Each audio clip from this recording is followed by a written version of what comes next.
Hello, everybody, and welcome in. I'm Bill Cody. And I'm Janet Ivey. We're glad you're with us. Janet, it's hard to miss all the construction that's going on around us, even near my little hometown of Cross Plains. Well, some people feel it's a sure sign of progress, but others feel that, like everything else, too much of a good thing can cause problems. In this case, we're talking about another population that shares the world with us, wildlife. Traveling across our state, it's not unusual to see construction in the middle of old family farms, even along some of our most scenic highways, right in the middle of what was once home to many wild animals. While our world is expanding, their world is being crowded out. Wildside guide Annette Noel Hall explores the effects of urban sprawl and the uneasy life we now live with nature. Bulldozers and backhoes. Big, smoky, noisy machines of mass destruction. It's happening slowly, and you don't know it's got you till it's got you.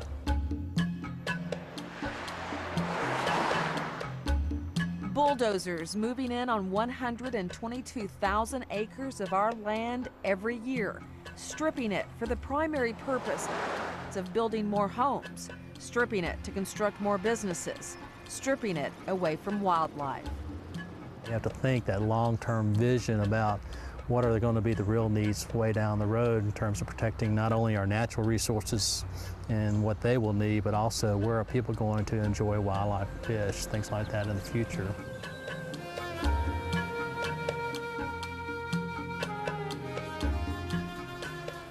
When farms are wiped out and wooded hills decimated, it leaves little regard for wildlife and necessary vegetation. We are already seeing fish killed as a direct result of our economic growth, deer darting into city streets, and displaced coyotes searching for food. I had the experience here of having coyotes come in close to my home and be seen. And I was just curious. I was curious if there was if what I was seeing was typical, because they didn't react as I thought they would when they saw me. I came home with my neighbor at about 5 o'clock, and we counted 22 deer. And so we stopped the car because we weren't going to go amongst those.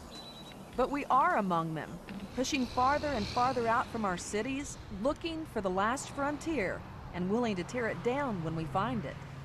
There's some kind of balance. We don't know what that balance line is, where it exists there, but that balance eventually will be lost. But lost only if we stay on our current path. Over the last 5 years, a nonprofit agency called Cumberland Region Tomorrow has been working in partnership with the TWRA, business leaders, and developers to change the course we've set out on. We just think that we have some choices to make to support that growth, but also to make good informed choices on how we guide and encourage the development that's sure to come. Dr. Bridget Jones, who holds the position of Executive Director of Cumberland Region Tomorrow, spends her days in the delicate balance between encouraging growth and helping to protect our natural resources. Yes, we want to grow, but how are we going to do it? How are we going to develop? Where are we going to put it?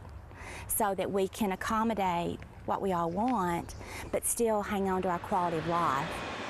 Dr. Jones frequently turns her attention to Rutherford County, which she says is the fastest growing county not only in the state, but in the entire nation.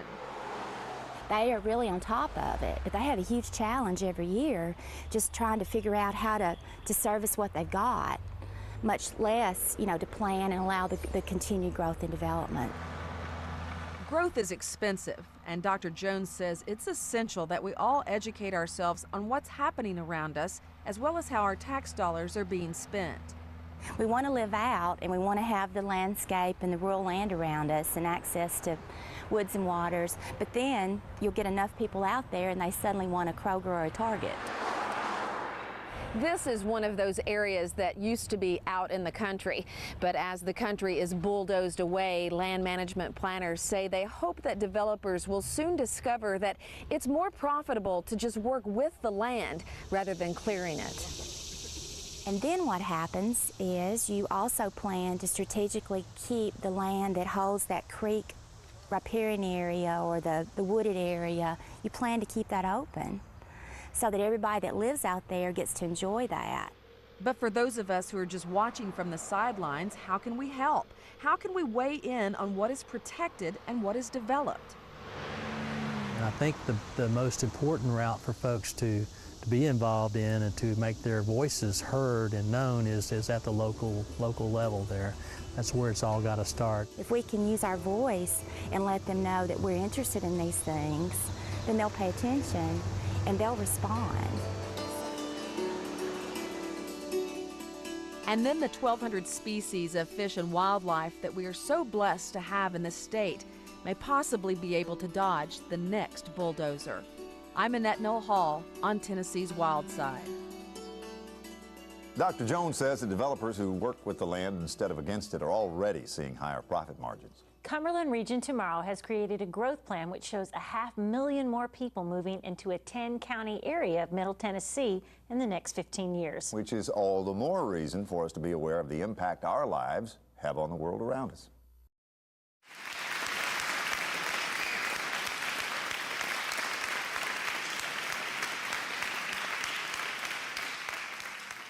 The reason that stormwater runoff is a problem is because this is not a forest. Clearly it's not a forest. And because of that, it doesn't act like a forest when it rains. The water has nowhere to go. It pools up and then quickly runs off of these impervious surfaces, usually directly into a water body. It ends up looking like this. You see the sediments, you see the fine particles, but what you don't see are all the chemicals that are also in that runoff. So as an aquatic ecotoxicologist, that's what I'm concerned about, are the chemicals. Sometimes you have pesticides, sometimes you have pharmaceutical products, but you always have heavy metals and a group of chemicals that are called polycyclic aromatic hydrocarbons, PAHs. And these largely originate from fossil fuels. So think in an urban setting about dripping oil, think about car exhaust, think about tires. For the past 4 years, my research group has been studying the toxicity and effects of urban stormwater runoff. We wanted to know, for example, what's actually in urban runoff? What are the concentrations of those chemicals of concern? How toxic is that runoff to aquatic animals, particularly fish? And finally, could we maybe prevent the toxicity if we tried to clean up the runoff in some way? So we started collecting highway runoff to try to answer these questions.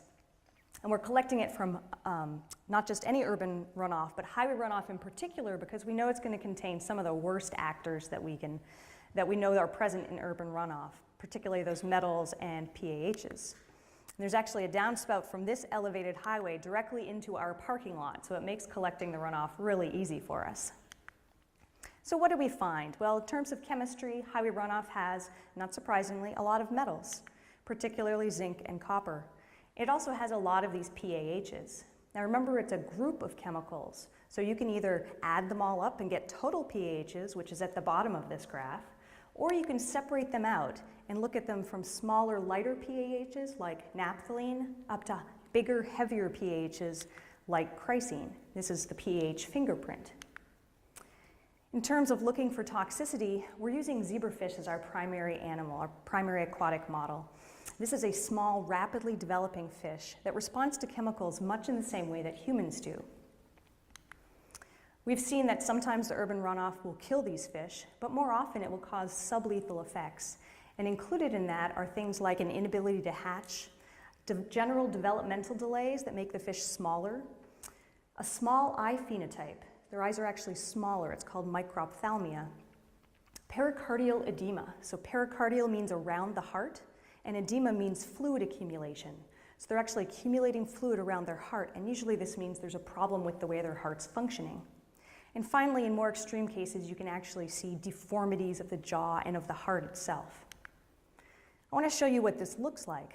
The top videos here are fish that are 2 days old, and the bottom ones are fish that are 4 days old.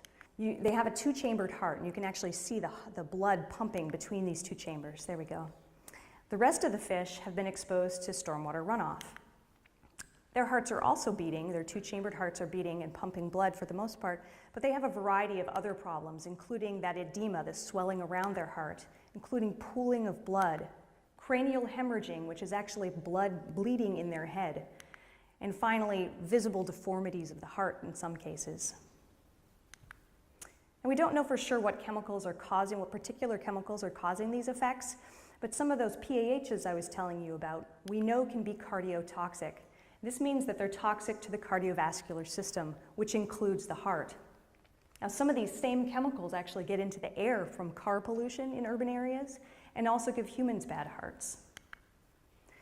We can look for cardiotoxicity in a number of ways, and some of them are more sensitive than our eyes. So for example, molecular science. How does this work? Well, when the body wants something done, it sends a molecule in to fetch a code from a specific gene. Now remember, a gene is just a section of your DNA that's all wrapped up in the chromosomes that are inside the nucleus of every cell in your body. That gene gets copied, and then that copy gets translated into a final protein product. And that protein might be an enzyme, it might be an actual structural protein like a heart muscle fiber. We have a couple tools we can use. qPCR, we can measure how much of a gene is being transcribed, how many copies are being made. The more need there is, the more copies that will be made. And with antibody staining, we can look at that final protein product, how much is being made and where is it being made in the body. One of the proteins we can look for is CYP1A. This is a protein made by a gene that gets turned on when there are PAHs in the water, and the body needs help detoxifying and eliminating them in the case of fish. So this protein, you can see in this photograph by the green staining in this image, is actually the protein itself being expressed in individual cells in the fish's skin in response to being exposed to stormwater runoff. Now if we zoom in and we can go inside the fish's body and look inside the heart, you also see this green staining.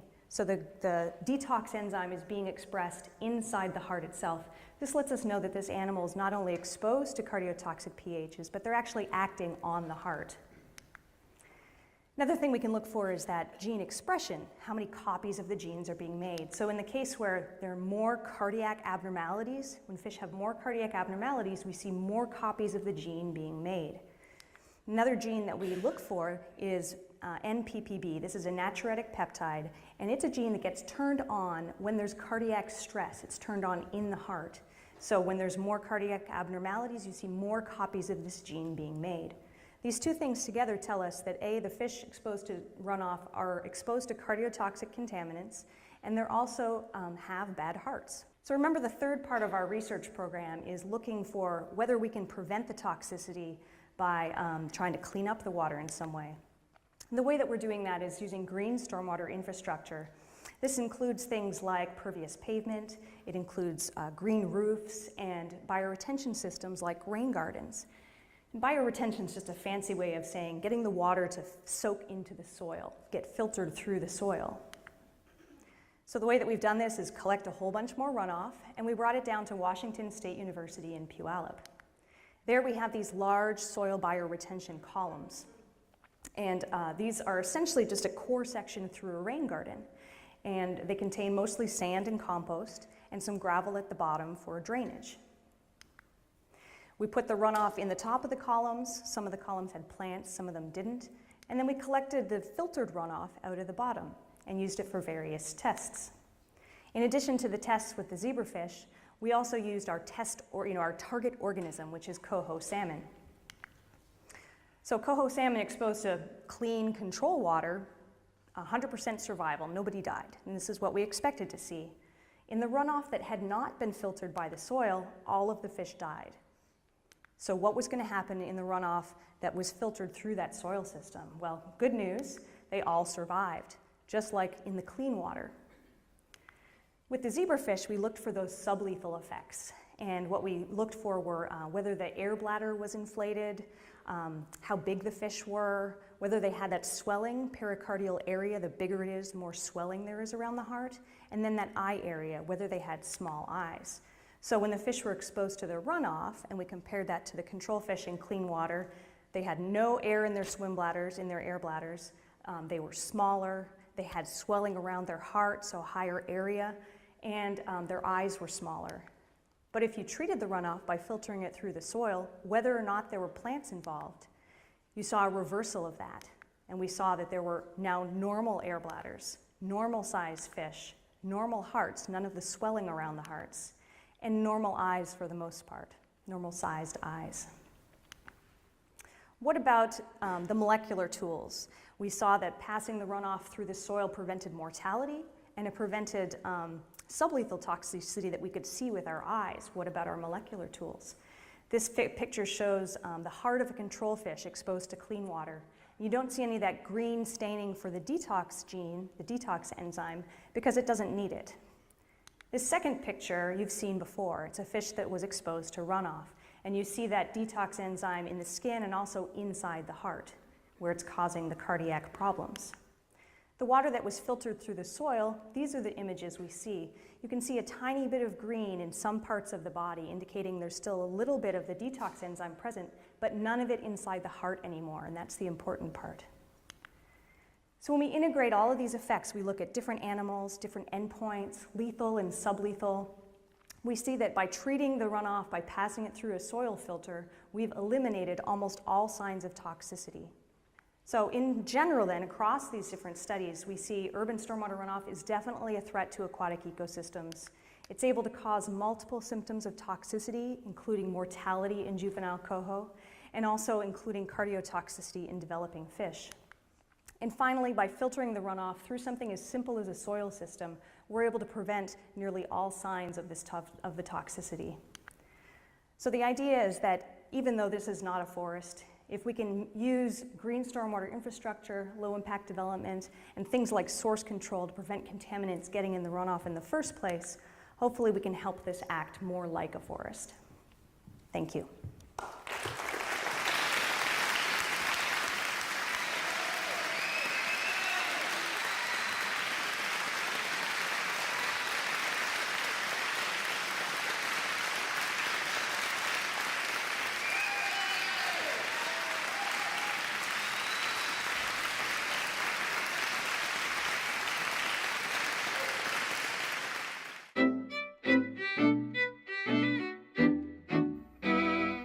Hello, everybody. I'm Janet Ivey. And I'm Bill Cody. Welcome in. I don't know about you, Bill, but one of my favorite memories of childhood is going out and splashing around on a cool creek on a hot summer's day. Did you do that? Childhood, huh?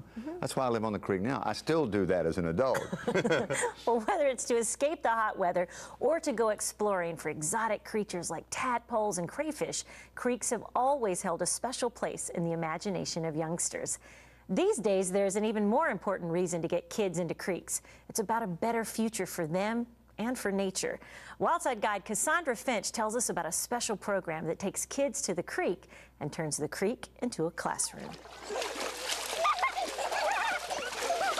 Why are these kids splashing about in Big Swan Creek in the middle of a school day?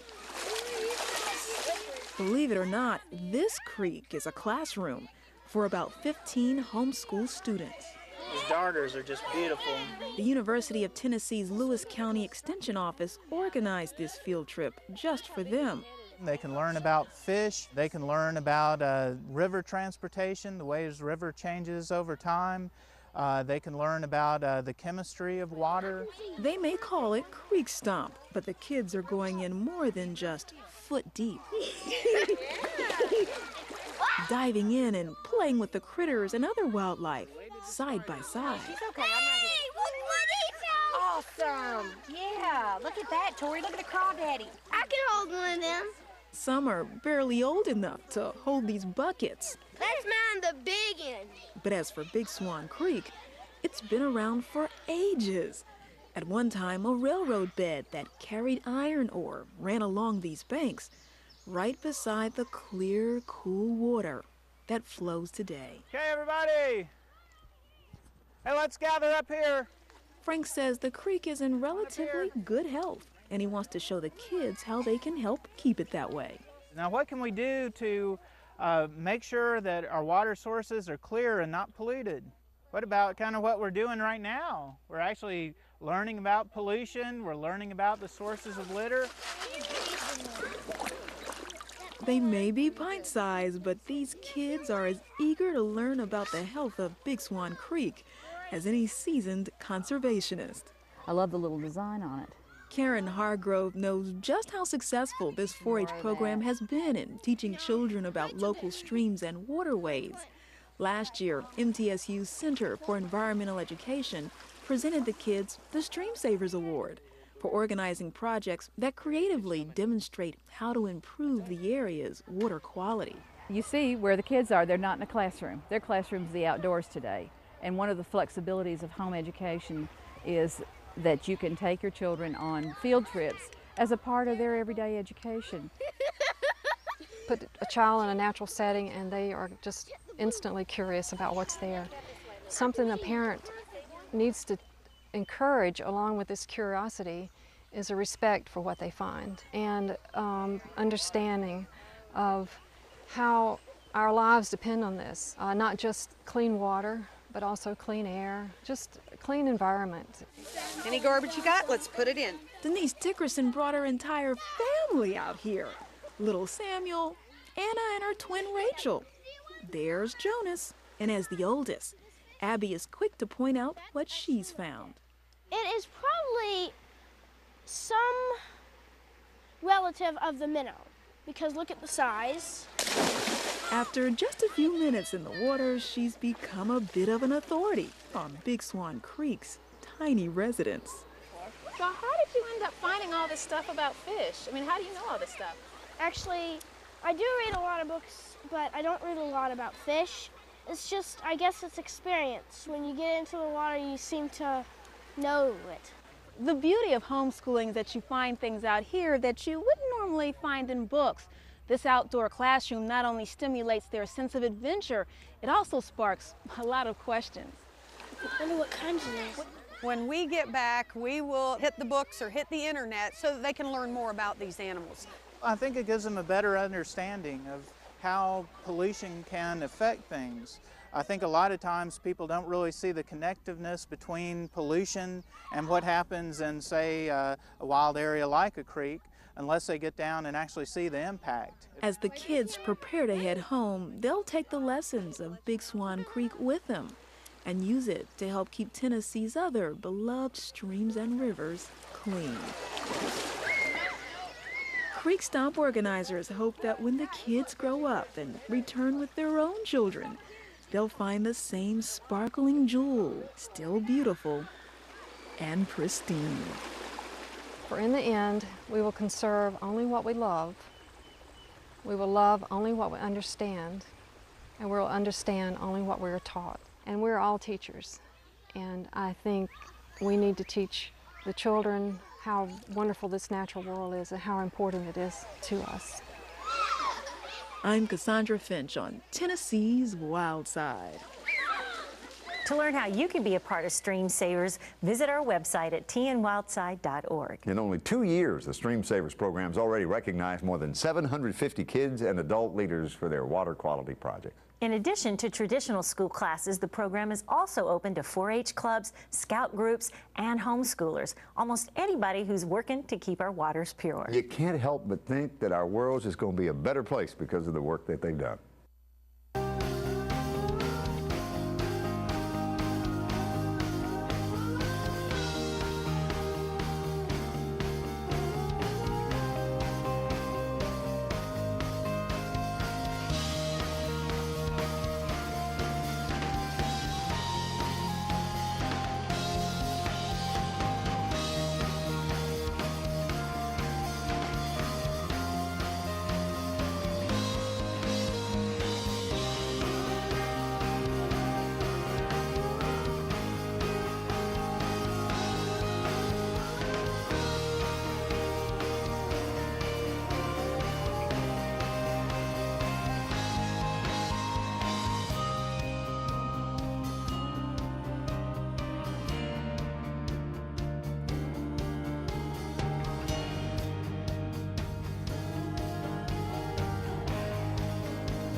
Ready for our new show. It's a brand new show for us here at the LaVergne Public Library.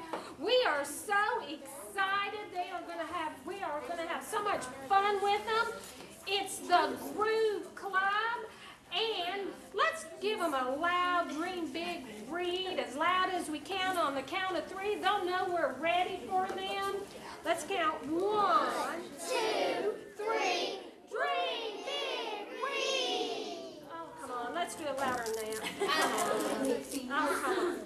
You all gotta wake up. They look like they're ready to dance and have some fun. Let's get going. 1, 2, 3. Dream big read. Yay! That was so great, guys. Well, hi. How are you today? You good? Well, I'm Kyla, and this is Kelsey. Hi. And we're the Groove Club. Are you guys ready to dance with us? Can you guys help me by standing up? Everybody stand up. We're going to jump on this first song. Can you guys jump? Can you jump with us? Good job. Good job. All right, now I want everybody to put their hands in the air and wave from side to side. Can you do that? Make sure you got enough room to move around. It is a bit crowded in here today. Make sure you got enough room next to your neighbor.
stretch up, side to side. Good times, come on. All right.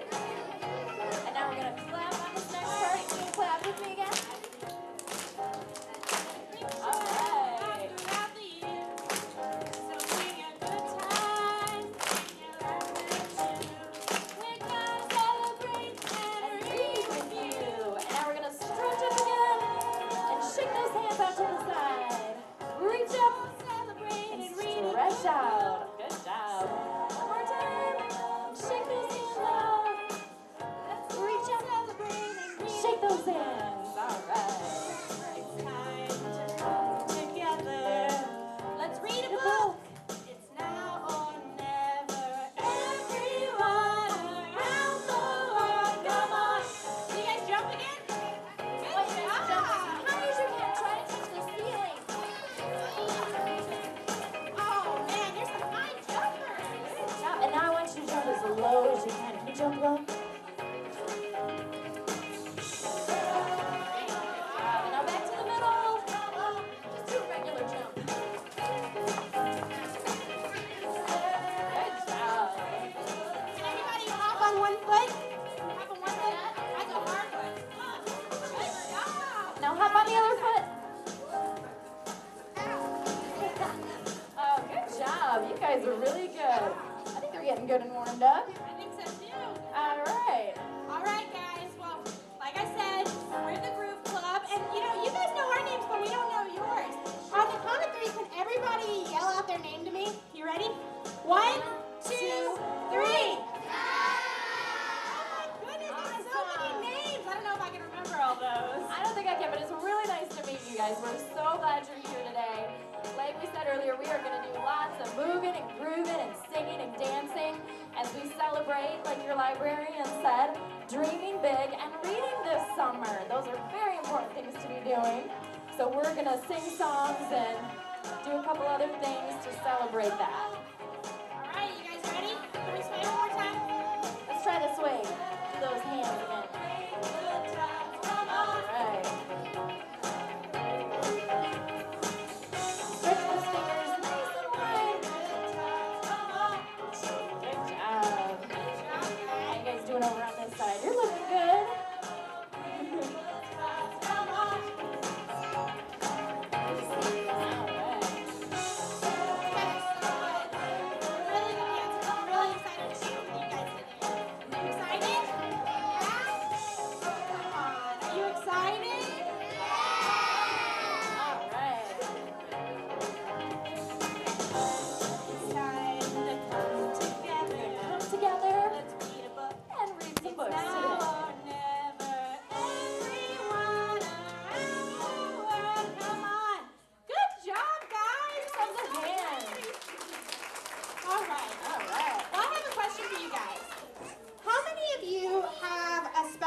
Teddy bear. Anybody have a special bear friend at home? Or another special stuffed animal? Yeah? I bet a bunch of our parents had special teddy bears when they were little too, huh? I did. Yeah. His name was Teddy. I did. I still do. His name was Gray Gray. Yeah. Okay, well, do you guys ever sing your teddy bears to sleep? Yeah? Yeah, some of you. Well, I need you guys to help me sing our teddy bears to sleep right now. Can you guys help me do that? Okay, get your imaginary teddy bears. Get them? Can you get them? Oh. Pick them up. Hug them real tight. Put them in your arm. You guys are going to help me sing them to sleep, okay? You ready? Here we go. All right. You guys can stand up on this next one, too. We're going to do lots of moving today. All right, everybody stand up on this one. And I'll help you follow along. Ready? Everybody clap. We're going to clap. 1, 2, 3. Good job. Everybody sing. And now sing la la la la la. Bow to. And now take a bow. A little curtsy. And you turn around. You turn in a circle. And good job. And do that here. Rocked by your bear. Bears now asleep. Bears now asleep. Good job. Oh, so you know this. That's great. Can you get your thumbs out? Do this little dance with me. Can you shake your thumbs? Oh, yeah. That's great. Good job. All right, we're going to do it again. See if you can pick it up. Everybody clap. 1, 2, 3. All right. Everybody sing. Ready? La, la, la, la, la. Bow to your partner. Take a bow. Beautiful. When you turn around, you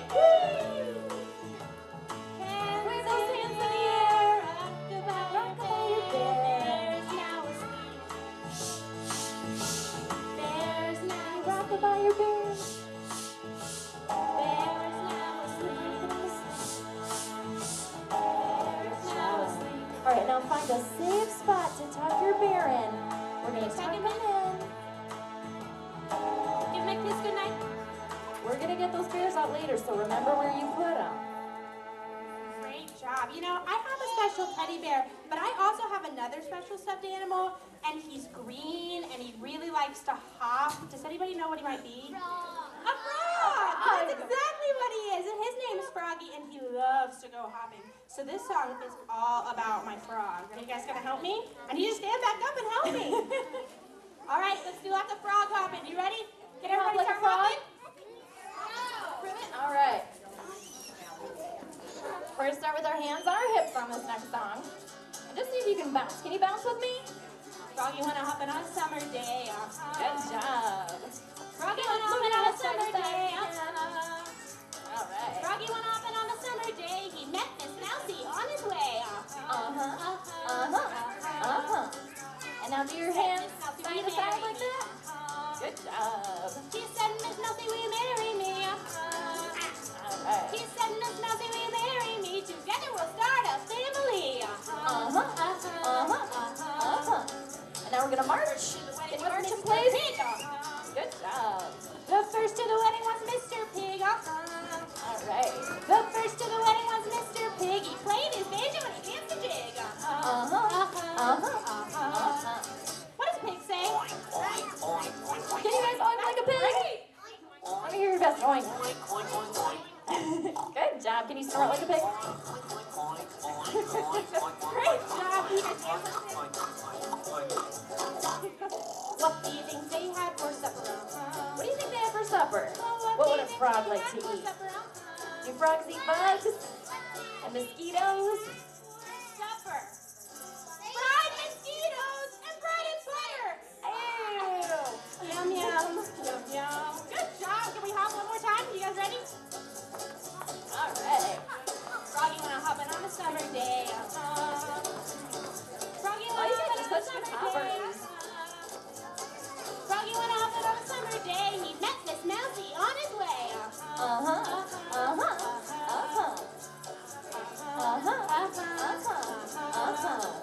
Great job, guys. You're such good hoppers. Thanks for helping me out. All right. Well, for this next song, I thought we'd invite our friend Katie Berry to the stage, but I haven't seen her yet. Have any of you guys seen a big white bear walking around the library today? Have you seen her, Kyla? I haven't seen her. Have you? Have you seen her? I haven't seen her. Why don't you go look for her? Because she loves to dance. She was going to join us today. I know she would love to dance with you guys. All right, I'll be right back, you guys. I'm going to go find her and bring her back. Okay. Now, stay standing. I can tell you guys have been trained to sit down, but today's your opportunity to move around in a library. Not something you normally get to do here. But this next song is one of my favorites. See if you recognize this one. Anybody know this song? You recognize this? The Hokey Pokey? Anybody know that song?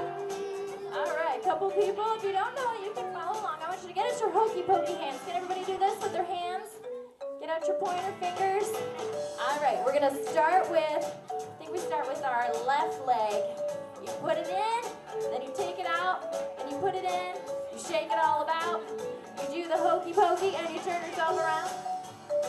Anybody know this? And then you clap your hands, because that's what it's all about. You guys ready to do the Hokey Pokey with me? You think you can do it? All right, start with that left foot. Ready? Here we go. Put your left foot in, put your left foot out, put your left foot in, and you shake it all about. You do the Hokey Pokey, and you turn yourself around. That's what it's all about. Good job. And now we're going to do the Hokey Pokey. Can you dance with me? Good job. And you can sing along too if you want.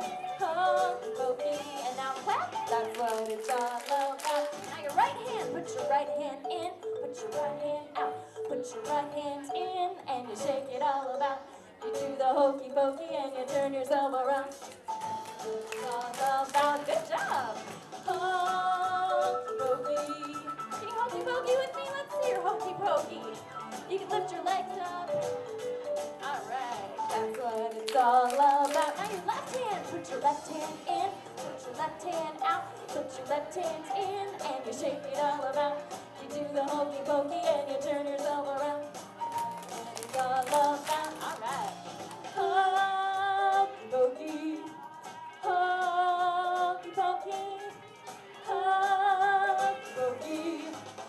That's what it's all about. Now your head. Put your head in. Put your head out. Put your head in. And you shake it all about. You do the hokey pokey and you turn yourself around. That's what it's all about. Good job. Now we're going to do the hokey pokey. Hokey pokey. Hokey pokey. And clap. That's what it's all about. And your whole body. Put your whole body in. Put your whole body out. Put your whole body in. And you shake it all about. Good job, guys. Now we're going to do the hokey pokey and turn around. That's what it's all about. All right, last time. Hokey pokey.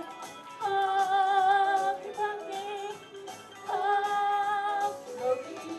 Ready? That's what it's all about. Woo-hoo! Give yourself a round of applause for the hokey pokey. All right. Well, I wonder if Kyla found Katie. Anybody seen our bear friend yet? There she is. Come on out, Katie. Can everybody give Katie a big hand? Say, hi, Katie. All right, Katie's going to help us on these next few songs because she loves to dance, and we have some more dances for you guys today. Can I show you a couple new dances with Katie? All right. Thanks for coming on up here.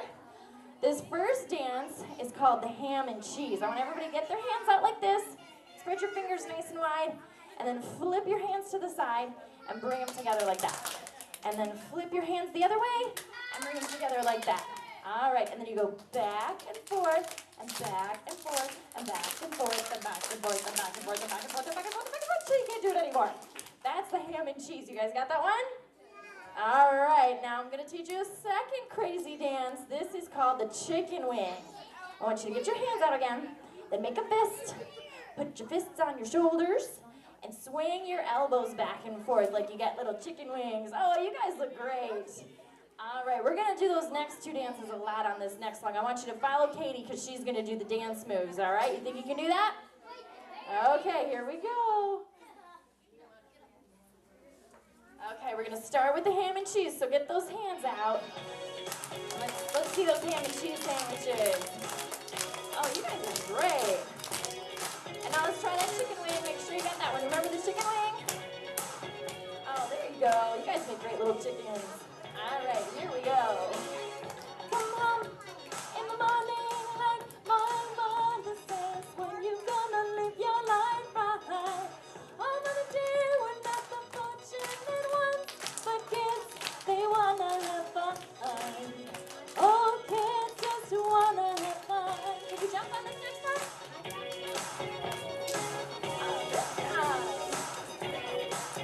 All right.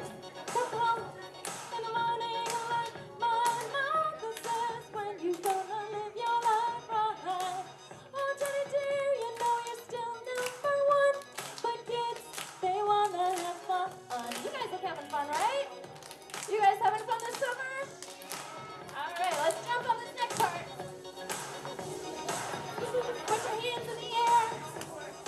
When the school year is done, oh kids, they wanna have fun. Oh, kids just wanna have fun. All right, let's try the ham and cheese sandwich again. Show me your best ham and cheese. Or you can pretend it's peanut butter and jelly. Anybody here like peanut butter and jelly sandwiches? I do. I love peanut butter and jelly sandwiches. Especially with a glass of milk. It's very good. All right.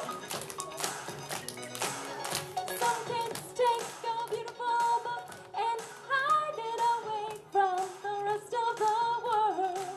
I want to be the one to read in the sun, but kids, they want to have fun. Oh, kids just want to have. Now we can jump on this next part again. And put your hand in the air like you're bouncing a ball. Can you do that move? Oh, good job. All right, kids, they wanna have fun. Oh, kids just wanna have fun. Let's try that ham and cheese one more time. Show me your best ham and cheese. All right, now the chicken wing. We didn't do that one last time. Let's do the chicken wing.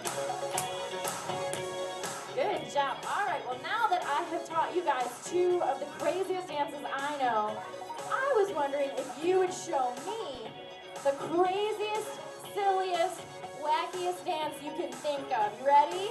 Think of your craziest dance move you've ever seen, and on the count of 3, I want you to show me your dance moves, and I'm gonna try to learn it, okay? You ready? 1, 2, 3. Show me your dances. Oh, those are good. Whoa, look at that one. Can everybody try to do this? Good. All right, what other crazy dances do we have out there? Keep dancing. Let me see if we got any other crazy moves. Oh, I like this one. Guy over here. Sticking those legs out. Wow, you guys are really good dancers. Oh, we've got a jumper here. She's doing like a jumping jack. You guys hear that? Wow, good job. Woo. Oh. Anybody else have any crazy moves? You girls are jumping. Oh, give yourselves a hand for all that dancing. You guys are great dancers. All right, well, we're gonna keep dancing. This is a dance party after all. You guys ready to do some more dancing? Maybe? You guys recognize this song? Chicken dance, that's right. All right. If anybody doesn't know the chicken dance, it goes like this. You get your hands out, you do this, then you do your wings, then you waddle, and then you clap. And then you turn in a circle. Pretend you're flying like a chicken, and then you turn in a circle the other way. And that is the chicken dance. You guys got it down? Maybe a few of you? All right, see if you can follow along. Ready? We're gonna get our hands out. Follow Katie, she's gonna help us. Ready? Here we go. Hands, wings, waddle, clap. There you go, you guys got it. Wings, waddle, clap. Good job. Hands, wings, waddle, clap, clap. Hands, wings, waddle. Good job. All right, and now fly in a circle.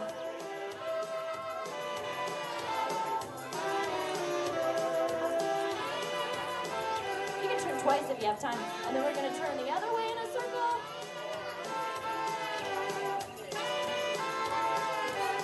Good job. All right, make sure you got room. Ready? Here we go. Hands, wings, waddle. There you go. Waddle. Clap, clap. Good job. You guys are so good at this. And waddle. Clap, clap, clap, clap. Hands, wings, waddle, and clap. Good job. Now turn in a circle. Pretend you're flying. Maybe you can see your house down on the ground. And then turn it the other way. All right, last time. Here we go. Get those hands out. Hands. Wait a minute. The music slowed down. Did you guys slow down my music? No, are you sure? This is too slow. I can't dance for this.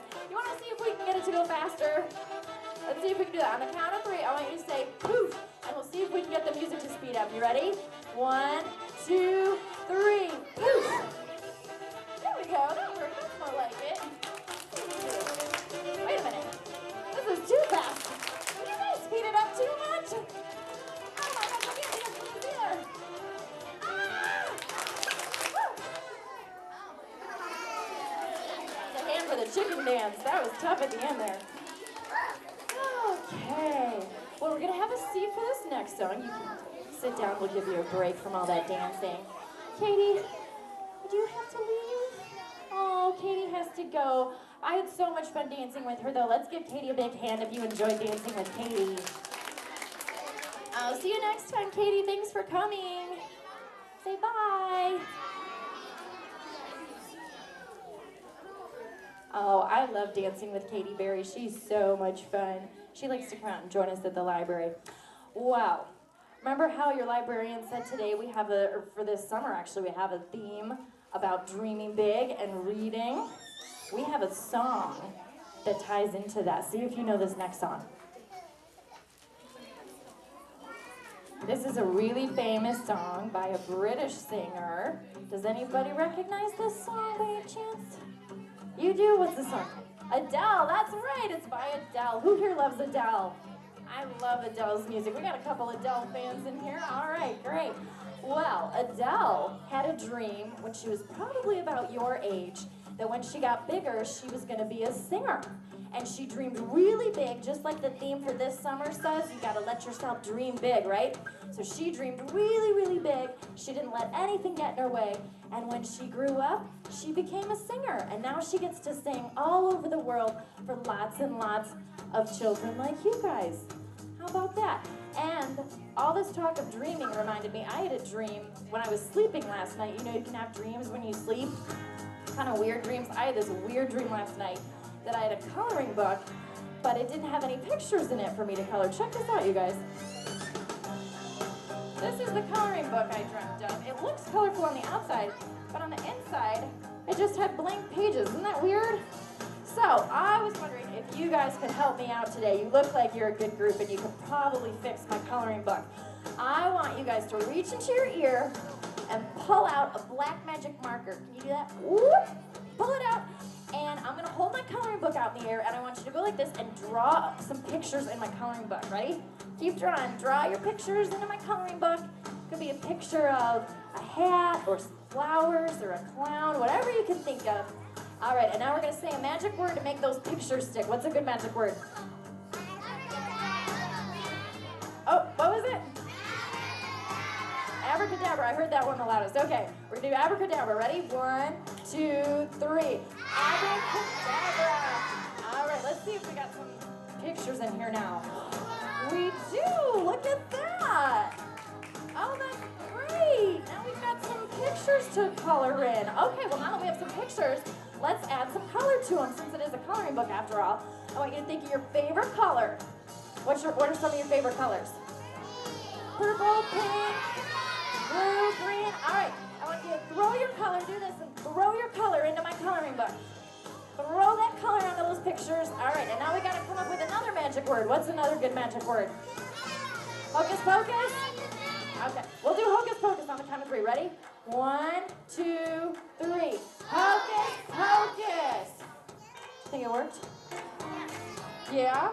Let's see. It worked! We've got pretty colors on our pictures now.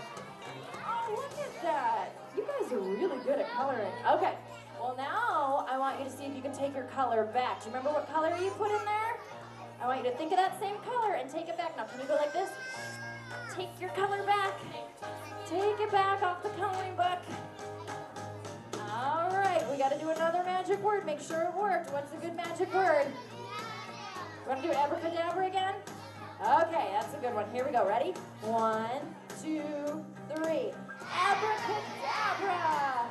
And let's see if we just have the drawings now. We do.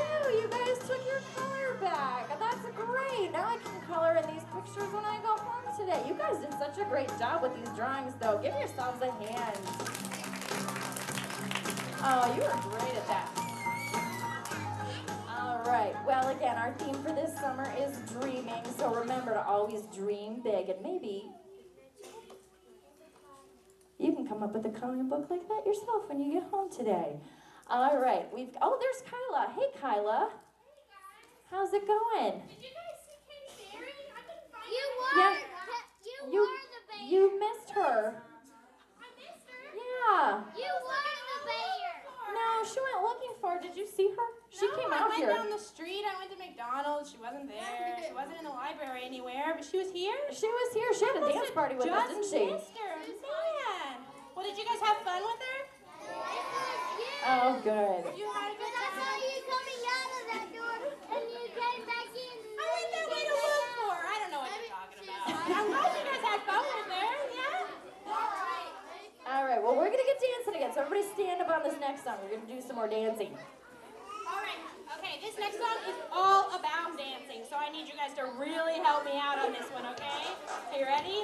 Can you twist with me? Let's try to twist. Can you twist your hips and your arms to the side? Good Can job. you twist to the other side? Get your arms in. Oh, you guys are good. Good job.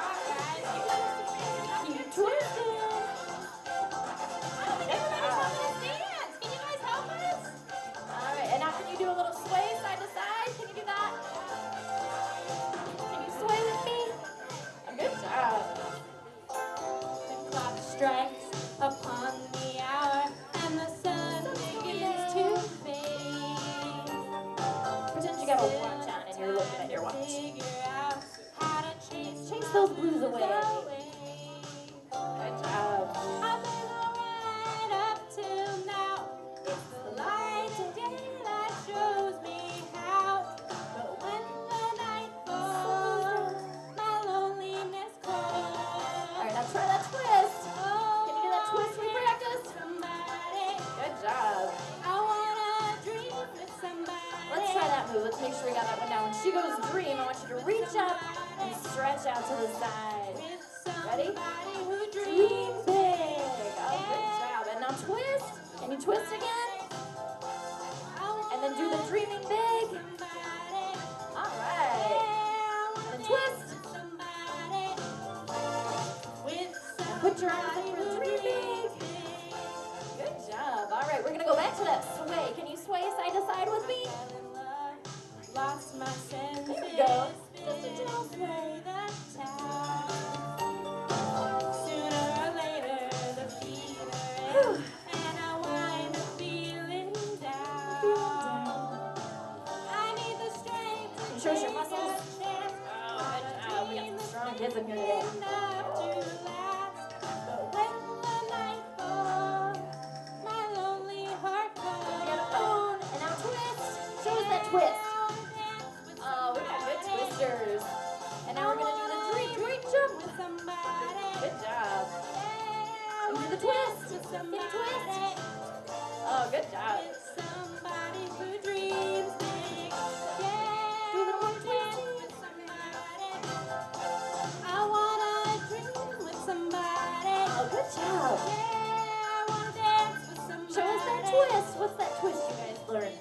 Somebody who dreams big. Oh, good You job. guys are such good dancers. They are.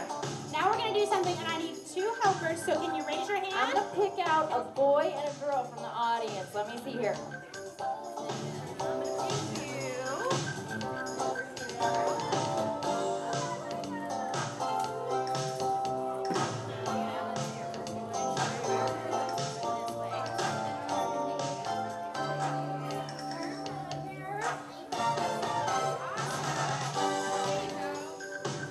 Okay, well, we need plenty of room. So here, why don't you come down here? And can you guys leave that just a little bit? Okay? We are gonna have a hula hoop contest between boys and girls, and we're gonna see who is the better hula hooper. Do you think it's gonna be the boy or the girl? Girl, boy, oh, we'll have to see. All right, I want our volunteers to put their hula hoops over their hips. You guys ready to do some twisting with the hula hoop? All right, ready? On the count of 3, here we go. 1, 2, 3. Let's hula hoop. Oh, you guys are good. Keep going. Keep going. Let's give them a hand and get them encouraged. Woo! Oh, we have really good hula hoopers today. I don't know. This could be a close one. This might be a tie. Oh, good job. All right. If you think the boy's doing a better job, give him a really big hand. And now if you think the girl's doing a better job, give her a big hand. Oh, pretty close. I don't know. We might have had a little more support for the girl. Let's do it one more time. If you thought the boy was doing a better job, give him a big hand. All right. And now if you thought the girl did a better job, give her a hand. The girl won by just a small margin, but you guys were both so good. Let's give both our volunteers a big hand again. Thank you so much. You guys were great. All right. All right, so I know we're in the library today, so how many of you guys love to read? I love to read. What are some of your favorite books? Can you yell them out? Favorite book titles? Just shout them out. What's your favorite book?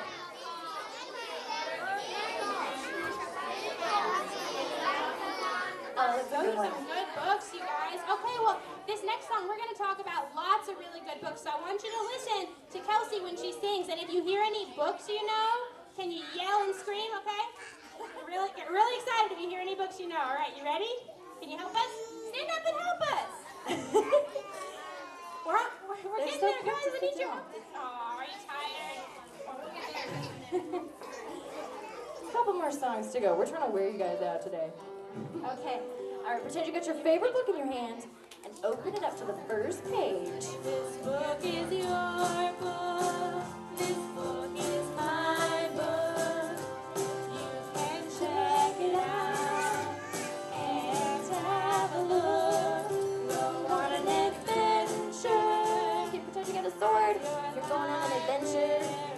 Good job. All right, see if you know any of these books. Here we go. Where the red fern grows, there's a wrinkle in time. Roll of thunder, hear my cry. This book was made for you and me. Tom Sawyer on the little engine that could pass in the little house in the big woods where the wild things are lives Mother Goose. This book was made for you and me. Do you recognize any of those books? Maybe some of them? Do you recognize some? Where the Wild Things Are? Yeah, I love that book. That's a good book. Pull out your sword and go on an adventure at the library. Yeah. All right, we got some more book titles for you. See if you recognize any of these. Ready?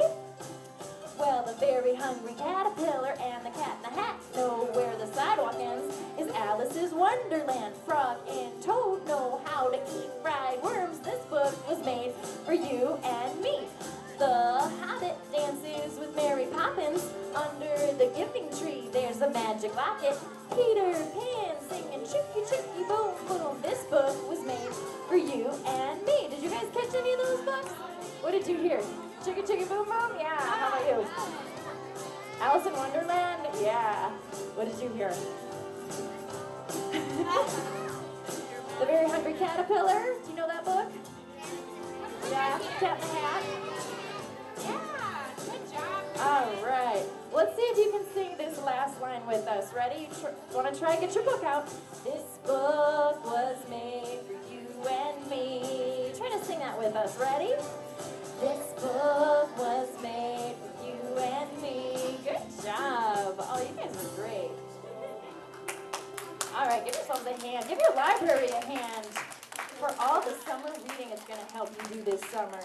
All right, well, this is our last dance song, so get ready. I want you to get out your imaginary drums and imaginary guitars. Can you do that? Let me see you play some imaginary drums and guitars there. Oh, good job. Just rock out on this one. You show us all the books you got. We keep on dancing and the room gets hot. You all go wild, we'll drive you crazy. Go crazy! You say you wanna go for a spin. The party's just begun, well then you win. You all go wild, we'll drive you crazy. Go crazy! And now play those drums. You keep on shouting, you keep on shouting. And now get ready with that air guitar. You ready? Here we go. I wanna rock and roll all night and read every day. I wanna rock and roll. Good job. You guys have some good air guitars. And read every day. I wanna rock and roll all night. Yeah, and read every day. I wanna rock and roll all night. And read every day. Oh, good job. You keep on saying you'll be here for a while. You're looking fancy and I like your style. You all go wild, we'll drive you crazy. Go crazy, I'm gonna turn this way. You show us all the books you got. Well, baby, that's quite a lot.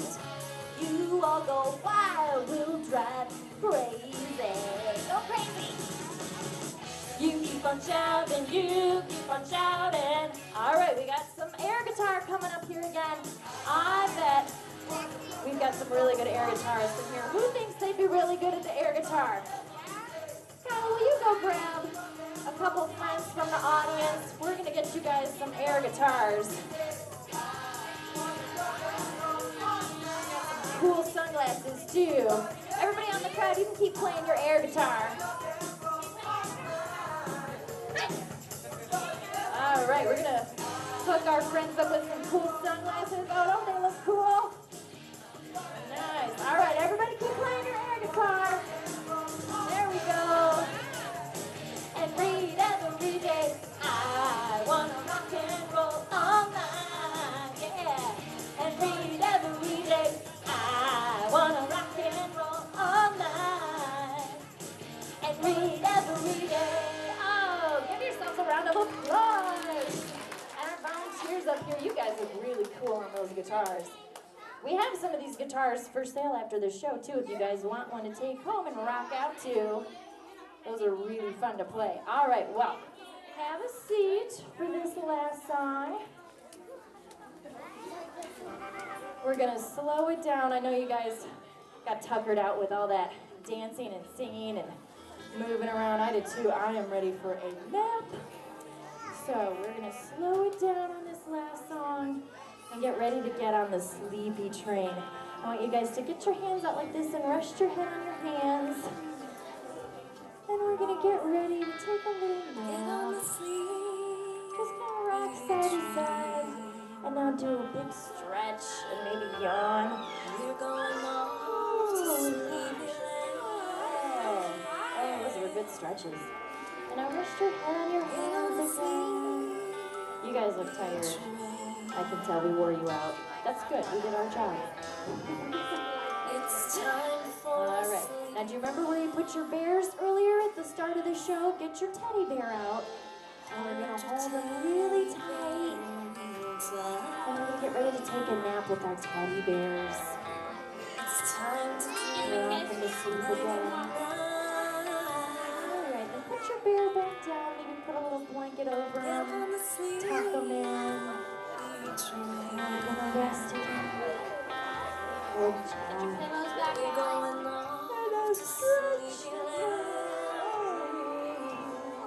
Oh gosh. Get on the sleepy train. All right. Well, you know how our theme for this summer reading is dreaming big. And you know, you can dream when you're asleep. Does anybody here have any dreams they want to share with us? Maybe any dreams you've had while you're sleeping? What was your dream? Shout it out. Oh, your dream is to be a teacher? Oh, that's great. That's a great dream. Very good. How about you?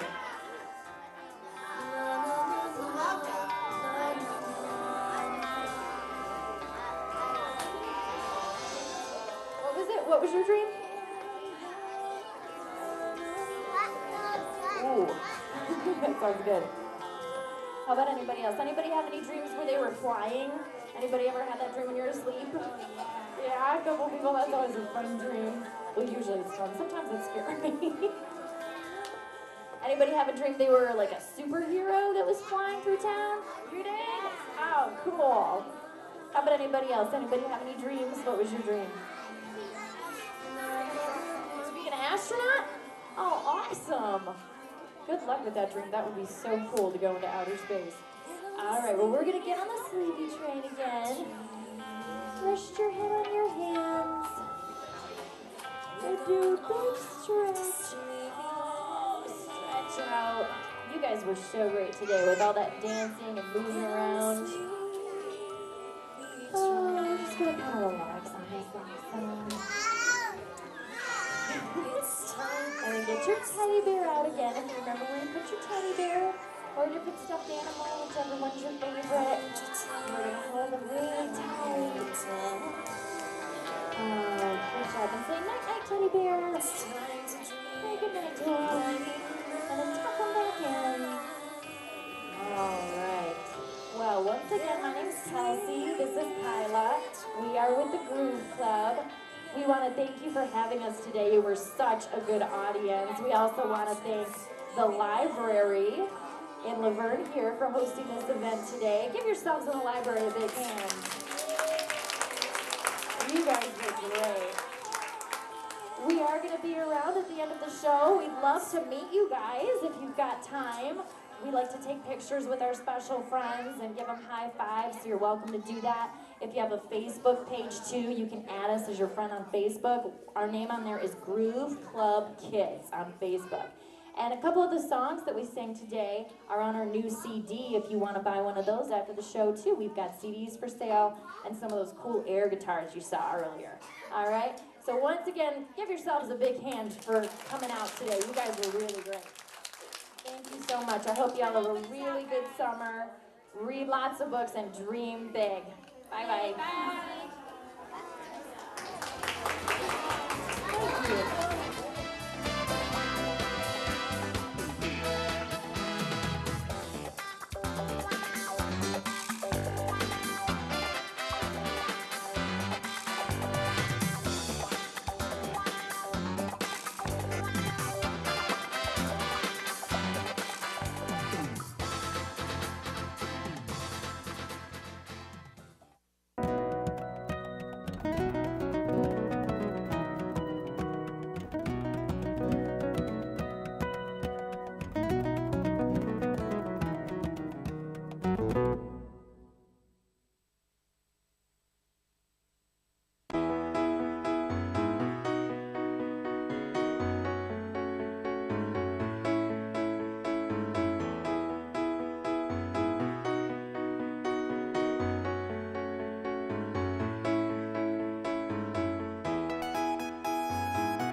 morning, everyone.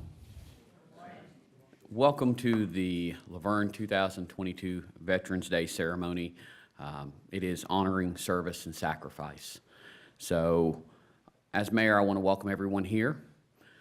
First, before we get started, I do want to ask, if you are a veteran, would you please stand up for a moment?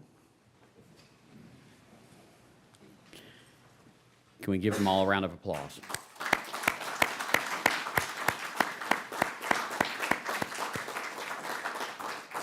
Thank you. So we will begin with a moment of silence, and then Pastor Randy Berg will come up and do the invocation.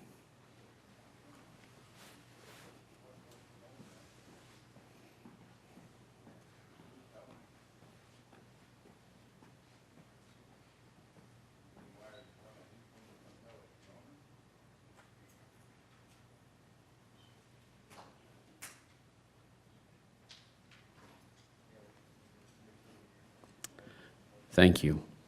Pastor Randy?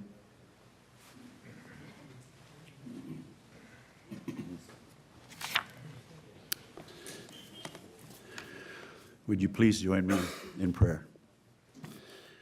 Dear Heavenly Father, we approach you on this Veterans Day, November 11th, 2022, in the precious name of the Lord Jesus Christ.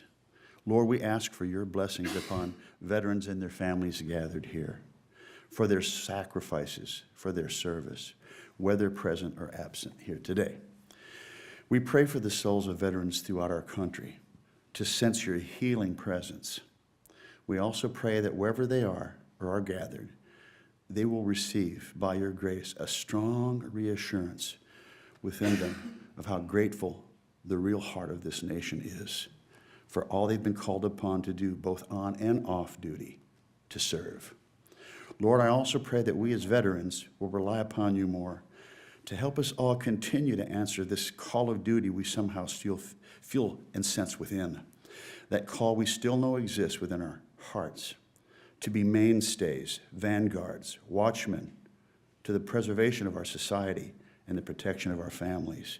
May we continue to serve now, long after our formal discharges have passed, through example and involvement in voicing our convictions as patriotic American veterans.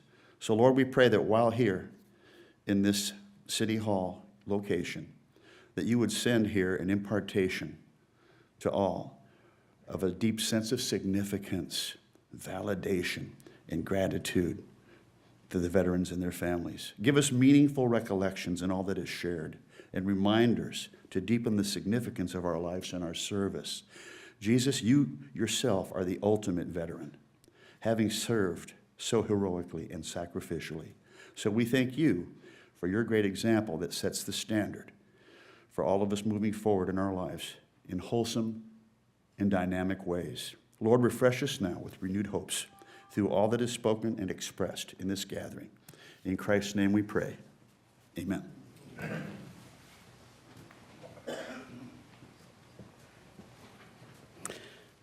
Next, we'll welcome the LaVergne High School Color Guard for the posting of the colors, and Vice Mayor No will join us for the Pledge of Allegiance.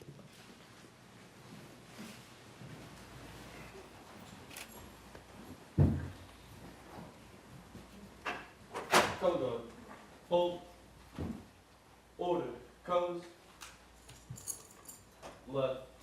Face. Carry. Colors. Present. Colors. Please join me in the Pledge of Allegiance. I pledge allegiance to the flag of the United States of America and to the republic for which it stands, one nation, under God, indivisible, with liberty and justice for all.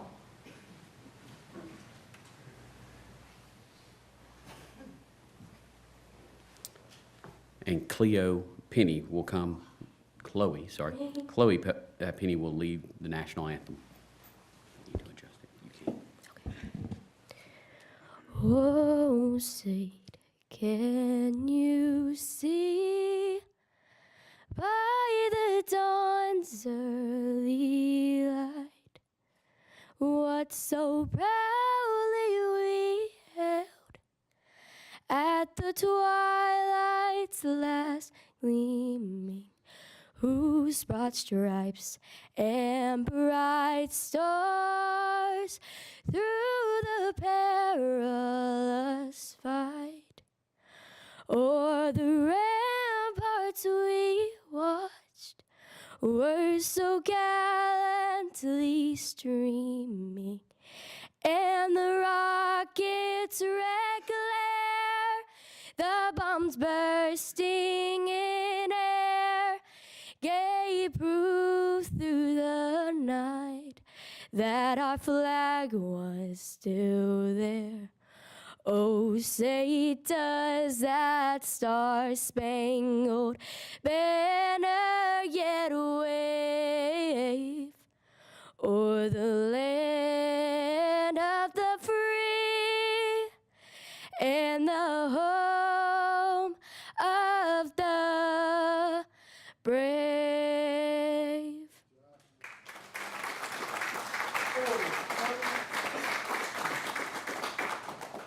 Kosovo, march.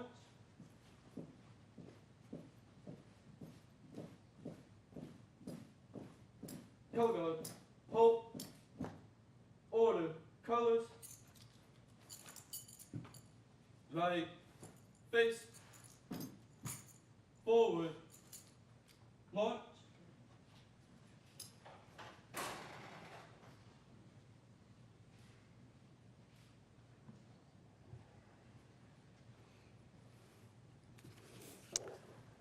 Our first speaker today will be a U.S.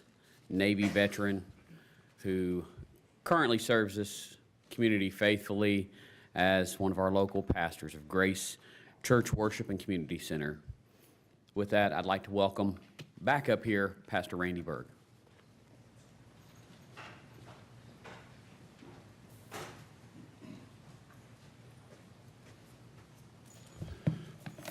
Good morning again. I had the honor of sitting with Master Sergeant here for a few minutes today, and he told me that there was a bio in that handout. I don't know where you got my rap sheet from, but I appreciate that. And I might be able to fill in some details here forthwith. But my name is Randall Berg.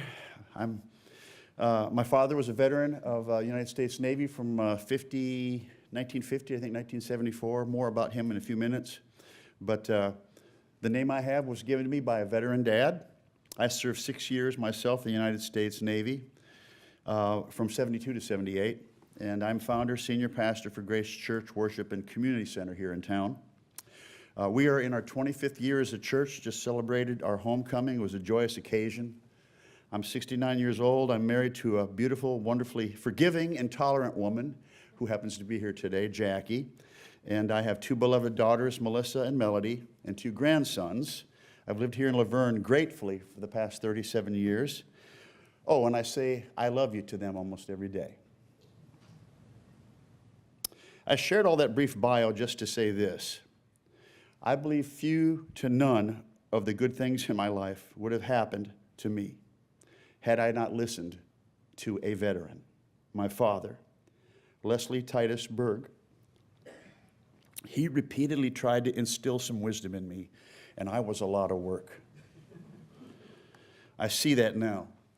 I didn't then. I don't know what was more difficult, his on duty or his off duty. So my dad, now in heaven since 2007, is one example of many veterans, I believe, that have similar stories. And I want to talk to you about that. I feel that sharing my perception of my dad will be something others will identify with. I've never done this before, and I'm just stumbling along. I don't know how it will go, but I believe it needs doing. My intent is to simply honor the sacrifices of many vets through the lens of my dad, the vet I knew best. His humanity, his sacrifices on and off duty, for his incredible patience and tolerance of me, all while being so deeply troubled within with unresolved war traumas of his own. Dad's career in the Navy, as I mentioned earlier, was from 51 to 74. He had a brief interlude and then re-enlisted. Back in the early 50s, for him there were not many options in Minneapolis, Minnesota. He was the youngest of 6 and a handful to deal with himself. I guess the apple doesn't fall too far, does it? He left high school to the disappointment of his family, as did I, and his siblings were saddened to see him go, but he signed up for the Navy. He had noble reasons. He wanted to have the financial stability to marry my mom. And they did so in 1951. He started as a cook and continued in that career, a commissaryman, and loved it. Loved to see men and women enjoying his table fare. After marriage and their first duty station in New Orleans, my mom had a miscarriage of their first child. That was a tough road. My dad was brokenhearted about this. I know now because I recently found a letter after his passing that reveals the trauma he went through, stationed with his wife in Louisiana and losing that baby. In this letter I found, he had written to his devout mom and dad about his regrets and sorrow at not being a better son, and that perhaps the miscarriage was God's disciplining of him by the loss of the baby because of his rebellious nature. Of course, that was not true. But he was blaming himself, and I grieved for him as I read this letter that I found. And what really moved me was what he wrote next in this letter, a tenderness that I rarely saw, but I knew somehow under the surface was there.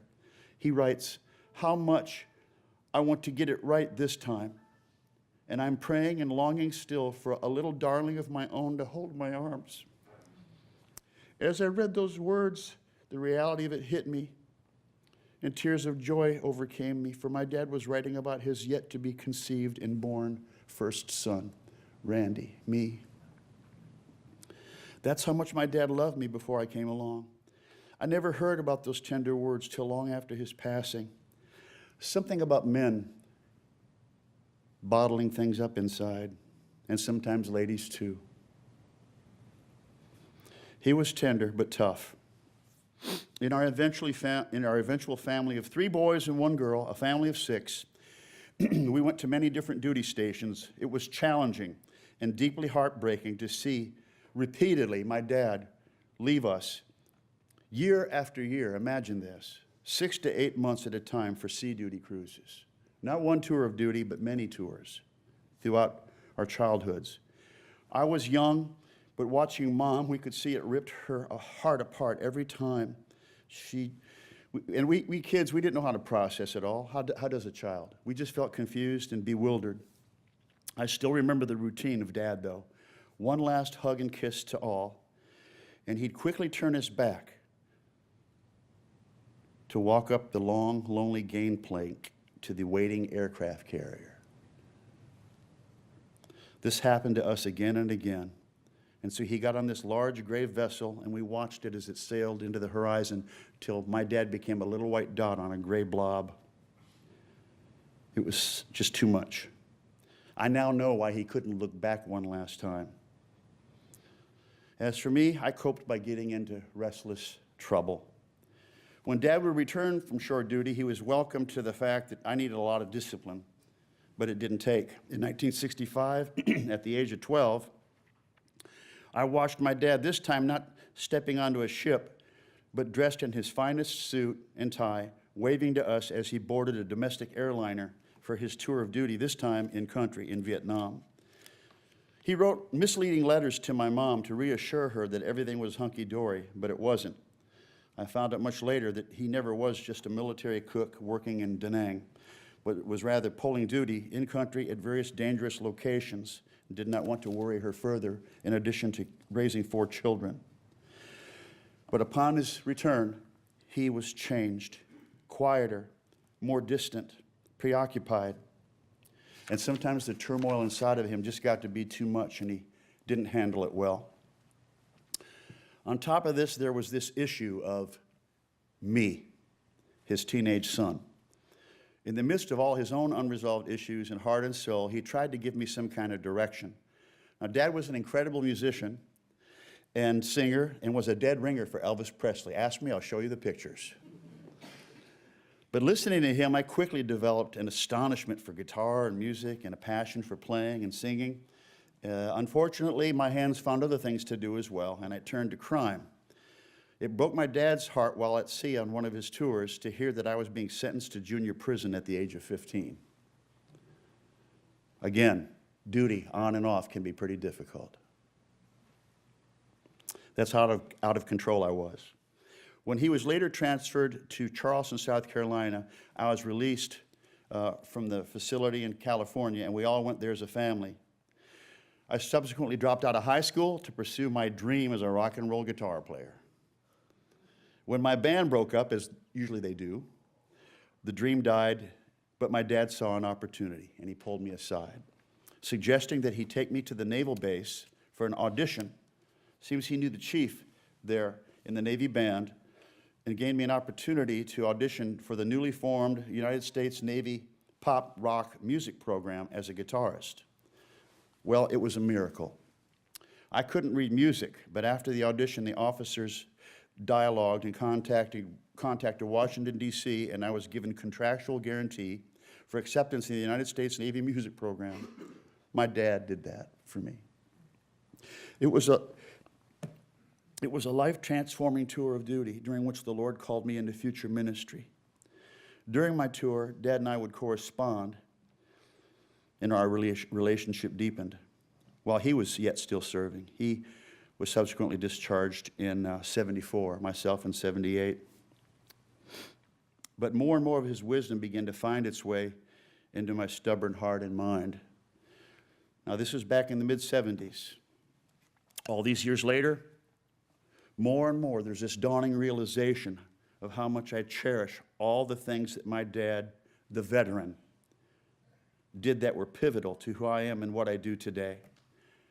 I didn't see it then. Didn't know it. Didn't comprehend it. But the Lord used my dad, whatever his flaws and faults and inner turmoil, to help me get solid footing in life. Thanks to my dad, the veteran, I learned how to catch boatloads of fish, handle firearms, enjoy watching good westerns, honor the institution of marriage, know the joy of being a father myself, of making music, singing, composing, and playing the guitar. I was inspired by his example to join the Navy, thanks to his example. Oh, and impressive tattoos and handsome bell-bottom uniforms didn't hurt either. I learned about patriotism, the honor of serving my country. I learned the virtue of saving money, how to negotiate, economize my words. I learned the importance of going to church and having genuine faith in the Lord. With the GI Bill I received, I went on to college for a degree in a bachelor's of theology and obtained ordination credentials to become a pastor, worship leader, and songwriter here in the Nashville area. But Dad's influence, I can see now, was woven through all of it. It was foundational to all. It took a while, but he got to see it himself. In his later years, while battling with cancer, we laughed and cried and fellowshiped and prayed together. We made sure to say all the things that were in our hearts to say to each other that we never seemed to be able to say before. Dad would come to my concerts in church and hear me preach. Then I began to notice something. He smiled more. And now I saw a sparkle in his eyes as he would talk with me. And I would overhear him as he talked about me, my son. This is what my son is doing. I only wish I could have given him that joy and sparkle much earlier, as he suffered through so much after the war. As our bond grew even more toward the end, he would send me tender birthday and holiday cards full of love. Somehow his eventual success with me, his oldest, made him feel this sense of joy and accomplishment as a vet and as a dad. I find it very hard to go to his gravesite at Fort Snelling in Minneapolis. It just reduces me to a blob, just an emotional blob, just a little boy standing again like a child at the bottom of that gangplank where my dad had to go. I want so bad to go home to be with him one day. My dad, the veteran, now in heaven. I dearly look forward to being with him again in God's timing. And in closing, I want to say that I believe many of us as veterans and their families are indeed still in a process of healing, as am I. Sometimes through the balance of our lives, that healing takes place. I believe there are many, many other veteran dads and moms just like him who continue to bottle up, tough it out, suffer silently as a learned behavior to leave and have to go serve again without revealing the pain of the separation. Dealing with loneliness and trauma while still pulling our duty, even in civilian life. So in closing, to all veterans gathered here, I want to say that I now have a far deeper awareness of the challenges and sacrifices just one veteran, my dad, made. And in that awareness, I gratefully salute the price every one of you paid so as to serve. I would say to you, as I would my own dad right now, here and now, if I could, I treasure every tear you cried in times past as you've had to steel yourself, kiss loved ones goodbye, and walk towards your duty, choking down the loneliness and the fears as you had to leave to answer your call to serve the country. And I also believe that God even more cherishes every one of those tears, and He, more than anyone, understands. I had one last thought this morning that I wanted to share with you. Some of you have seen the movie Saving Private Ryan. And at the end of this movie, as the lieutenant's life's blood is being poured out from him to rescue this Private Ryan, he looks at him and he says, "Earn this. My dad's in heaven, but I'm still here, and I want to earn this." Thank you.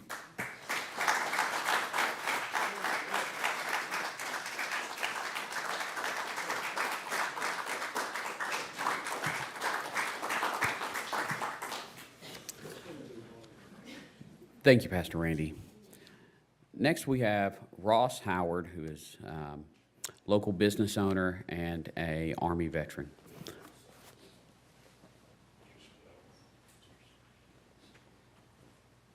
That is going to be hard to follow. So my name is Ross. I hail from Texas, and I had no plans of joining the Army, but I was kind of floundering around, had no direction. And so I figured, join the Army. They will definitely give it to me, even though if I didn't have it or know what I was doing. So I didn't know what I wanted to do when I joined, and so I just knew I wanted to do something medical. And so I became a medic. And so I kind of filled that gap. And so I had one deployment and played that role. Coming back, I decided I wanted something a little less stressful. I had enough gray hair at that point, maybe something with air conditioning. And so I went to school to be a physical therapist assistant. And that's where I met my lovely wife, Tabitha. And I loved it. I came back and got to change a lot of lives of, active duty personnel. And I got promoted to sergeant, and I got to have soldiers of my own to kind of give them direction. And so when I got out in 2017, I did about almost 10 years. And so when I got out, I found myself in no direction again. I was floundering, didn't know what to do with my life. And so that's when I went to massage therapy school. So that kind of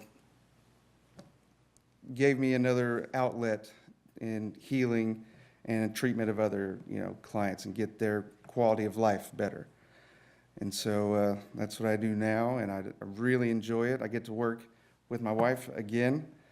And so I wouldn't be the man I was or I am today without my brothers and sisters in arms. And I really like to thank all of the veterans here today and all of my other brothers and sisters across the U.S. that can't be here today.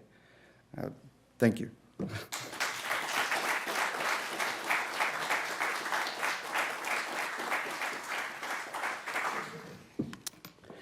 Next, I'd like to welcome up Air Force veteran Tabitha Howard.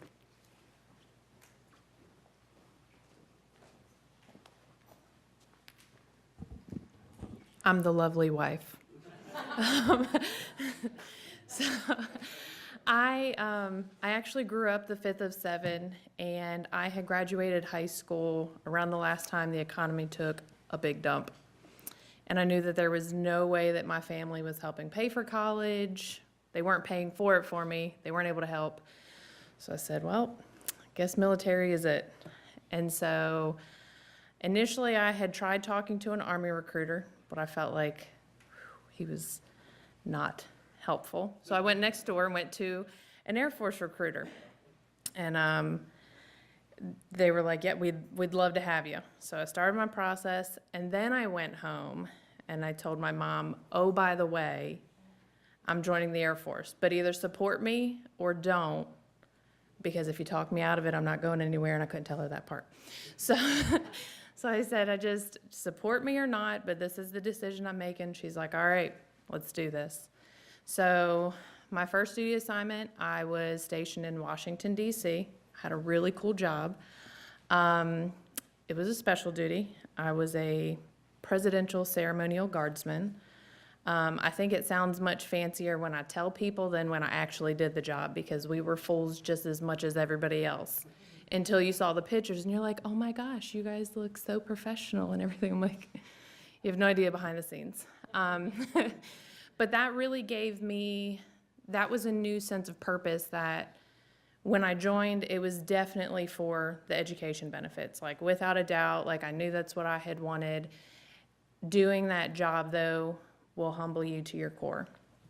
And so I really had the opportunity to grow as a very young adult during that time frame, and open my eyes to what the military is and the sacrifices that really do come along with that. Had some really cool jobs along that special duty. Our main concern was, of course, like the funerals at Arlington National Cemetery, but we would do like arrivals of foreign dignitaries and parades. That was more of the fun side. But like it was a nice variety, so I was like, okay, cool. But it was a special duty, and one of the perks, as much as it kicked your butt physically, was you got to pick a job as long as you qualified. And I said, look, I had already told my recruiter I was going into PT, and he told me there was no way, and so I have to prove him wrong. So let's do this. So then I was accepted into the PTA program as well. Loved PT. That was definitely like my first career passion, if you will. Got to learn a lot of new things during all of that. Working then joint service, going through school, working directly along with everybody was really eye-opening. I thought that was a pretty awesome experience. Did that for my last 3 years. And then I got out in 2015, married my lovely husband, whom I met in PTA school. And, you know, he still had 2 years left, and then we had to figure out where we're raising our 3 boys. So we have 3 minions of our own that are just handfuls. And I'll be honest, we were looking at a map and I said, this place right here. And that's what brought us to LaVergne. But we had decided, you know, we wanted somewhere to really plant our roots. And my whole adult life at that point, my community had been given to me through the military. And so we had to decide where we were going to create our community then. And so that's what brought us here. And then, like Ross had mentioned, we opened up our own business and just been trucking along ever since. But that's it. Thank you.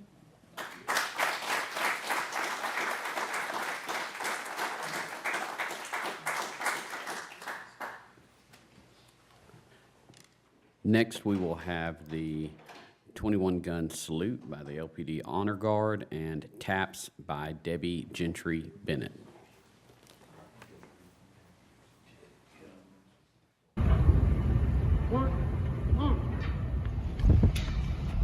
Ready, aim, ready, aim, ready, aim.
This will conclude our Veterans Day program. I want to thank everyone for joining us and end this with two quotes. One is, there is nothing nobler than risking your life in the service of your country. And for everyone who has, we thank you for that. The other one is, America without her soldiers would be like God without his angels. So thank you. Happy Veterans Day.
Life for a penguin can be harsh, but for this colony off the coast of South Africa, life is about to take a deadly turn.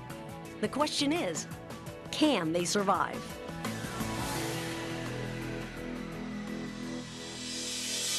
Hi everyone, I'm Julie Scardina.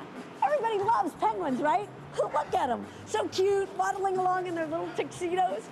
But don't be fooled, these guys are serious survivors, able to thrive in some of nature's most extreme conditions, as you're about to find out. In today's program, you'll witness a colony of African penguins facing a life-threatening disaster, and the amazing call heard around the world for people to come to their rescue. You'll meet a special penguin with a royal namesake, and a feathered ambassador that almost came unglued. All this and more coming up now in this episode of Saving a Species, The Penguin Story.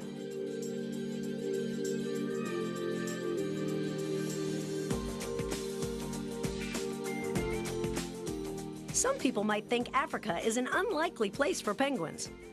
But the southern tip of the continent is home to a fairly large colony of African penguins, at least by today's standards. Like most other species of penguins, the African penguin numbers are in decline. Less than 10% of the original African penguin populations remain. And with a worldwide total of about 56,000 breeding pairs, the African penguin is the only penguin species that breeds in Africa, and it's found nowhere else on the planet. They're listed as vulnerable for a variety of reasons. From early factors like the harvesting of eggs for food and habitat alterations, to more current threats such as pollution and overfishing, which jeopardize the penguins' food supplies.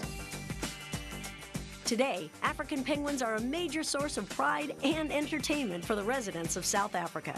Colonies found in seaside villages on the mainland, like Simonstown, bring tourists and their cameras to the area for year-round amusement.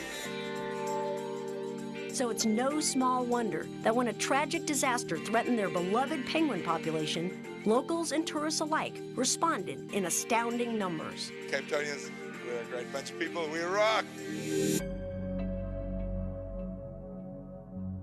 June 23, 2000 marked a tragic day off the coast of Cape Town, South Africa, when an ore carrier called the Treasure developed a hole in the hull and sank 6 miles offshore.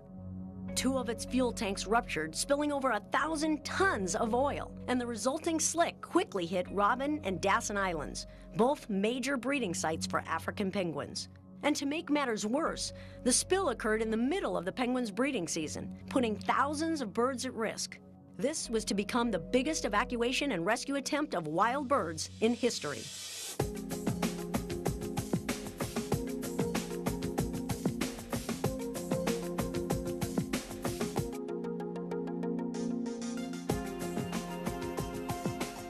It's an important cause over here. The call for help was heard around the world. And within hours, governments, agencies, businesses, and individuals partnered to save the oiled penguins, headed up by 2 organizations well known for their rescue efforts. Salt River Station, an empty railroad maintenance warehouse in the industrial heart of Cape Town, was chosen as a viable rehab site. And within 1 day, water and electricity were installed, dry pools were set up, crushed shells were trucked in, and the rescue facility was up and running. Workers and volunteers captured the oiled birds and transported them from Dasson and Robben Islands by air, boat, and by truck to the facility where they would hopefully find refuge. Including the African penguin, there are 17 total species of these specialized seabirds, just like this rockhopper with the adorable yellow crest. And here's a chinstrap penguin, named for obvious reasons. And here's a couple gentoos. And this is a king penguin, just slightly smaller than the largest species, the emperor penguin.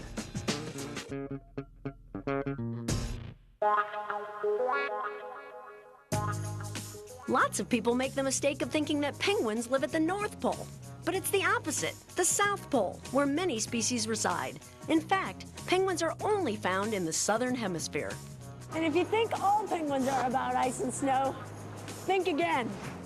Some species like the Magellanic, the Galapagos, the Humboldt, and the African penguins have adapted to warmer, temperate, and even tropical climates. Penguins eat krill, squid, and fish, and these fast-swimming birds catch their meals on the run, relying on their sharp sense of vision while hunting. Feeding the rescued African penguins was a primary concern for the caregivers. These birds had to be hand-fed, which was no small task considering the mounting size of this rescue.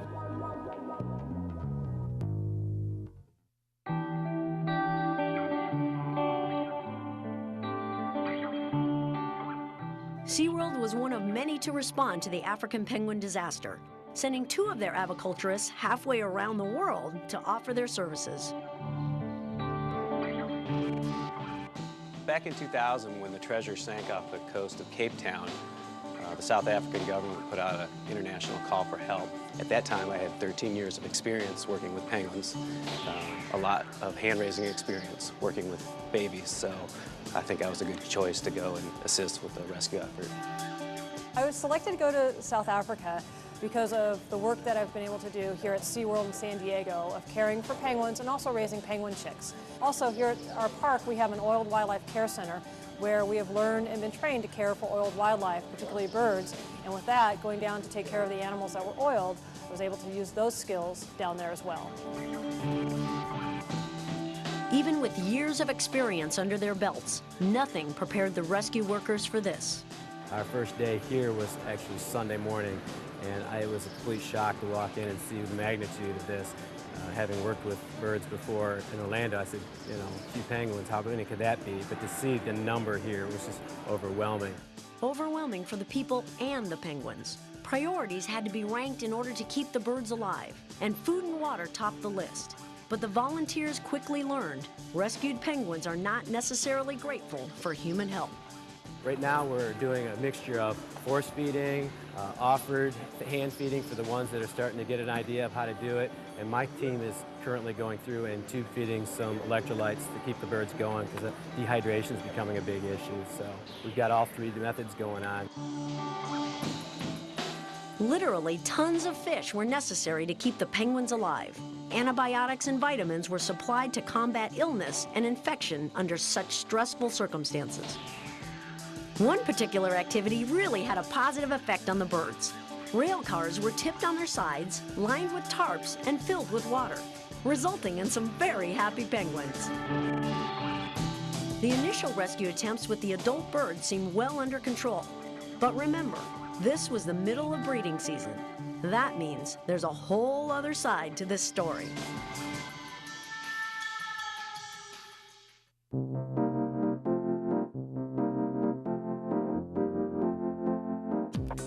February 28, 1982 was a special day at SeaWorld San Diego. It marked the hatching of the first hand-raised king penguin at the park. Since that time, Tut, as he came to be known, has sired several chicks. And today, at nearly 25 years old, he's still an important family member at SeaWorld. How's that for a penguin encounter?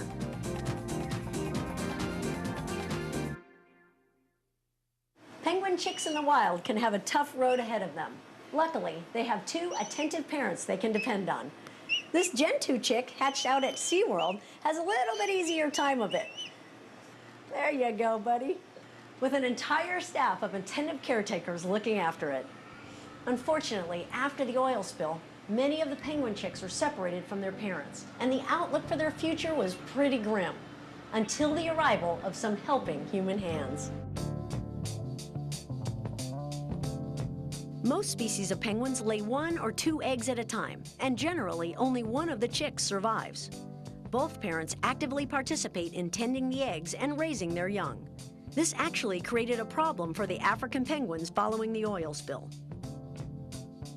This spill wasn't big in comparison to other spills, but since it occurred during the penguin nesting season, it interfered with their feeding process.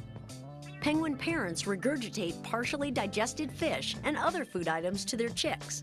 In order to hunt their prey, the African penguins had to swim through the slick, and oiled feathers eventually would keep them from being waterproof and able to regulate their body temperature. Also, the birds often ingested oil, and when they returned to their nests, their regurgitated food was contaminated.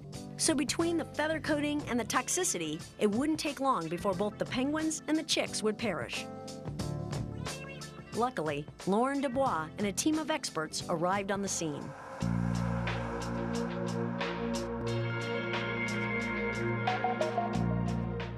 first arrived, there was nothing set up for the chicks. They had set aside a room for us, but pretty much they were waiting for us to arrive.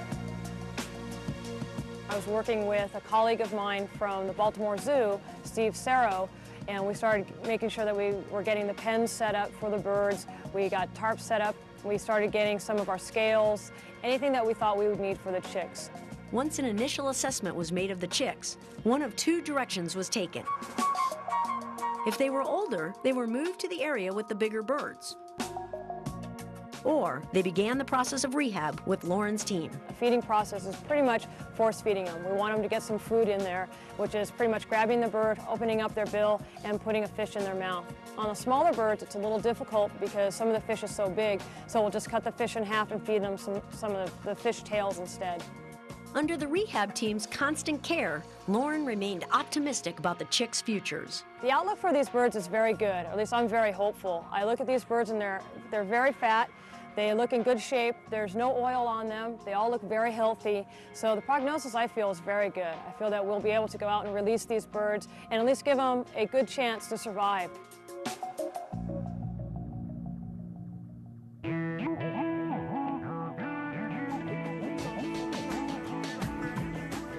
Penguins are warm-blooded seabirds that don't actually fly.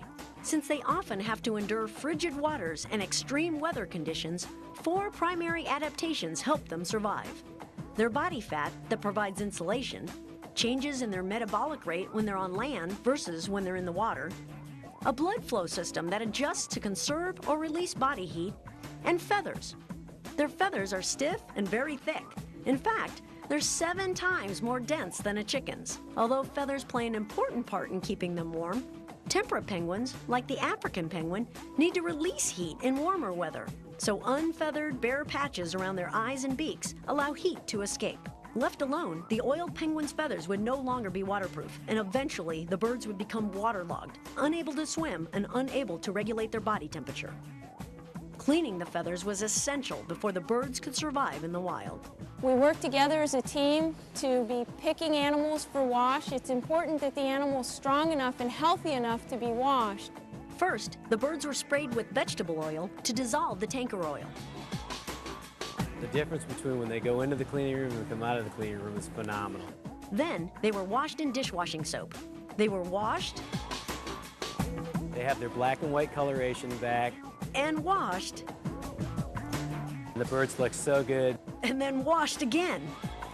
And they even look happier. Next, they were rinsed in fresh water, then set under heat lamps to dry overnight. There is no long-term effects from the oil with regards to their feather coloration. It took 2 volunteers on the average of 1 hour to wash 1 penguin. So on a good day, 500 to 600 penguins were washed. Cleaned birds also received fluids, vitamins, and a flipper band for identification. The Cape Town rescue was a collective, massive effort. In the end, would it make a difference? Only time would tell.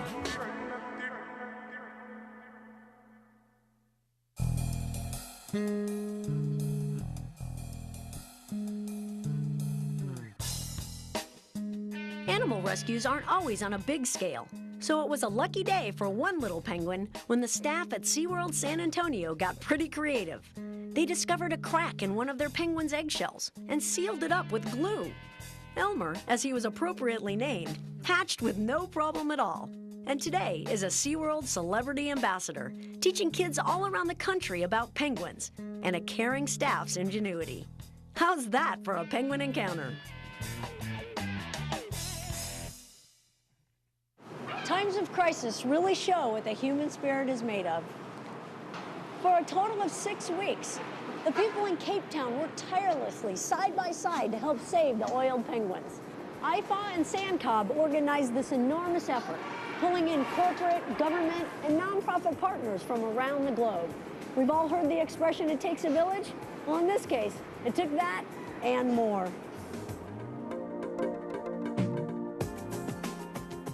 It's a lot to manage, but we're doing it. Are you wondering what it takes to coordinate a rescue this big? Every aspect has to be thought out and responded to, and it all has to happen like yesterday. International Fund for Animal Welfare, or IFA, And South African Foundation for the Conservation of Coastal Birds, SANCCOB for short, pulled together dozens of organizations for the effort, and supplies and donations poured in. Fish, lots of fish, in fact 361 tons at Salt River alone. Vitamins, equipment, pools and liners, cleaning agents, cleaning gear, protective gear, boxes, transportation, even a Red Cross station was set up inside the facility to care for human injuries. And then you need the people to make it all happen. So how do you spread the word? On the radio 2-3 times a day, about 4 or 5 different local and national radio slots. I talk to people, I cajole them, I beg them, and we've had an overwhelming response. Of course, a booming voice helps. My bid happens to be a big body with a big voice, and I just organize the people, I yell at them, I smile at them, I encourage them, and I keep things going. Thousands of volunteers answered.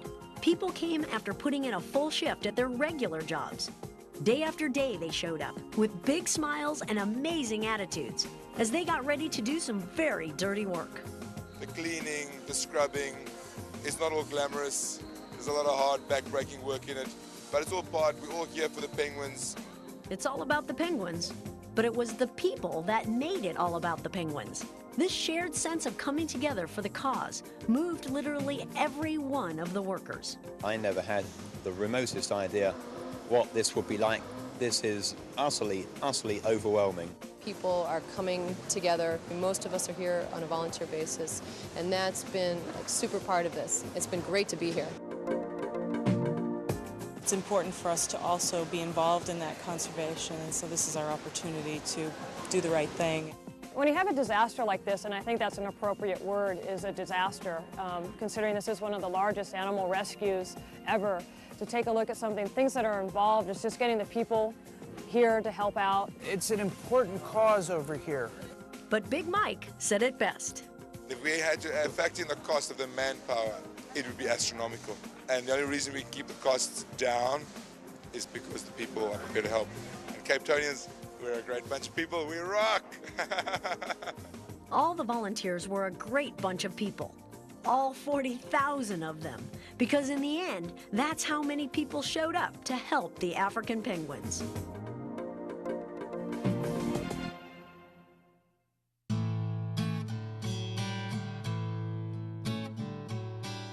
Standing over 3 feet tall, the largest of the penguins, the emperor penguin, lives its entire life in and around Antarctica.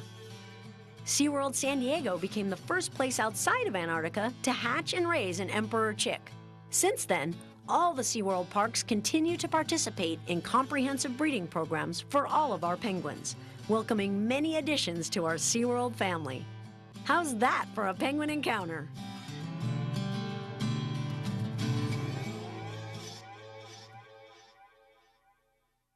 The response to the African penguin crisis shows what can happen when people join forces for wildlife conservation.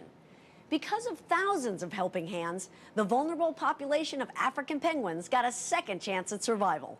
And all this time, energy, and hard work was leading up to a single goal: the day the penguins could be released and swim home.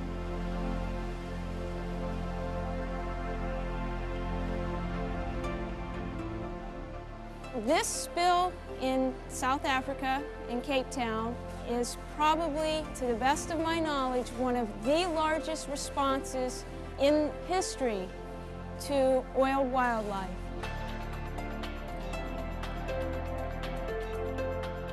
It may not be the largest spill by volume of oil spilled, and it may not have the most miles of coastline affected, but it by far has the most live animals retrieved, brought into captivity for rehabilitation. So this is an extremely large spill response here in Cape Town.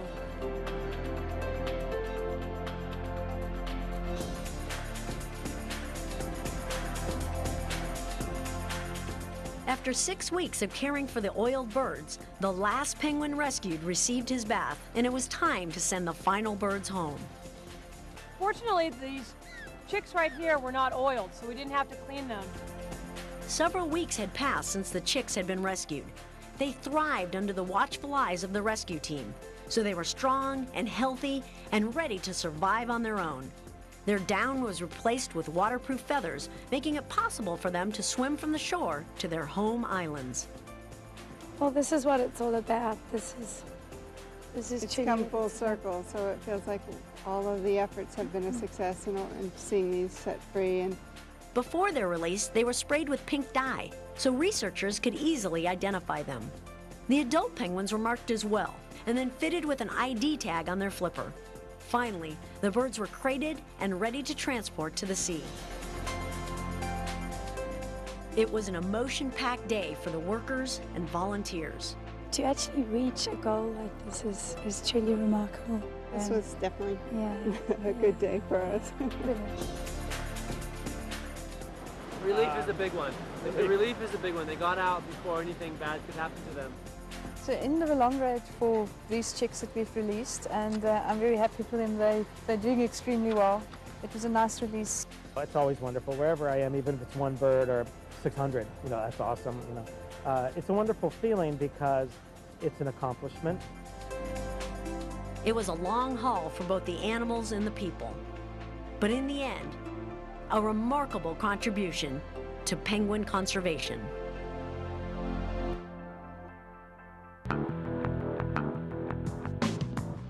Not all of the birds taken off Robben and Dasson Islands were oiled.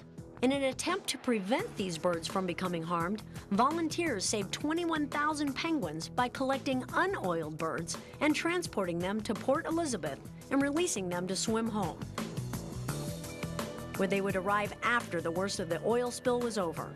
This step in prevention is a strong example of proactive conservation.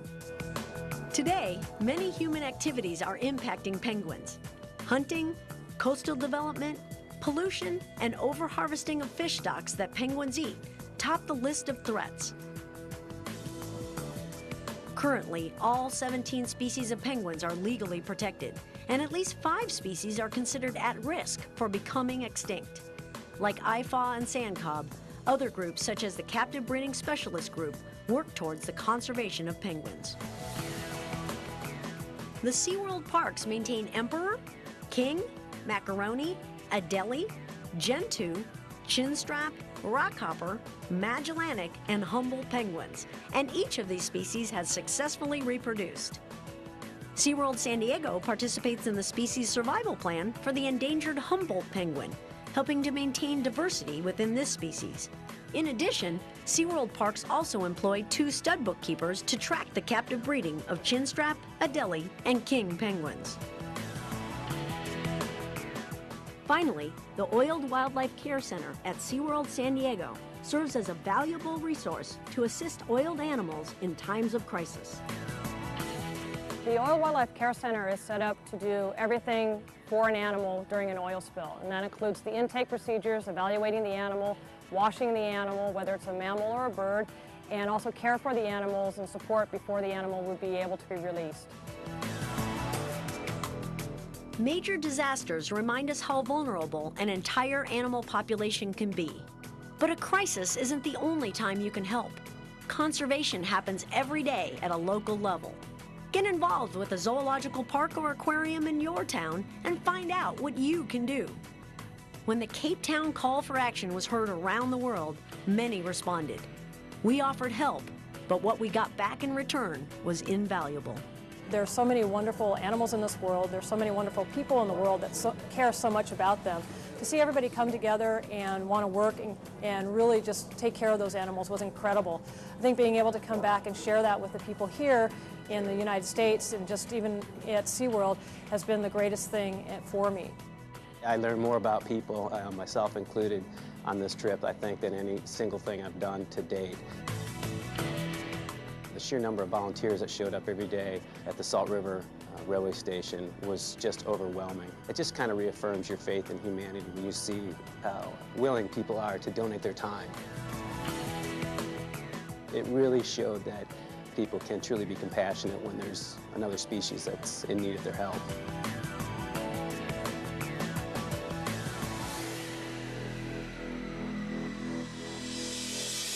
The African penguin rescue remains the largest, most successful bird rescue in history to date. Over 40,000 volunteers saved more than 43,000 birds total. They cleaned about 22,000 birds and achieved a 90% survival rate upon their release. This monumental success happened because a lot of caring people showed up and made a difference. From Busch Gardens and SeaWorld, I'm Julie Scardina. Thanks for watching The Penguin Story. Hi, I'm Jenny Bush, Conservation Ambassador for the Anheuser-Busch Adventure Parks. SeaWorld, Busch Gardens, and Discovery Cove are dedicated to the conservation and preservation of wildlife. And we believe the stories like the one you just experienced need to be told. The penguins featured in this program are just a few of the many species that benefit from the SeaWorld and Busch Gardens Conservation Fund, a nonprofit charitable organization dedicated to animal rescue, wildlife research, habitat protection, and conservation education. Your support through the continued viewing of programs like this is appreciated. I encourage you to learn all you can about animals and their environment. Remember, we're all interconnected. What happens to them eventually happens to us. So we need to protect them and their habitats. Together, we can make a difference.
chances are you've never been to the moon. But whether you know it or not, NASA is part of your everyday life. That's right. A lot of technology and research that was designed originally for space has been transformed into products that you and I use each and every day. They're called spin-offs. Today on NASA 360, we're going to take a look at some of our favorite spin-offs in your home, your city, and your life.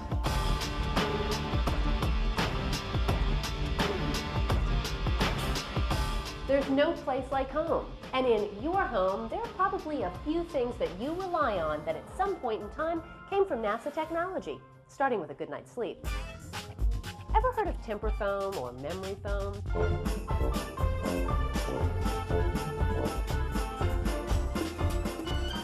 Well, more than a few companies use temper foam to make mattresses. But originally, temper foam was developed for spaceflight. Back in the 1960s, during the Apollo program, NASA set out to design flight seats that could provide extra comfort and shock absorption for astronauts. The result of their research was a special kind of plastic called open-cell polyurethane silicone. It's temperature sensitive and pressure sensitive, meaning it reacts to body temperature, getting softer when warm and firmer when cold. It distributes weight evenly and is super shock absorbent. That's why it's used in mattresses and pillows, but it's also used in aircraft, cars, even wheelchairs.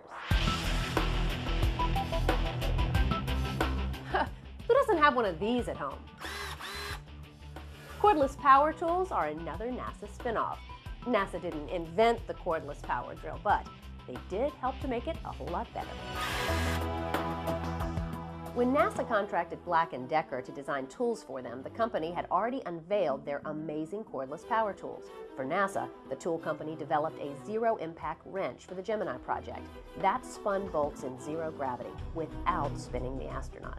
They also designed a cordless rotary hammer drill for the Apollo moon program. But before sending the tools to space, Black & Decker and NASA tested the tools at extreme temperatures and in zero atmosphere and zero gravity conditions. As a result of this research, Black & Decker created several spin-offs, including cordless, lightweight, battery-powered precision medical instruments.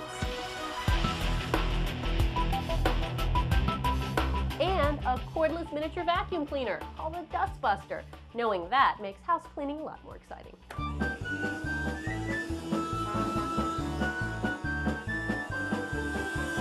NASA also helps make existing products better, like this.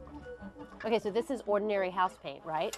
Okay, NASA didn't invent that, but if you add this to your ordinary house paint, your paint becomes insulating paint. Check it out. These ceramic microspheres create a heat-reflecting thermal layer that keeps your house cool in the summer and warm in the winter. Pretty neat, huh? This is the result of insulation technology, originally designed in the 1980s for use on the Space Shuttle's solid rocket boosters. The original process was costly and toxic.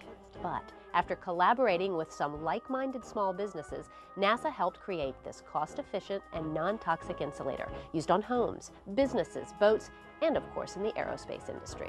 This is the ultimate in green technology. It cuts energy costs, and it's so safe, you could even eat it. I think I'll pass. Hey, did you know that NASA helped make better plasma displays similar to this one? NASA experts in advanced metals, ceramics, and glass helped the top producers of plasma screens to create non-distorting, non-discoloring, and multi-contour microspheres, the key component for novel plasma displays. These advancements are finding their way to better displays in stadiums, cities, and even your TV set at home. I know that guy. NASA spin-offs really are everywhere we look. Water.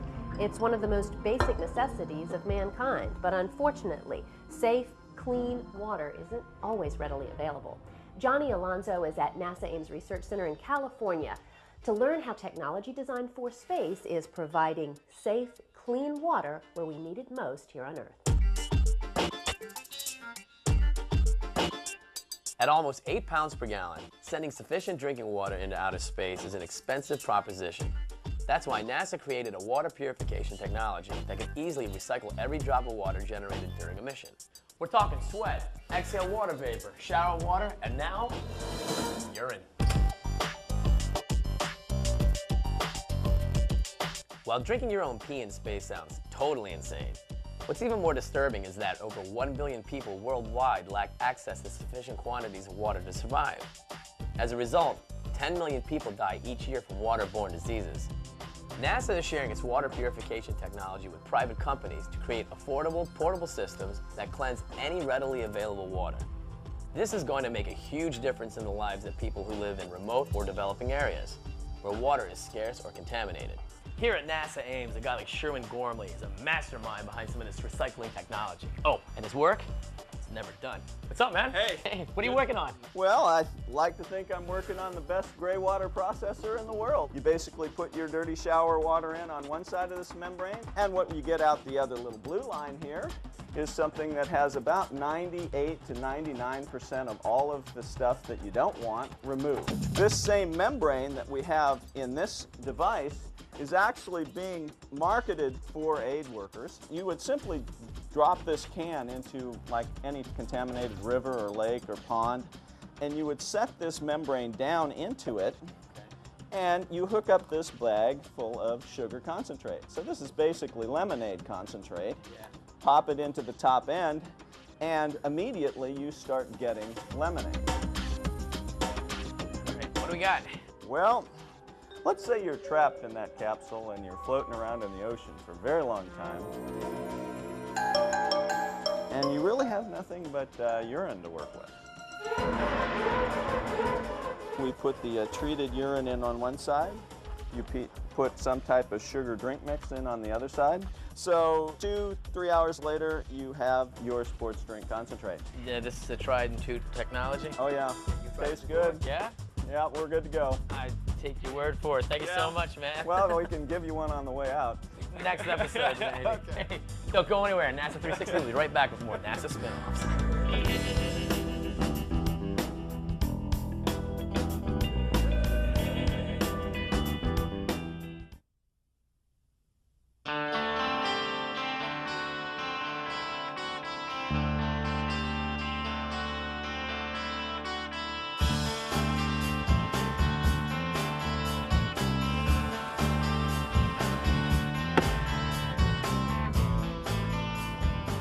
Whether we're at work, at home, or in between, technology originally designed for use in space has made its way into our everyday lives.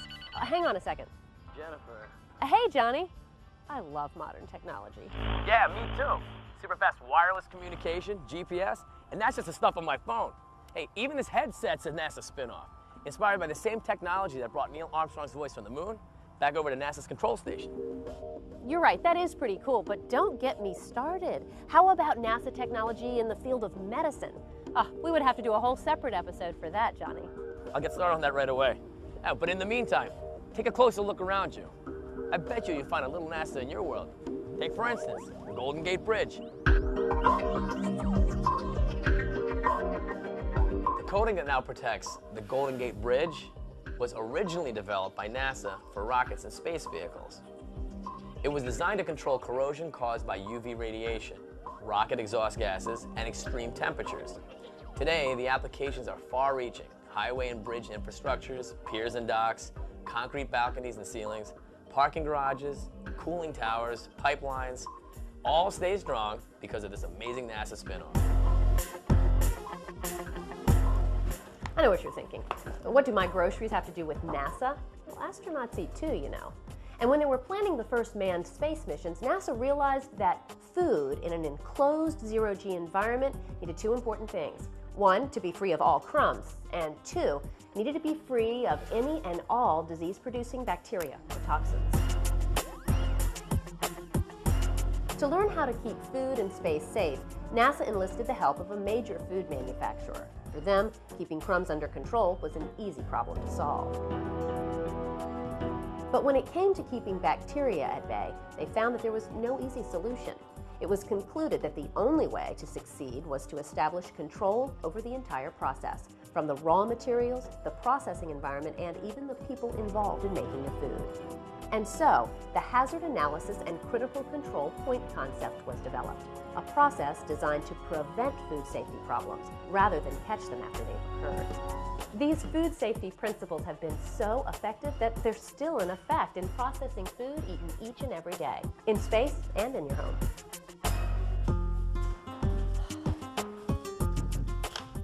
Oh, fresh produce in space sounds like a good idea. Unfortunately, we won't have gardens in space anytime soon, but you can be sure NASA's working on it. In fact, their research on plant growth chambers has already resulted in benefits for us here on Earth. How? Well, you may not know it, but plants produce a natural hormone called ethylene. It's like a chemical cue that tells them to begin ripening. And when you get a bunch of plants together, too much ethylene means premature spoilage. Plants grown in NASA's growth chambers had the same problem, but researchers quickly devised new technology that scrubs ethylene from the air and prevents premature aging. And now that same ethylene removal technology is being used to keep produce in the markets fresher, longer. And the device is capable of cleaning the air of 98% of harmful airborne pathogens. It could be used in hospitals, schools, airplanes. Turns out rocket science is good for the health of your fruit and your family.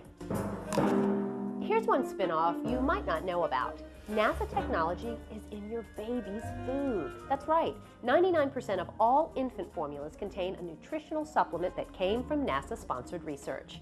It came about when NASA became interested in the potential of algae as a recycling agent for long-duration space travel. The research resulted with an algae-based, vegetable-like oil that contains two essential polyunsaturated fatty acids, DHA and ARA. These are the same fatty acids found in human breast milk, and they play an important role in mental and visual development. But this supplement is good for more than just babies. I mean, it's in yogurt, cheeses, juice, milk. So the next time your mom tells you to eat your veggies, tell her you'd rather eat your algae.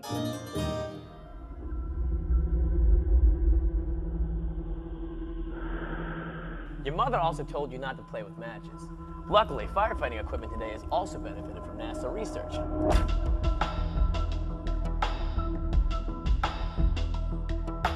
Lightweight, fire-resistant, heat-protected materials originally developed for use in astronaut spacesuits or in spacecraft are now helping firefighters work safely, quickly, and efficiently. The radio and breathing systems crucial to successful firefighting are also lighter and more efficient than ever before, thanks to engineering borrowed from NASA.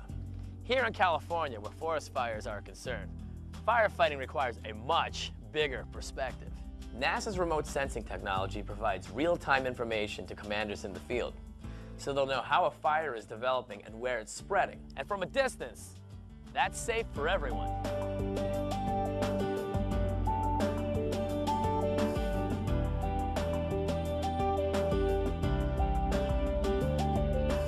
One NASA spin-off that has come full circle is solar energy. People have been harnessing the sun's power since the beginning of time. Solar power then became the primary source of power for all NASA's missions, the most impressive of which has got to be the International Space Station.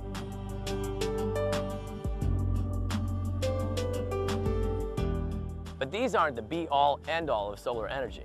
Nope, because NASA never stops working to make technology more efficient and lighter. They push the limits of solar energy efficiency by creating a lightweight solar panel that performs like a heavyweight. Already, these thin-film solar cells are on the market, and they're turning out to be a popular and affordable green energy option. They use a fine layer of semiconducting material to convert sunlight into energy, which means they're cheaper to make and easier to install. But that's just the beginning. In the near future, solar energy might be beamed down to us by solar panels that are floating in low Earth orbit. Now, that's never been done before, but for NASA, that challenge makes for just another regular day on the job.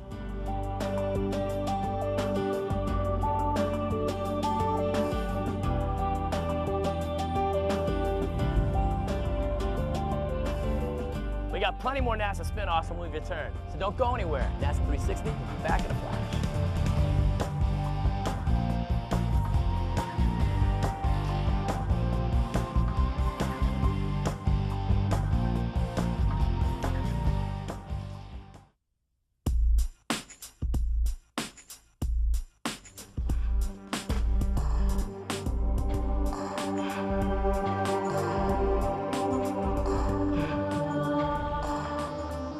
know NASA research and technology has lent itself to hundreds of commercial products in our homes and the cities that surround us. But sometimes we need to borrow NASA technology to help perfect some of the good things in life.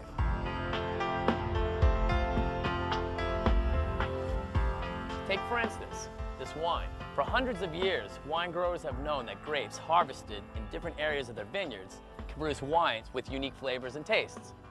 Many winemakers are now using NASA's advanced remote sensing technologies to understand the subtle nuances of their vineyards. They can identify vine vigor to see weak and strong areas of growth in the vineyard, then break up how they harvest. That's a process that used to take decades. Now, it takes just months. NASA's remote sensing of vineyards has also been used to track bacterial and fungal infections caused by insects. These pests have devastated vineyards and orchards from California to Florida and south as far as Central America. Who knew that technology designed for up there could help make the quality of life down here so much better? Cheers. When you think of space and science and technology, what comes to mind? Probably spaceships, astronauts, scientists in white lab coats, and baseball. Probably not, but believe it or not, NASA technology has resulted in spin-offs that are very much a part of an athletic lifestyle. Swing better! Let's start with clothing. Thanks to NASA, workout gear is now designed to interact with the unique microclimate of the human body. Sounds pretty high-tech, doesn't it? That's because it is. In 1988, NASA began working with private industry to develop thermally adaptive phase change materials that could be applied to astronaut suits and gloves for better protection against the bitter cold and scorching heat encountered in space. Their research resulted in the creation of adaptive phase changing materials. Phase change materials have the ability to store heat and then re-release it to moderate the temperature between the body and the environment and keep it just right. Woo! All right, now that's what I call smart fashion.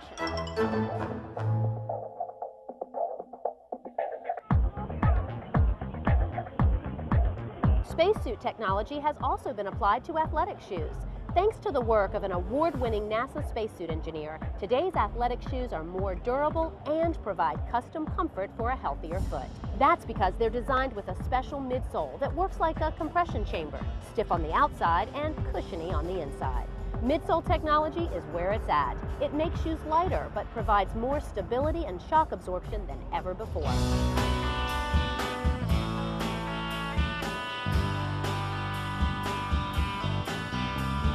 From mattresses to sneakers, cushiony foam may be one of the most used NASA spin-offs around. Not only does it keep us comfortable, it keeps us safe. From Little League to college and pro athletes, safety gear is vital to keeping athletes safe from injury. Almost all protective sporting equipment, including bicycle helmets and car seats, use Tempur foam for shock reduction.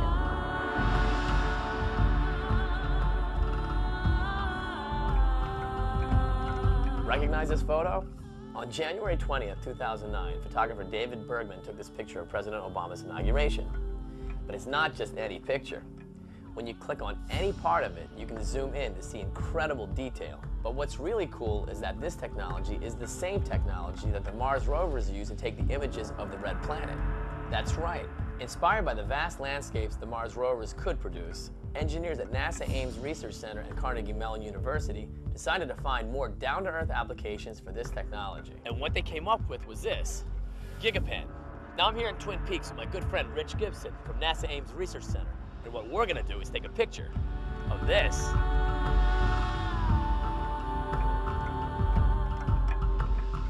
This is the GigaPen imager. Yes. This is a robotic platform that takes your camera, most any normal small digital camera, yes, rotates it on this robotic platform, and can vary it up and down, and then takes pictures with this robotic finger. Can take dozens, hundreds, thousands of pictures even. Yeah. So, and once we've taken those pictures, we can put them all together with software that we have, right, and upload them to the web, where you can explore them in stunning detail.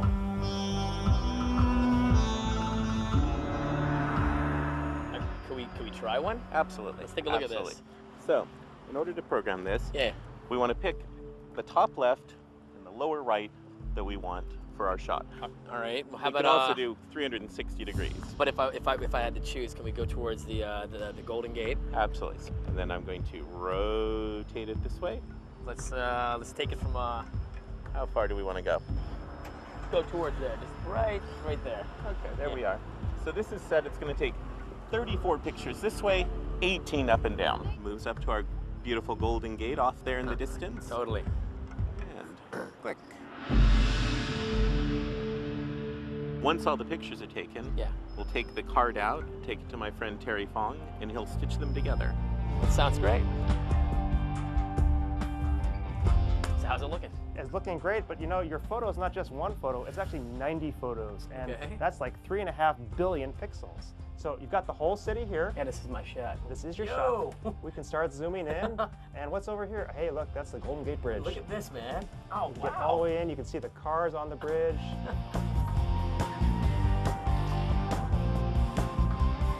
What's great about this is that this is exactly the same sort of software that we use for looking at Mars. It's the same thing that we use to let scientists take a look at different things on other planets. What are some of the applications here on Earth? There are tons of applications here on Earth. You can use it for education. We're working with UNESCO for cross-cultural awareness between school kids. You can use it for journalism. Sports Illustrated is taking us out to various sporting events.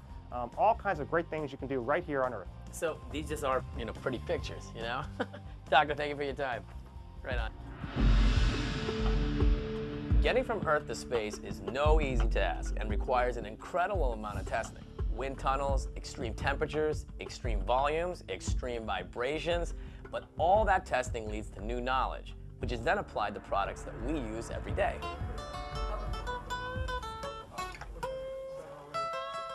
Yeah, like this guitar. Yeah, this guitar. A company that originally developed helicopters is now making these Ovation guitars.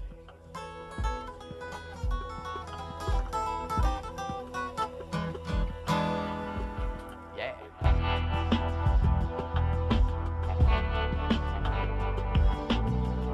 The engineers there use vibration analysis equipment, originally used to locate and eliminate vibration. In this case, the technology was used to make the perfect vibration.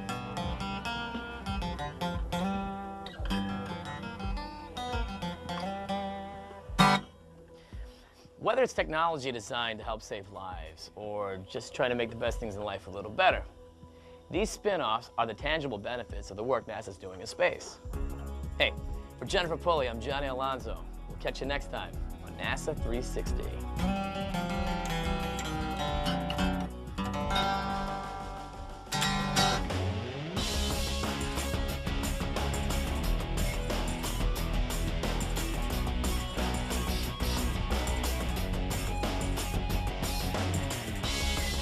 Thanks to NASA, work out here is now designed to, Hey, what's going on, man? What are you working on? It's a time machine. It's not the script. What are you Unfortunately, we won't, whoops, there goes an apple. Whether it's technological, wrong line. Our time clock is ticking, Johnny. Are you done with your line yet? Do you play country or western? I play both. Hey, there's Johnny. Wait, let me get that phone call really quickly. Yeah, hang on, it's Paisan on the phone. Yeah. Yeah. Oh, Johnny, I love you. Yeah, I love you, Johnny. Love you.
calling this meeting to order of the library board meeting, and we have a quorum. And can I get anyone to approve the minutes from September the 2nd to 2022 meeting? I'll approve. And a second? A second. And all in favor? Aye. Aye. Aye. And our order of business is to welcome our newest member, Miss Carissa Bitton. We also have outgoing members, Megan Honeycutt, our chairman, myself, vice chairman, and Gary Sutton to my left. At this time, if I may. Yes. First of all, I'd like to say, Carissa, we are so happy to have you with us. It's exciting to have a media specialist on our board, and I know that you're going to bring some good things with you, so welcome. Thank you. I'm happy to be here.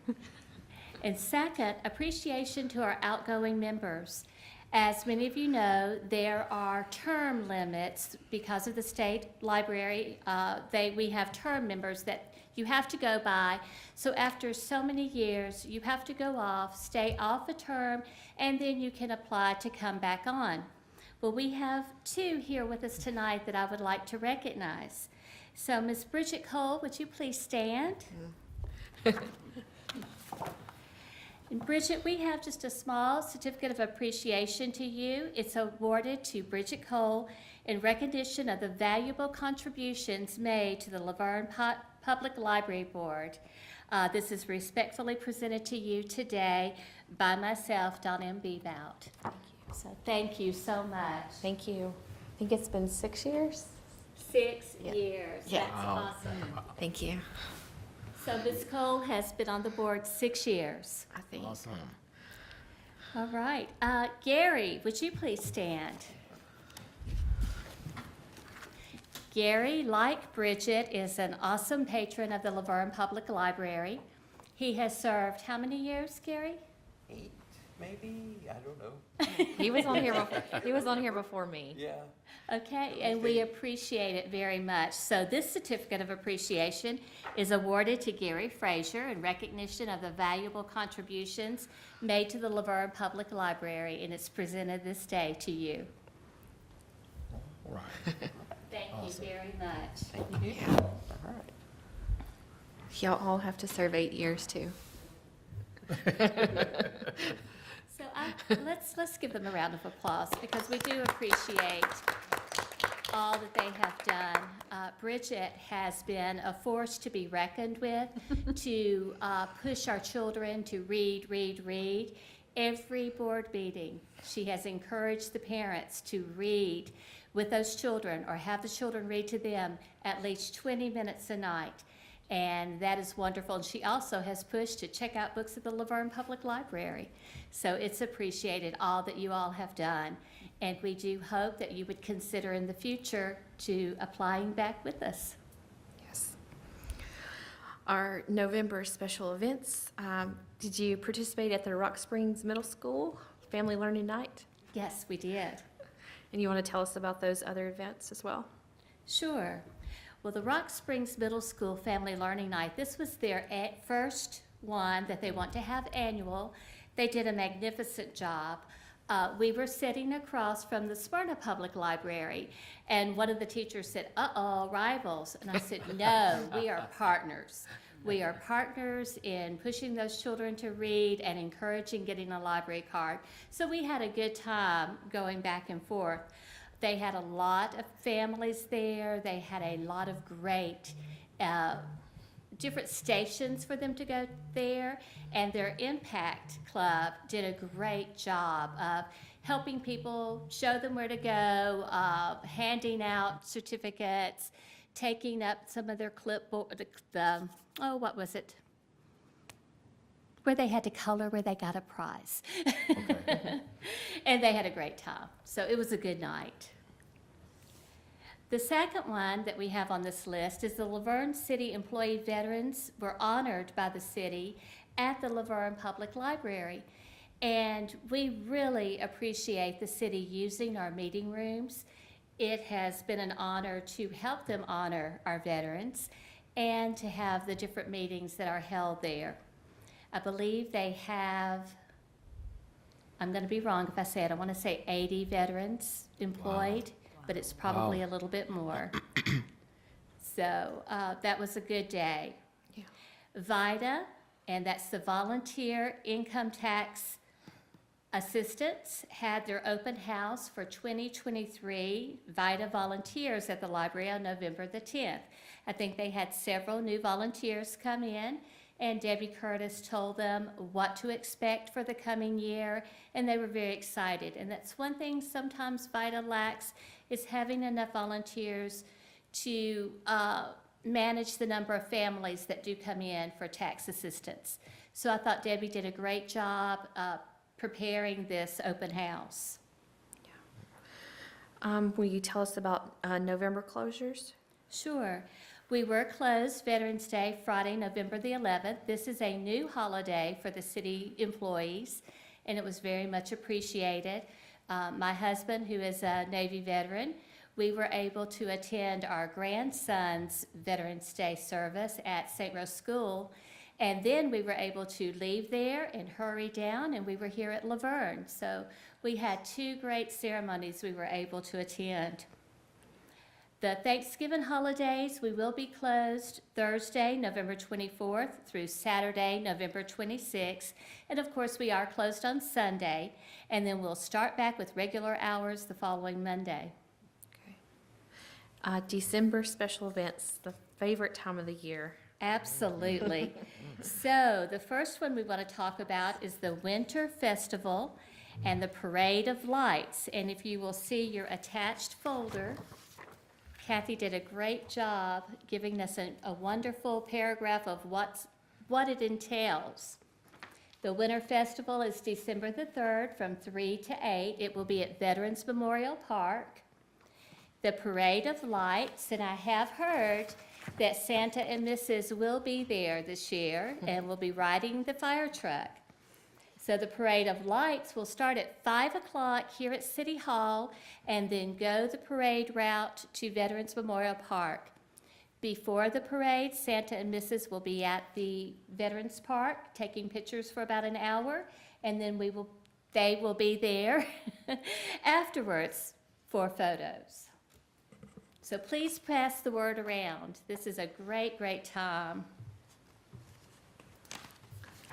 Okay. Also, story time with Mrs. Claus and a visit with Santa Claus is going to happen, wow, at the library. It looks like the person who made this agenda did not put the library down where it was going to be.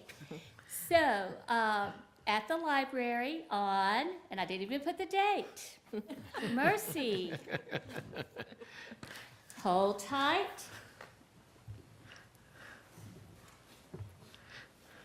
This is why I bring my life with me. Aha. Saturday, December 17th will be story time with Mrs. Claus beginning at 1, and I almost said 1 a.m., but it's 1 p.m., and then Santa will arrive at 1:30 in the gallery to have photos made. The story time, the last time Mrs. Claus tried to do a story time, the electricity went out. So we are sure hoping that Mrs. Claus can get through this story time on December 17th with no problems at all. And then if you'll tell us about our December closures for the library. Yes. So in December, we will be closed for staff holidays, December 23rd through December 26th. And then we will be closed to the public for inventory December 27th through the 31st. And then we will be closed for staff holiday January the 2nd. And we will resume our regular hours on Tuesday, January 3rd, 2023. And then our library board schedule for 2023 is January the 9th, 2023, March the 13th, 2023, May the 8th, 2023, July the 10th, 2023, September 11th, 2023, and then November the 13th, 2023. Can't believe it. We're setting the schedule for next year. I know. It sounds funny to read. Our next library board meeting will be Monday, January the 9th, 2023, and I'll open it up for comments Ms. Benton, if you'd like to start us. I am just so happy to be here and am happy to be of service to whatever the library would need. So thank you for having me. It's just, it's always awesome to hear everything that the library does and how it's a key to our community here, and how wonderful it is that the kids can come to a place that's safe and it's wonderful. So I always love the library and the staff there. Y'all have been awesome. Thank you very much. You're very welcome. Linda. I'm looking forward to Festival this year. It was fun last year, and you and Don did a great job. Wonderful. I'm sorry, Mr. and Mrs. Claus did a wonderful job last year. What we do is we help them, those big coats are so hard to get on. Yes. So Don and I are helpers to Yes, Santa and you are Mrs. Santa's helpers, Mhm. yes. And I hope this year is bigger and better than last year. I know it will be. Absolutely. Weather permitting.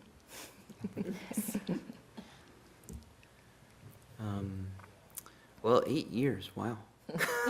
Yeah. It's been quite an adventure. I've enjoyed every minute of it, really I have. And Donna, you guys do a fantastic job over there, and it was just, I hope I was able to contribute in some way. Yes, you were. I believe that, literacy is just of the utmost importance in just getting kids to read, and it's just so important, and this is such a vital facility for everyone here in this community. I wish more people would take advantage of it, but we're getting there. Absolutely. And we've seen a lot happen in 8 years. I mean, we had a little flood, we had roof repairs, and a plague, and all kinds of things. So we got through it, and it's all a credit to you and the members of this board, and you guys are in for an adventure of your own. So Absolutely. best going forward. Thank you.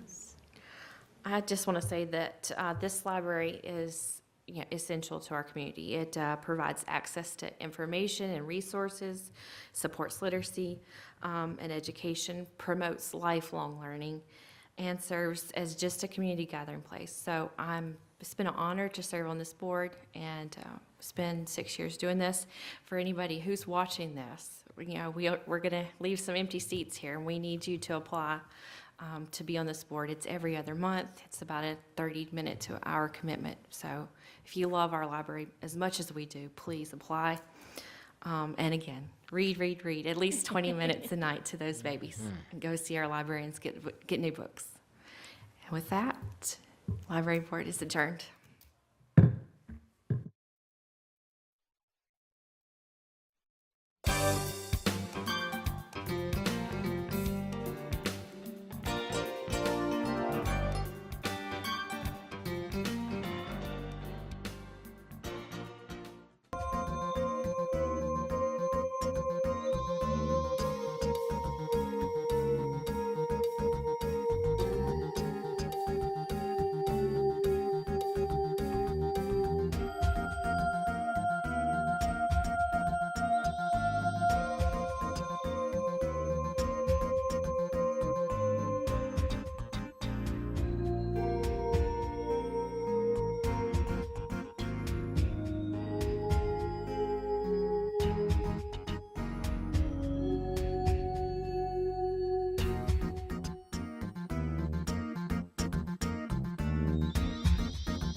Coming up on this edition of Out of the Blue from Middle Tennessee State University.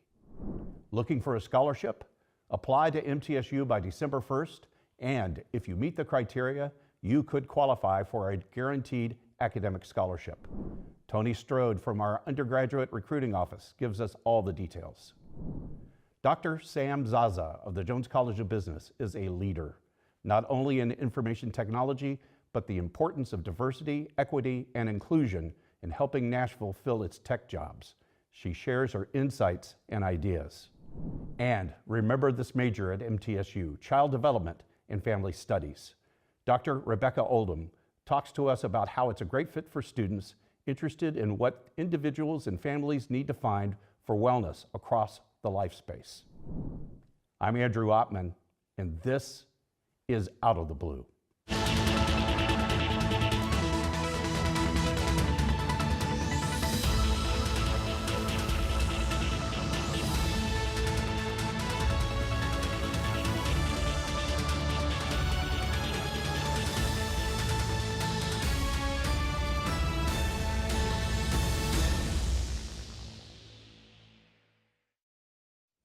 Welcome to Out of the Blue. I'm Andrew Ottman. Looking for a scholarship? Well, you need to apply to MTSU by December 1st. If you're an incoming freshman and you meet our criteria, you may qualify for a guaranteed academic scholarship. Tony Strode from our undergraduate recruiting office gives us all the details. Tony, welcome back to the show. Hey, thank you for having me, Andrew. You know, when it gets this time of year, all we say is December 1 deadline, December 1 deadline. It's on billboards, it's on our website, December 1 deadline. So why is December 1 so important to an incoming freshman at MTSU? Yeah. So that date's very important if you want a guaranteed scholarship. And we all know that we have so many great qualified students who are applying to MTSU. So we want to make sure that they apply by December 1st so we can get their application processed, get them admitted, and then we can award them a scholarship. Our scholarship deadline's December 1st. We have so many awesome scholarships for students. All they have to do is apply, send in their transcript, their ACT scores, and once we get that and we can admit them and evaluate, make sure they meet the scholarship requirements, then they will be guaranteed and awarded a scholarship. Now, you can apply to MTSU and be admitted beyond December 1st. Absolutely. And when we talk about a guaranteed academic scholarship, that's different than me just applying for a scholarship and I write an essay and all these things. It's a whole different kind of critter. What does a guarantee mean? Yeah, so if you meet any one of those scholarship thresholds with the ACT and the GPA, you're going to get that scholarship. Period. Automatic. There's no extra application, there's no scholarship essay, anything like that. You just have to apply, send in your transcript, your ACT scores. Once we get that and we evaluate it and see that you meet the requirements, you'll be awarded that scholarship. There's a whole range of these scholarships, and I want to talk them through a little bit, but we're really excited about the new enhancement of the True Blue Scholarship. Yes. And it's because it begins at an ACT score of 22. Absolutely. That's pretty cool, right? Yeah, that's awesome. I mean, it's the most money awarded to a student with the 22 to a 24 on the ACT, combined with that 3.5 GPA, gets them $3,500 a year. That's $14,000. That's $14,000 for 4 years, which is awesome. I mean, that's pretty much taking care of, you know, maybe most of your tuition, depending on how many classes you're taking and things like that. And the great thing about that is that it's stackable too. So if you qualify for the Hope Scholarship, which if you're a Tennessee resident and you have that 22 or higher, you're going to get that You've Hope got it, Scholarship. right. Absolutely. So you're stacking that on top of any federal money that you're getting, any outside scholarships that you may receive as well. You can stack that True Blue Scholarship on top of that too. You may even get some money back at the end of the year. It really is amazing, and it's the largest of its kind in the state. We're really proud of that. I love the fact that we're making these scholarships accessible to these great students in the 22 to 24 band. I also love the fact, like you mentioned, the Hope. The state recently expanded the benefit on the Hope. So combined with that, you talked about that plus the Hope.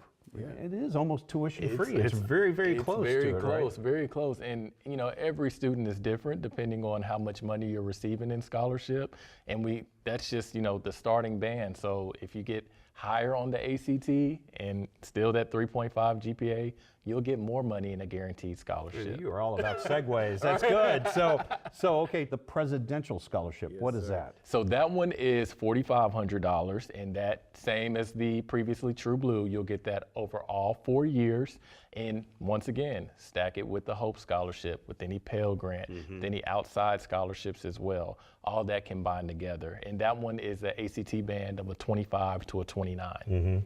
And for sure, that benefit plus the Hope really does cover your tuition costs. Absolutely, that And will that's cover your tuition. just a fantastic thing. Then 30 and up, we've got the trustee scholarship. Yes, sir. And that one is $5,000 a year. And for those students in the trustee scholarship band that are at the very high end of the ACT, we've got another bonus for you. Absolutely. We're really excited about this one too. This is our new Centennial Scholarship. So from a 34 to a 36 on the ACT, that's giving you a total of $8,000 per year. So that definitely is taking care of your tuition. It really is. It really is. Just with that scholarship. And as we said, with the Hope Scholarship, anything else that you get, I mean, you're off to the races with that amount of money that you're getting. So many people don't do the math on this because you're right, because they're stackable. There's also other scholarships you can get from private sources, foundations, and things like that. But stacking on top of all that, suddenly you've got enough that covers your tuition. Then you can start chipping into like room and board. Yeah. And then you start chipping into money in your pocket after the semester is over. Absolutely. I know several great students who have managed their scholarship budgets such that when they leave with money in their pocket to go into the real world. Absolutely. And I don't think enough people talk about that. No, I mean, I don't think they do either. And then just being able to graduate debt-free. Right. I know here at MTSU, we already have students graduating with very low debt, but even just getting out of, your bachelor's degree with no debt and actually making money, being paid to go to college, I mean, you can't get any better than that here. Tony, there's so many scenarios where you can go to MTSU for tuition free. Where can I find out about this?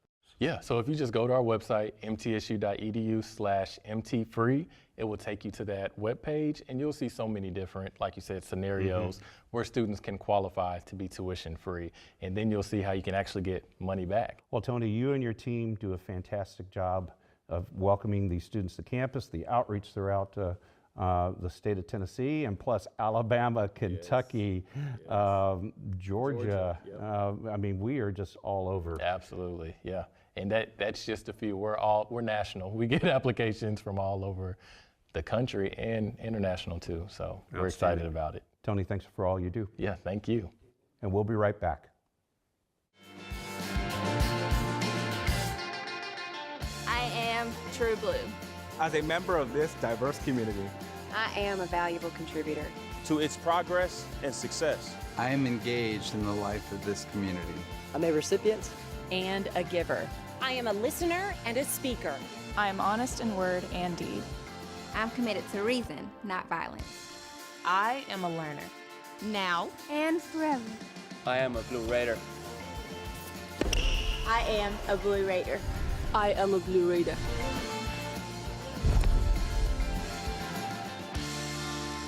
True Blue.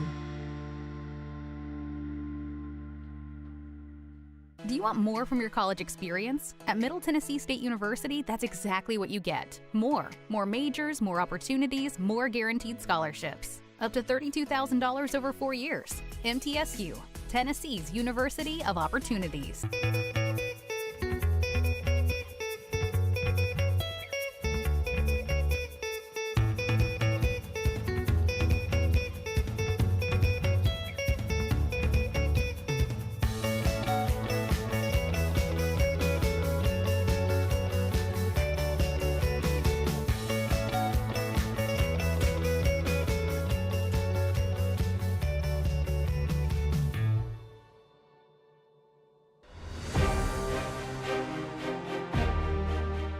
So many men and women that have served that expected to be able to have their tuition or certain assistance being given to them, and that money evaporated. With the establishment of the general fund is to make sure that all those men and women can get through MTSU and pursue what they thought they could do when they came on back. We're extremely proud that the Predators have identified the need to help make this fund one of the best at our university for our veterans. Welcome back to Out of the Blue. I'm Andrew Ottman. Dr. Sam Zaza of the Jones College of Business is a leader, not only in information technology, but also the importance of diversity, equity, and inclusion in helping Nashville fill its tech jobs. She joins us to share her ideas and insights. Sam, welcome to the show. Thank you, Andrew. I appreciate it. You know, we bump into each other, it seems like all the time on campus. We do. I mean, there you are, here you are, and it's great to have you come to the studio because I really wanted to talk to you about your work in IT, how you're really trying to expand the pool of qualified candidates in IT, recognizing the great opportunities in the Nashville area, but you've also got some great stories about your journey here, so let's get started. So let's talk about first, you know, Nashville is a tech center and the opportunities and challenges that they face as a result of that and how your expertise is helping guide some of those conversations. Of course. So Nashville is booming. Everybody want to come to Nashville. But there is one issue that you hear a lot from organizations and companies, that they're not able to find IT talent. Mm-hmm. So to counter that, I feel we need to prepare the workforce early on, starting from our students. One part of that is to provide study abroad programs for them, to expose them to that international aspect, to see other perspective, other subjects, other point of view. And actually, we did one of that. We internationalized a course where we did a joint course with a university in Brazil, and then we did a joint project, me and my colleague. Actually, it was his course. So we did a joint project with them where our students will do the same project with Brazilian students. And then at the end of that course, we elected 4 students to go actually to Brazil to meet their counterparts. And then we did a paper about what we did, the internationalization, and we presented at a conference. Such a great priority at our university about study abroad and international opportunities. Dr. Robert Summers, who I know is one of your colleagues, our Vice Provost for International Affairs, such an advocate for those things. Why is it important, in your perspective, from the IT perspective, for internationalization? How does that help prepare a better prepared candidate?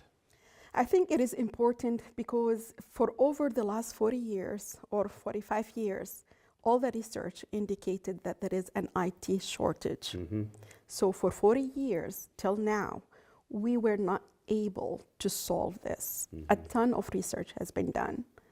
But nowadays, DEI, diversity, equity, and inclusion, is a big thing for employees, specifically for IT professionals. They want to be hired, yes, but also they want to be included in the culture of the organization. Right. So one thing that I advise organizations and companies is to have their environment as inclusive as possible. There are a lot of remedies to create such environment, but this is one way of really attracting IT talent. Mm-hmm. We as higher education institutions, we are doing our part of trying to internationalize our courses, to expose our students to that aspect, to tell them that, hey, listen, there are other people who are also in the same domain. So having that exposure to other people will help them build that skill to really be cognizant of other people, other culture, other beliefs, and all of that. So this is key, actually, because if you look now, employees before COVID are different than the people after COVID. COVID changed people. Employees and IT professionals are thinking about their priorities. Yes, they want a good pay, they want a job, but they want quality of life too. Mm-hmm. And inclusion and diversity and equity actually help. While diversity is something that you can see and you can easily report it, inclusion is invisible. Mm. So unless you make dedicated practices and policies and intentional practices to make the perception of inclusion at your company visible and understood and well communicated among employees, it's going to be hard for organizations to really retain, not just hire, to retain the IT talent that they have. We talked off camera briefly, and you talked about, yes, there's a lot of IT vacancies in the national market. And it's easy to think, well, gosh, that means folks are just going to rush to fill those jobs. But there's such a competition for that talent, that experience. And one of the points you made to me about the international studies is that that helps give some of our students that might be just entering into that job market at least a little bit of a boost up from a resume standpoint and a perspective standpoint that might allow them to compete against someone that maybe had a little bit more time and grade and job. Correct. So one thing is that I do believe that I encourage every student to take study abroad. Because if I'm an employer and I have the same CV, but I see somebody who really took a step outside the US to meet other people and spend some time in an educational setting as an employer, I'll choose that person because I know that person dealt with uncharted water for that person and he was able to gain something. That is something very essential in today's industry, today's market, that students need to have, and also fresh graduates need to have that international aspect and experience. Now, while organizations are really looking for IT talent, they always ask for at least like 3 years of experience. I encourage students to do the internship, but also to add that international aspect to their resume. It really helps. Professor, thank you for coming on the show, and thank you and congratulations for all you're doing for our students and our university. Thank you, it's a pleasure, thank you. And we'll be right back. Do you want more from your college experience? At Middle Tennessee State University, that's exactly what you get. More majors, more opportunities, more guaranteed scholarships. Up to $32,000 over 4 years. MTSU, Tennessee's University of Opportunities.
So many men and women that have served, that expected to be able to have their tuition or certain assistance being given to them, and that money evaporated. With the establishment of the general fund is to make sure that all those men and women can get through MTSU and pursue what they thought they could do when they came on back. We're extremely proud that the Predators have identified the need to help make this fund one of the best at our university for our veterans. Do you want more from your college experience? At Middle Tennessee State University, that's exactly what you get. More majors, more opportunities, more guaranteed scholarships. Up to $32,000 over 4 years. MTSU, Tennessee's University of Opportunities. Welcome back to Out of the Blue. I'm Andrew Ottman. Remember this major at MTSU, Child Development and Family Studies. Dr. Rebecca Oldham joins us to talk about how this is a great fit for students interested in what individuals and families need to do to find wellness across the life space. Rebecca, welcome to the show. Thanks for having me. I'm glad to be here. It's an honor to have you here. We talked a little bit before you came on air. We talked about how your program is based in the Ellington Human Sciences Building. What's the major? Tell me in a nutshell your elevator speech for your programs. Sure. So Child Development and Family Studies, more broadly across the country, is known as Human Development and Family Science. And you can hear in the name that there are really two major branches. People who are studying human development from prenatal all the way till death. And it's really focused on individual development. But of course, individuals are not islands unto themselves. We all develop inside relational contexts, and that's where family studies come in. And so our students come into the major and they could have varying interests, related to anything related to prenatal development, child development, emerging adulthood, middle adulthood, older adulthood, death and dying, or they may be interested in things like romantic relationships, friendships, siblings, sexuality, contemporary families, society at large in the context that families develop in. So it's a really interdisciplinary field. We draw from sociology, we draw from psychology, neuroscience, a lot of different theories and methodologies to do the kind of research we do in this field. So when folks learn about this, I guess one of the reasons you call it a discovery is that not a lot of people know.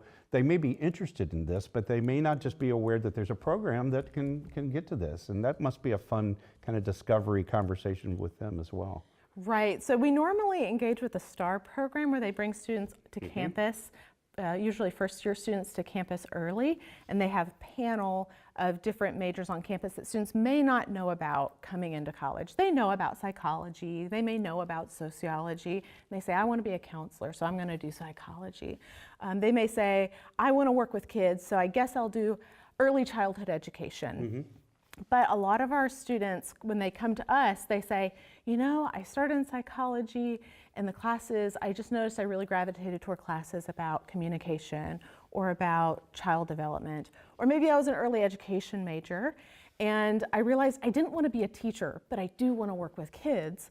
And so in that process and talking with their advisors, they usually find us toward the end of their sophomore year, the beginning of their junior year, and we're trying to work their classes in. So what we'd really like is to increase our presence on campus so that students find us earlier in the process, because when they do come to us, they love it there. Right. They feel a sense of belonging. They feel like this is where I should have been all along. Our classes are super interesting, and it's about things that are relevant to really all of our lives. When we chatted a little bit, we talked about some aspects of your program that you're very proud of, and one of which was support and belonging. Can you give me that kind of nutshell of that?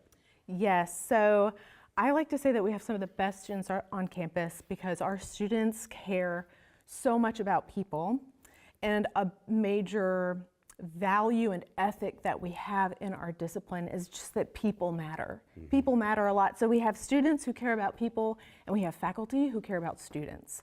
And so we practice that ethic in our classroom. We know all of our students by name. We're following what they're doing. We're checking in on their well-being and saying like, hey, I noticed that you seem to be struggling. Is anything going on? Do you need more support? Do you need more resources?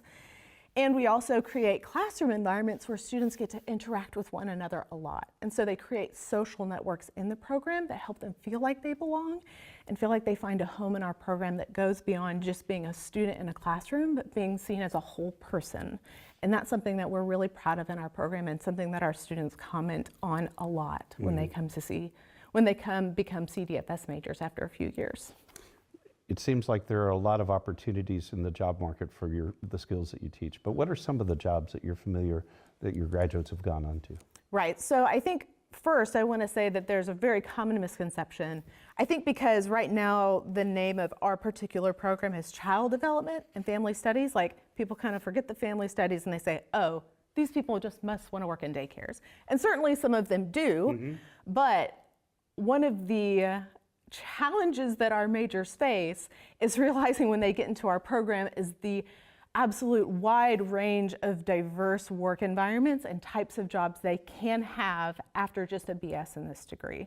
So, like I said, they may work with children, but they can also work in any kind of environment, profit or nonprofit, government agencies, private companies, where they are serving families or individuals in terms of their wellness in some way. So we see people go on to work in assisted living facilities. We see people do community education in nonprofits. They may work in child and foster care systems. They may work with people who have experienced trauma and abuse.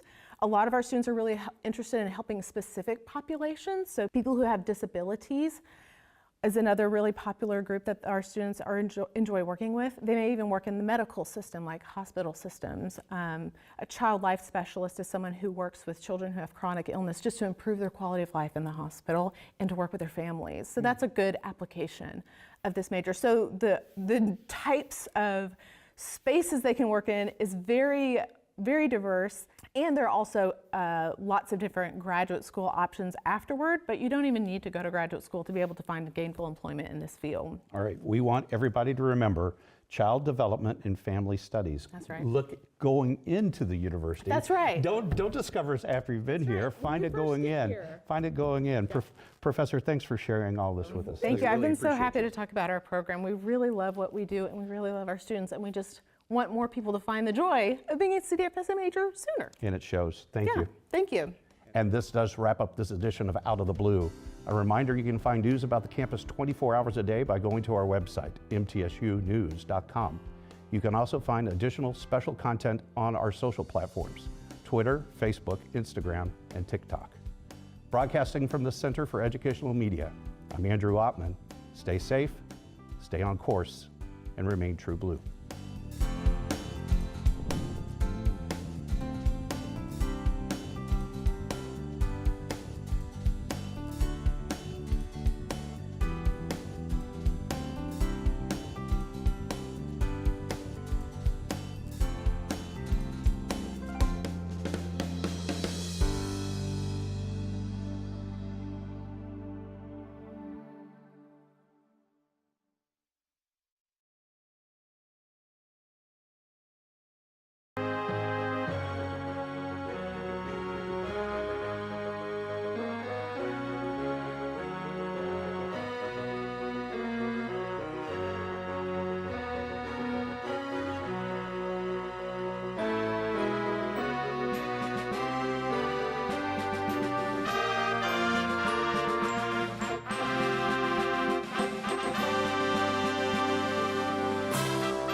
Award-winning Tennessee Wildcast is on the air with the latest on hunting, fishing, boating, wildlife watching, and all things outdoors. Make welcome your host, drummer and outdoor expert novice, Jason Harmon. Hello, everybody, and welcome to this edition of Tennessee Wildcast. Thanks for tuning in. We got a great show lined up for you today. We are back at the Holston General Store at the Morristown office, and we have the man who you said it was his vision for this Holston General Storefront here. It was kind of a shared vision, but Dan took it to the stratosphere, in my opinion. But yes, here at Morristown office, got a nice little display of an old country storefront, and it kind of takes you back into time. And it's a great addition here to the hunter education room and other things that go on here at the regional office. But Mr. Dan Gibbs is with us. He's the bear program coordinator, and Janelle Musser is the black bear support biologist, and she's new to the agency, so we're going to get to know her today, and should be a fun conversation. Appreciate you guys being here. Thank you. Thank you. This show's all about bears, if you haven't already figured it out. It's good timing, too, I believe. A lot going on with bears out there, and bears are active right now and doing some things they shouldn't. And people doing some things they shouldn't. So we're going to talk about all that today, and but first, I want to meet these folks. So, Janelle, would you mind jumping in and let us know a little bit about you and tell us how you got to TWRA? And we're glad to have you for sure. Yeah, thank you. So I am from Pennsylvania, born and raised, and that's where I kind of started working with bears, mainly bear research in Pennsylvania. They've got a lot of bears up there. And then eventually worked my way to Virginia and then Florida and now Tennessee. So wow. A little bit of other species here and there, but mainly focused on bears. Cool. Yeah. So was Tennessee your destination, or just kind of how it happened? Just kind of how it happened. Florida was, great, but I realized I'm much more of a mountains person than a beach person. So the goal was definitely to get back to the mountains and the woods. Awesome. I think people are surprised to know that there are bears in Florida. Talk about the Florida black bear. Yeah, so there's a lot of bears in Florida. They extend pretty much from the Panhandle all the way down to around the Everglades and stuff. So there's a lot of bears. There's a lot of people. So and they're just like other bears, just like the bears in Tennessee. They have a lot of the same behavior, a lot of the same characteristics in biology. They just live in Florida. Wow. So is it the black bear?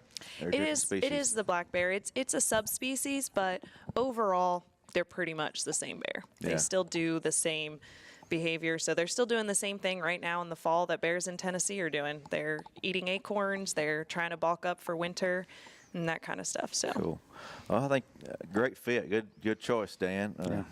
Hiring We're very Janelle. happy. Yeah, so she's got some experience all over the board. That's awesome, and she fits in real well. I know you're glad to have some help. Yeah. Dan, introduce yourself there and let everybody know if they haven't met you before or seen you on the show. Dan Gibbs, I'm a Tennessee native, grew up in Middle Tennessee, and been with the agency. I'm on my 26th year now, and virtually all of that career has been in East Tennessee and Region 4, and been working with bears one way or the other from day one. And about 2 years ago, the agency did some restructuring and transitioned from regional biologist to the bear program leader for the state. But still live in East Tennessee, live in Greene County, and have no desire to be anywhere else.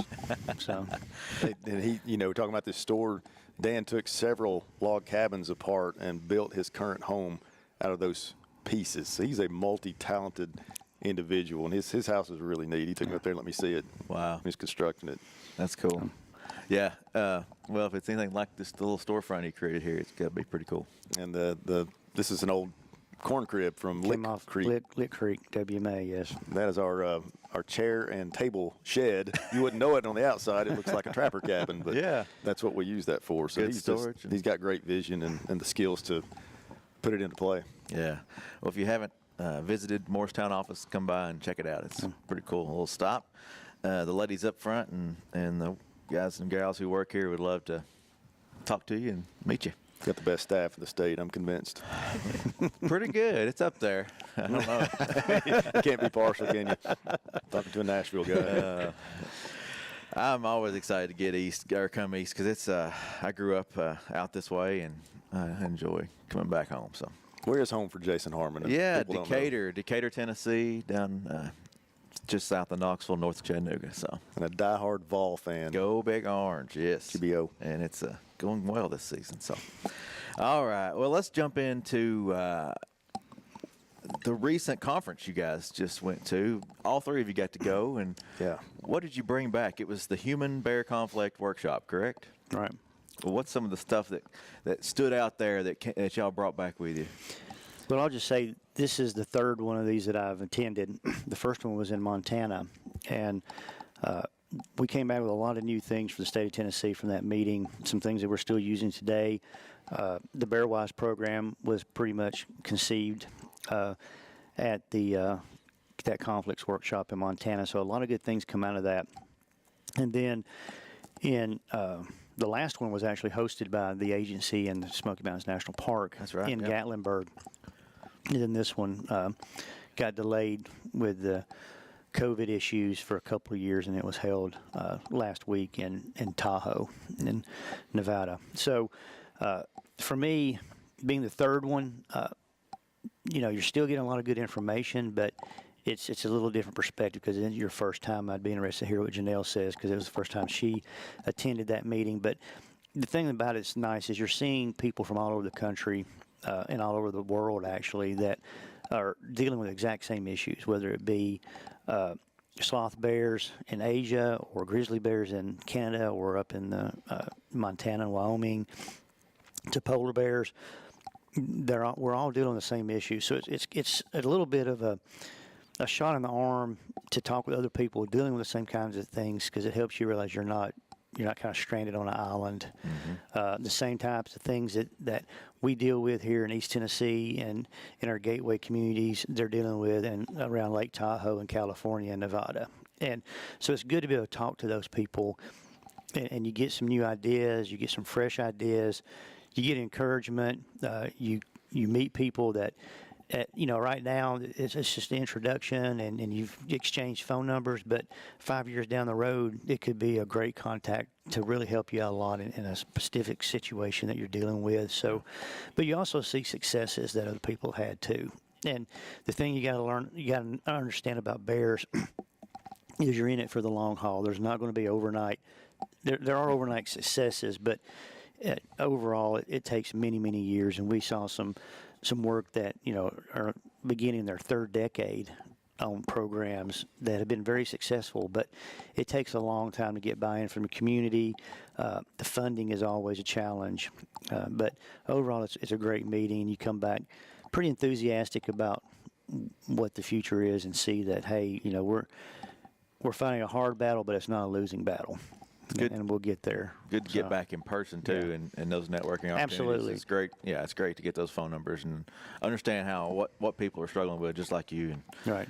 But to see, you know, and that was one of the fun, you know, to see people that I haven't, you know, I've been, Zoom is Zoom, but to be with your friends, and that's the best part about this job, but it's also the hardest part is working with people all across the country. And having those interactions, but you don't get to see them that often. So when you get to see them and sit down and have conversations about things other than bears, it's really nice. Mm-hmm. And you get to know them and help create those relationships that last a long time. So it was a great meeting. Cool. And really did. It's my favorite.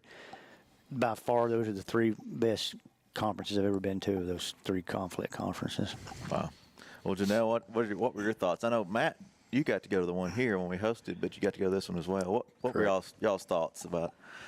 Yeah, so I think, you know, bears have been bears. They've been kind of similar. And so there was a big emphasis at this conference of, you know, but people have changed. People are living in a lot of different environments. They're taking more vacations than ever. So people have changed. They've changed their actions a lot. And a lot of this was focused on how do we successfully message that information about bears to people. So that was really, really interesting. And how do we, you know, as state employees, learn to care for those people as well and get their perspectives on things so that we can actually relate to them and get that information out about bears successfully. Mm-hmm. So that was really good. And like Dan said, it was great to reconnect. I got to reconnect with old coworkers since I've worked in different places, and sure. And that was great, and see how things have changed in their programs and what's working with them since I've left and how they've changed things and stuff. So that was really good to see some of those changes and see if we're doing the same thing in Tennessee, if we're doing something different, that kind of stuff. Yeah, cool. Yeah, always good to come back with some new ideas and rehash out the old ones and refresh. Well, there's been some recent events here in the area in East Tennessee, and you know, we didn't really plan on talking about this today till it happened. So maybe we touch on some of the recent events that happened and kind of what's going on there. And I don't know who wants to jump in there and lead that. I'll just say it was a fitting welcome home from a human-bear conflict workshop and what all transpired. Dan, being the coordinator, I'll probably let him tell the story, but it's a reminder when we hit the ground here, this is a real issue and it's an ongoing issue, and it's always going to be around just due to the number of people that visit areas around the park in Sevier County and stay up there, and just due to the number of black bears that we have, we're going to have interactions between bears and humans.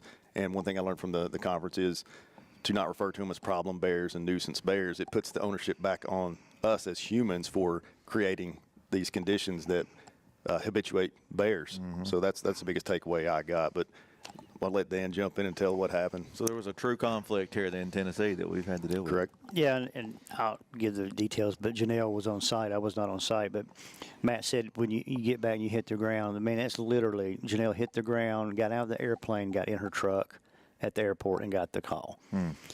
So basically, you know, gentleman was in a rental cabin, and I'm still not sure if he was up moving and heard noise or heard the noise woke him, but either way, he went into the kitchen area to investigate a noise, and it's completely dark, so he did not see the bear until it actually had jumped towards him and swatted him across the face and on the head, and then he turned to run to get away, and he got scratched across the back, and got in the bedroom, shut the door, and called 911. So that's the gist of the story. And you know, Janelle can jump in here if she wants to add any details, and I'll let her do that real quick. But that's the result of obviously some other things that have happened prior to this that we really want to focus on more than we do the incident itself. But I don't know if Janelle has anything else she wants to add about the actual incident other than the bear we have caught. So. Yeah, I would just say, too, that it's very fast. Bears are fast, and so I think sometimes there's people underestimate bears because they are seen so frequently, especially black bears, and they want to see them. So they underestimate the speed that bears have and the strength that bears have. And this incident is an example of that they are beautiful, majestic creatures, and you should respect them because they also have this extreme speed and extreme strength. And unfortunately, this person had to bear the brunt of that. Yeah. Being surprised, it's in a cabin. That begs the question, how did it come inside? Yeah. How did this man encounter this bear inside a cabin? Yeah. Right. And so, we are not aware, we're double checking our call system and everything, but we are not aware of any real incidents out in that area this year that we've been made aware of. The folks, Janelle and the officers that work that area, normally they know where they've been this summer. They know where the hot spots have been, and this hasn't been one of them. But we know that a bear just doesn't wake up and decide to enter a cabin either. That's not normal behavior. That's not what you expect out of a bear. And this bear is obviously attracted to that cabin either through trash, smell of food, could be cooking. But at the end of the day, what happens in these scenarios is these bears, they get into trash. A lot of them are fed. People are tossing them a little piece of bacon or a hot dog or something. Oh, it's just one little thing. It's not going to hurt anything. But it builds up over time, and it builds up over time. And very rarely is the person that ends up getting injured responsible for what's happened. Right. And there's no evidence that we have found that indicates that this family did anything wrong regarding feeding the bear, placing food, or anything. They were just down there trying to have a good time. Mm-hmm. And so now, based on people making attractants available to this bear and other bears in the area, we have a gentleman that's got scars on his face that he'll carry around for the rest of his life. And we have a bear that's been euthanized. And all of it can be avoided by people being responsible. And you can't just give a bear one little piece of chicken or one little this or that and not think that you're responsible for the ultimate thing that happens. Mm-hmm. So we just encourage our people. We want to see people visit East Tennessee. We want them to enjoy themselves. We want them to see bears, but we want them to see them in their natural state and not as a habituated animal that's eating garbage and has no fear of people, because that's not a natural bear and that's not what you want to see. So everybody has to do their part. As we talked earlier before this, is the pay it forward attitude. You got to pay it forward because, when they went in that cabin that night, they had no idea what kind of activity could have been going on prior to them being there. Right. No indication whatsoever. And from what I'm gathering on this door, well, I'm not sure, I wasn't there, but if you know how French doors work, usually one door locks either at the floor or the ceiling or both, and the second door locks into that door. So if that door isn't locked properly, or if it isn't functioning, it's real easy. You can just take your hand and push it inward, and the whole system is going to open. So that's likely what happened. And bears, they're smart. They're smart animals. They've found their way into cars, into opening doors. They figure out how to open trash cans. So you got to be smarter than the bear. You got to lock your doors, lock the trash cans, use the trash cans the way they're supposed to be used. Right. Don't feed those bears. Yeah. I wrote it here on the paper. We always talk about it. Don't feed and pick up your trash. Well, and that's the key. A lot of people say, well, I don't feed the bears. And we have what we call two types of feeding, intentional and unintentional. Mm-hmm. Intentional is easy. It's the things that I've already mentioned, throwing them food.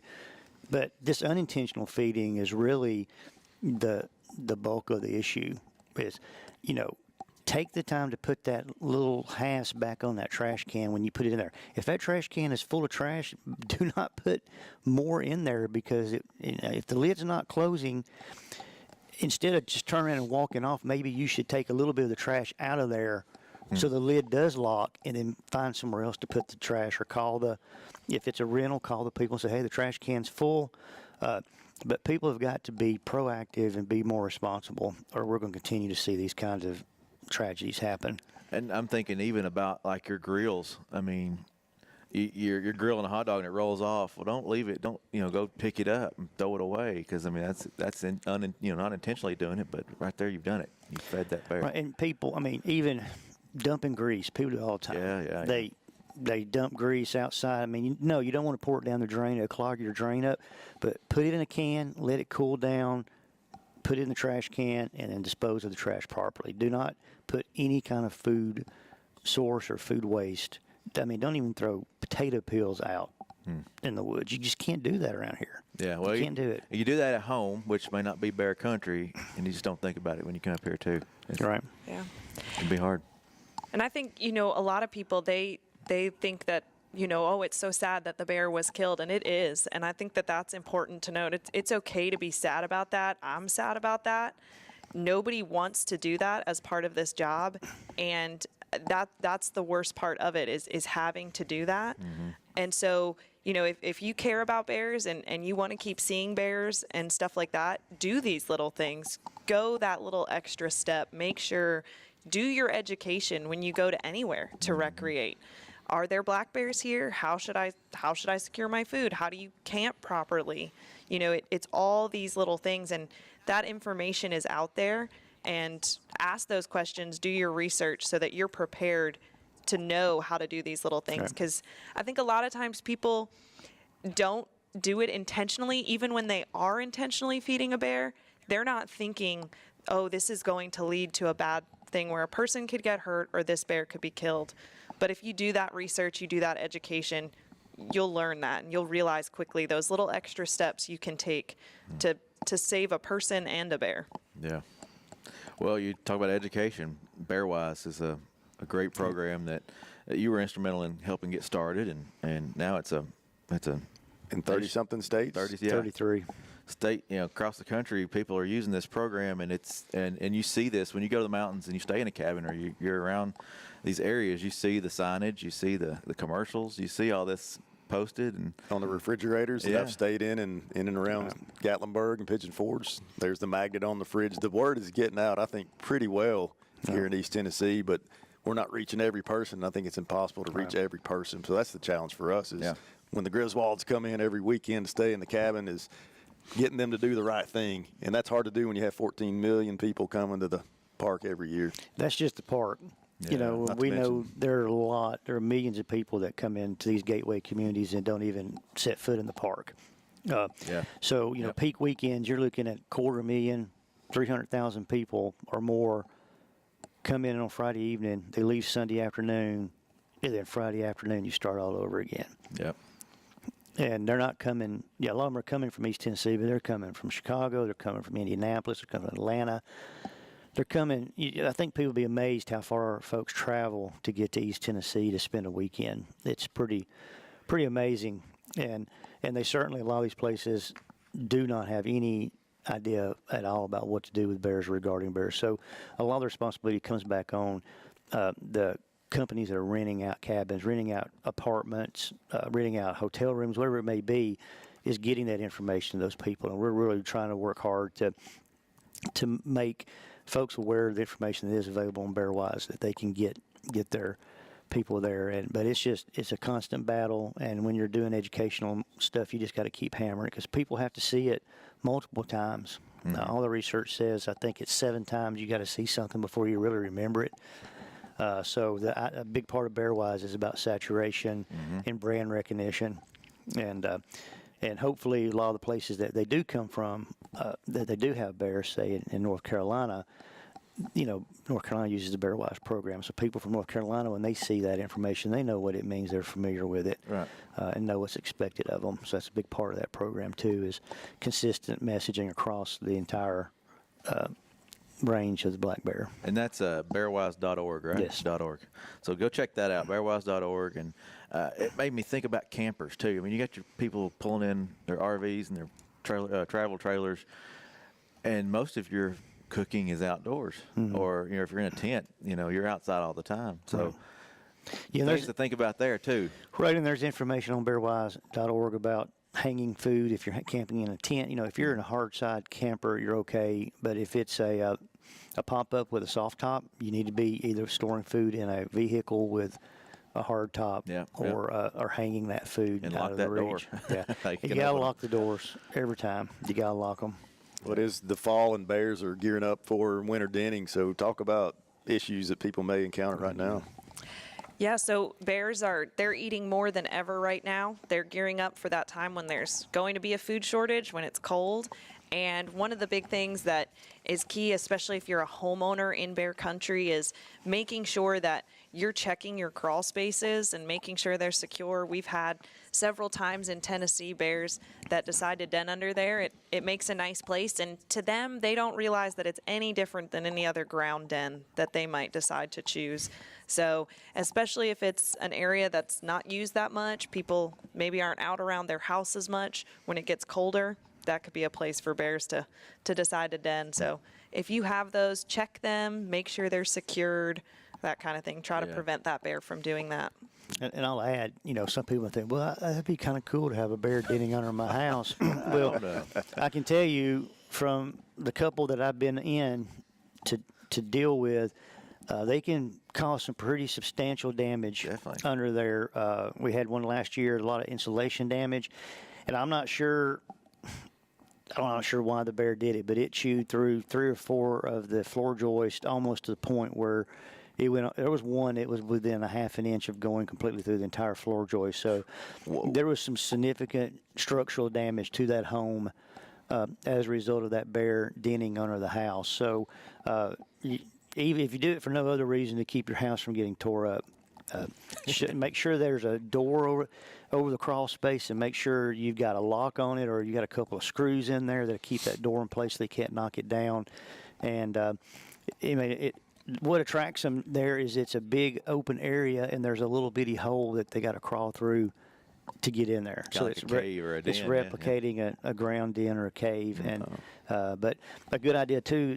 The calories are really a big deal right now, and I've got some numbers here, just kind of give an idea. So when you think about the primary food that they're utilizing, and we have a lot of acorns this year, so it's a good year for acorns. 1 pound of acorns has just a little over 2,000 calories. And then you compare that to 1 pound of bird seed of black oil sunflower, which is a very popular seed that people use. It's about 2,500 calories. So the amount of calories is not that much higher, but it's the ease of gathering. You think about how long it would take you to gather a pound of acorns versus walking up to a bird feeder that's probably got not maybe a pound, but maybe 2 or 3 pounds of bird seed. So now you're talking about 6,000 or 7,000 calories. Easy meal. It's an easy meal. And then you get into some of these food things such as pizza. A slice of pizza is almost 400 calories. Don't remind me. And I mentioned the bacon grease. I said, don't be pouring your bacon grease out. A half a cup of bacon grease is almost 1,000 calories. So these food sources, dog food is another big one. It's just such an easy meal. And they, right now, a bear, all they're about is getting fat reserves for the winter. And so they just can't pass it up. And then they get used to it, and then they just falls into the summer and everything else. So if you got bird feeders out, you need to get them down. Wait till December. I mean, the birds really don't need the bird seed. They really don't. That's a good tip, yeah. Birds have been getting along for a long, long time without people putting bird feed out. I know a lot of people be mad at me for saying that, but they really don't need it. Yeah. Well, and that's a perfect comparison to these bears don't need your bird feeder either. They don't need your trash either. Exactly. They're not starving. No. It's that ease. Right. Well, we've covered a lot, and there's a lot more we could cover. Bears are moving. The hunting ranges and areas are Talk expanding. about the hunting zones real quick. Yeah, just real quickly, we opened up a lot of new area to bear hunting this year, and actually that area closed on Friday, and it only added 4 bears to the harvest, so most of those counties did not harvest bear. Okay. Claiborne and Campbell each harvested 2, but our harvest is up 10% overall for the year, so it's up, and we'll just have to do another show because we didn't get hardly anything covered. Well, we can do that. We always love coming and talking with you guys, and it was great to meet you, Janelle. I know folks enjoyed hearing your story and get to know you, and we'll have you on many more times, I'm sure, as we move along. Bears are not going anywhere, so we'll talk about them. Matt, thank you. Always. Dan, thank you. Thank you. Janelle, thanks. And we'll see you next time. With more info, remember tnwildlife.org for anything hunting and fishing in Tennessee. Go Outdoors Tennessee to buy your license. Shop.Go Outdoors Tennessee to get a hat like mine if you're a Wildcat supporter. We'll see you next time. Thanks for tuning in. Stay connected with TWRA by visiting our website at tnwildlife.org and follow us on Facebook, Twitter, and Instagram. Hey, it's all about Tennessee wildlife. It's what we do. Tennessee Wildcast will be on the air again next week. We'll see you then.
Good evening and welcome to the Board of Mayor and Aldermen meeting. It is November 1st, 2022, and it is at 7 p.m.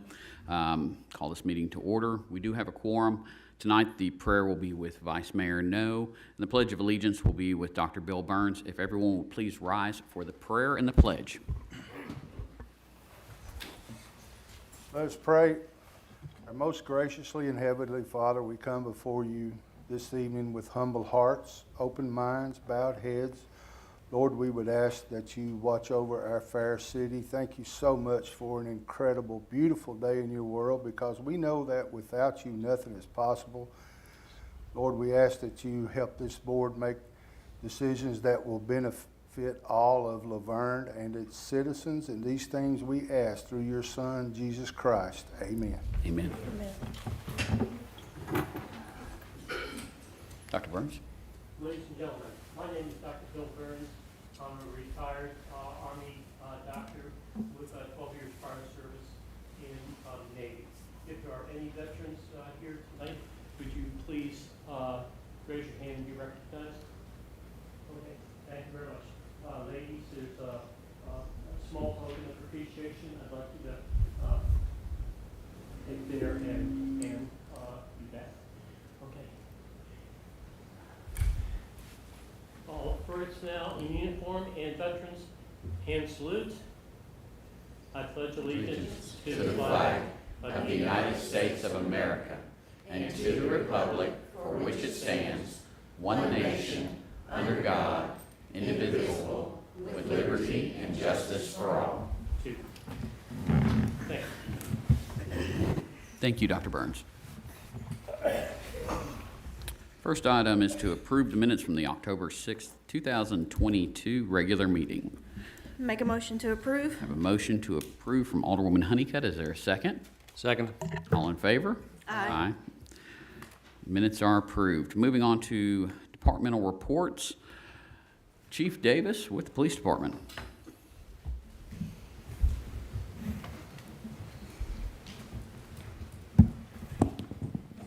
Mayor, Vice Mayor, Alderman, you have your current summary for the month of October in your packet here. Just like a broken record here, same thing every month. This month, we had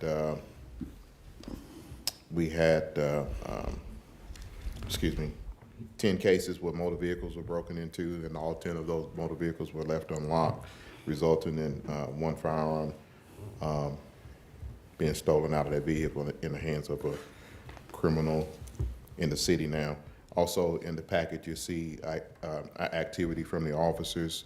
As you can see, our numbers are getting a whole lot better now that we are sufficiently staffed. You can see 1,382 traffic stops, 26 DUI arrests, 36 arrests for drug violations. I will add that these stats are being put online as well, so any member of the community can look at that as well. Any questions? How's Blue Sentinel going? I'm sorry? Blue Sentinel, how is that going? Blue Sentinel is going good. We're in our phase 2. Right now, we're in the process of getting the cameras installed up by I-24. That's the easiest because there's already meters on the poles there. So that's going to be the easiest. The others that we're getting put up, because there's no power or poles that we can use, we're having to kind of go back and punt and get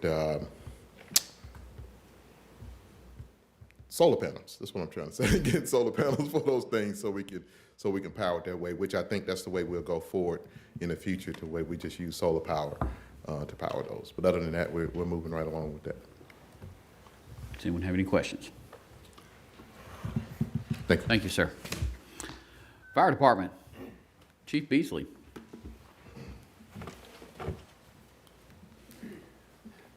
Thank you, Mayor and Vice Mayor, Alderman. I trust that y'all have had an opportunity to review the reports, and as you can see, there's no new trends. We're on par with everything that we do month to month.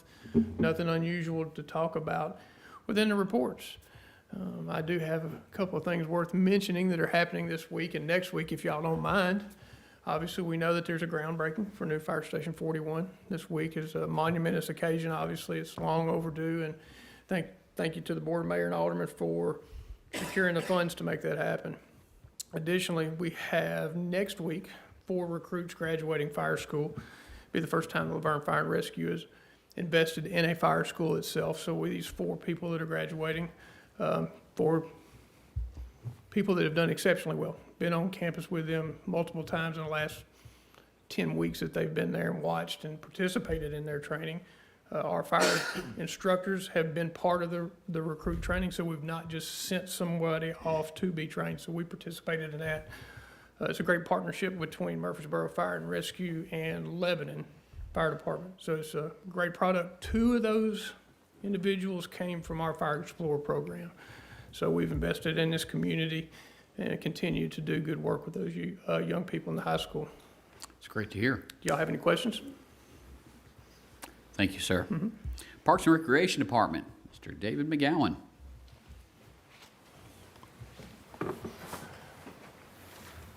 Mayor, Vice Mayor, Board, thank you. You guys have the numbers for you for the month for the Parks Department in front of you. 85 help desk tickets, 708 hours devoted to those. You see some of our projects. We're doing a little kind of like spring cleaning, fall cleaning, I guess, at the Parks Department. We're painting some offices in the shop area. You see our past events. October the 15th, we wrapped up the Fall Ball Clinic that Saturday with a scrimmage day. October 22nd, we had Goblins and Goodies followed by a zombie night.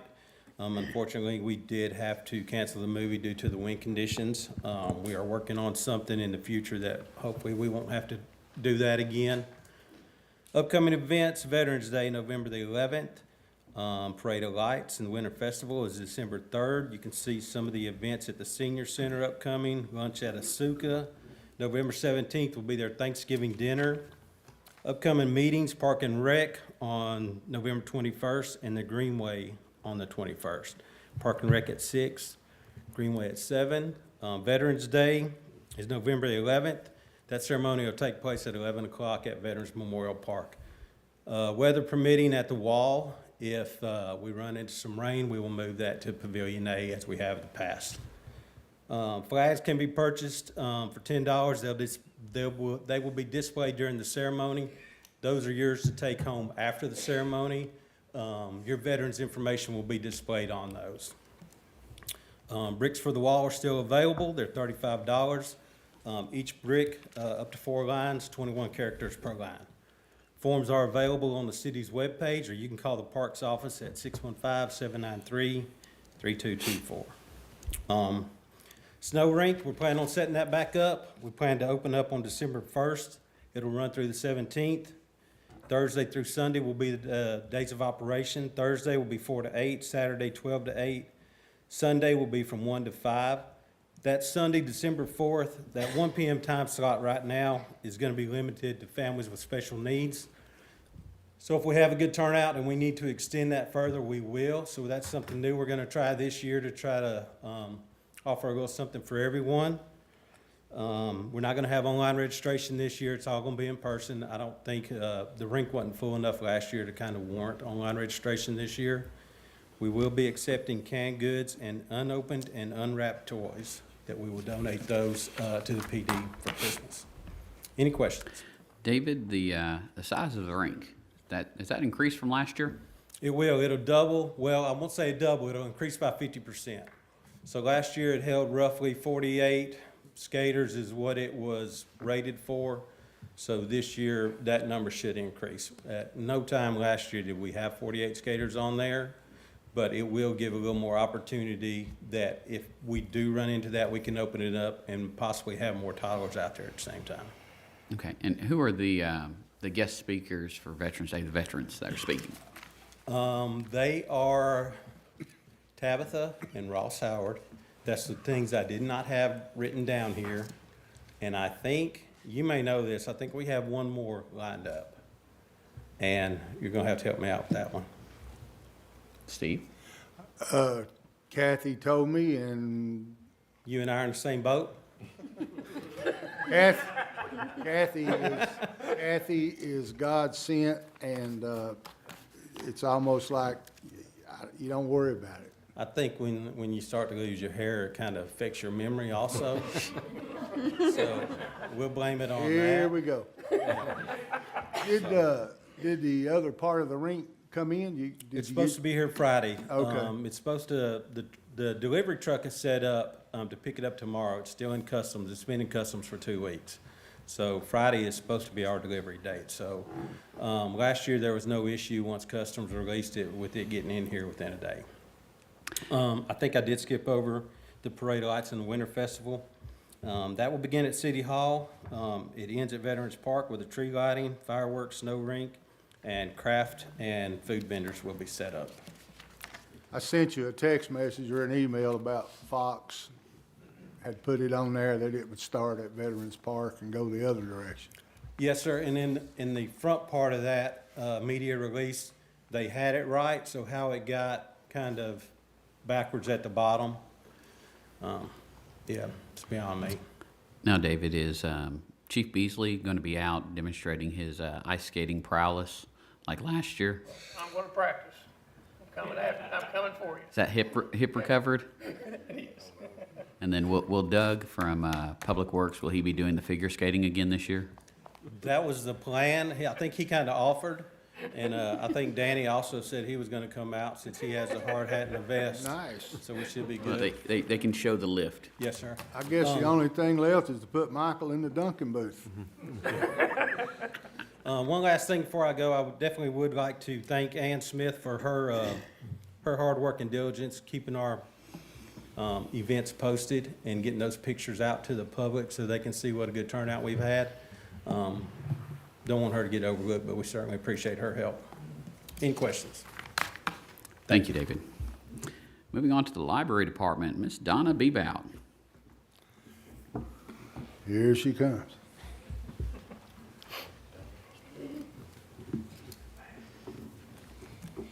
Mayor, Vice Mayor, Alderman, good evening. For the month of October, our attendance was up. We were so excited, 2,857.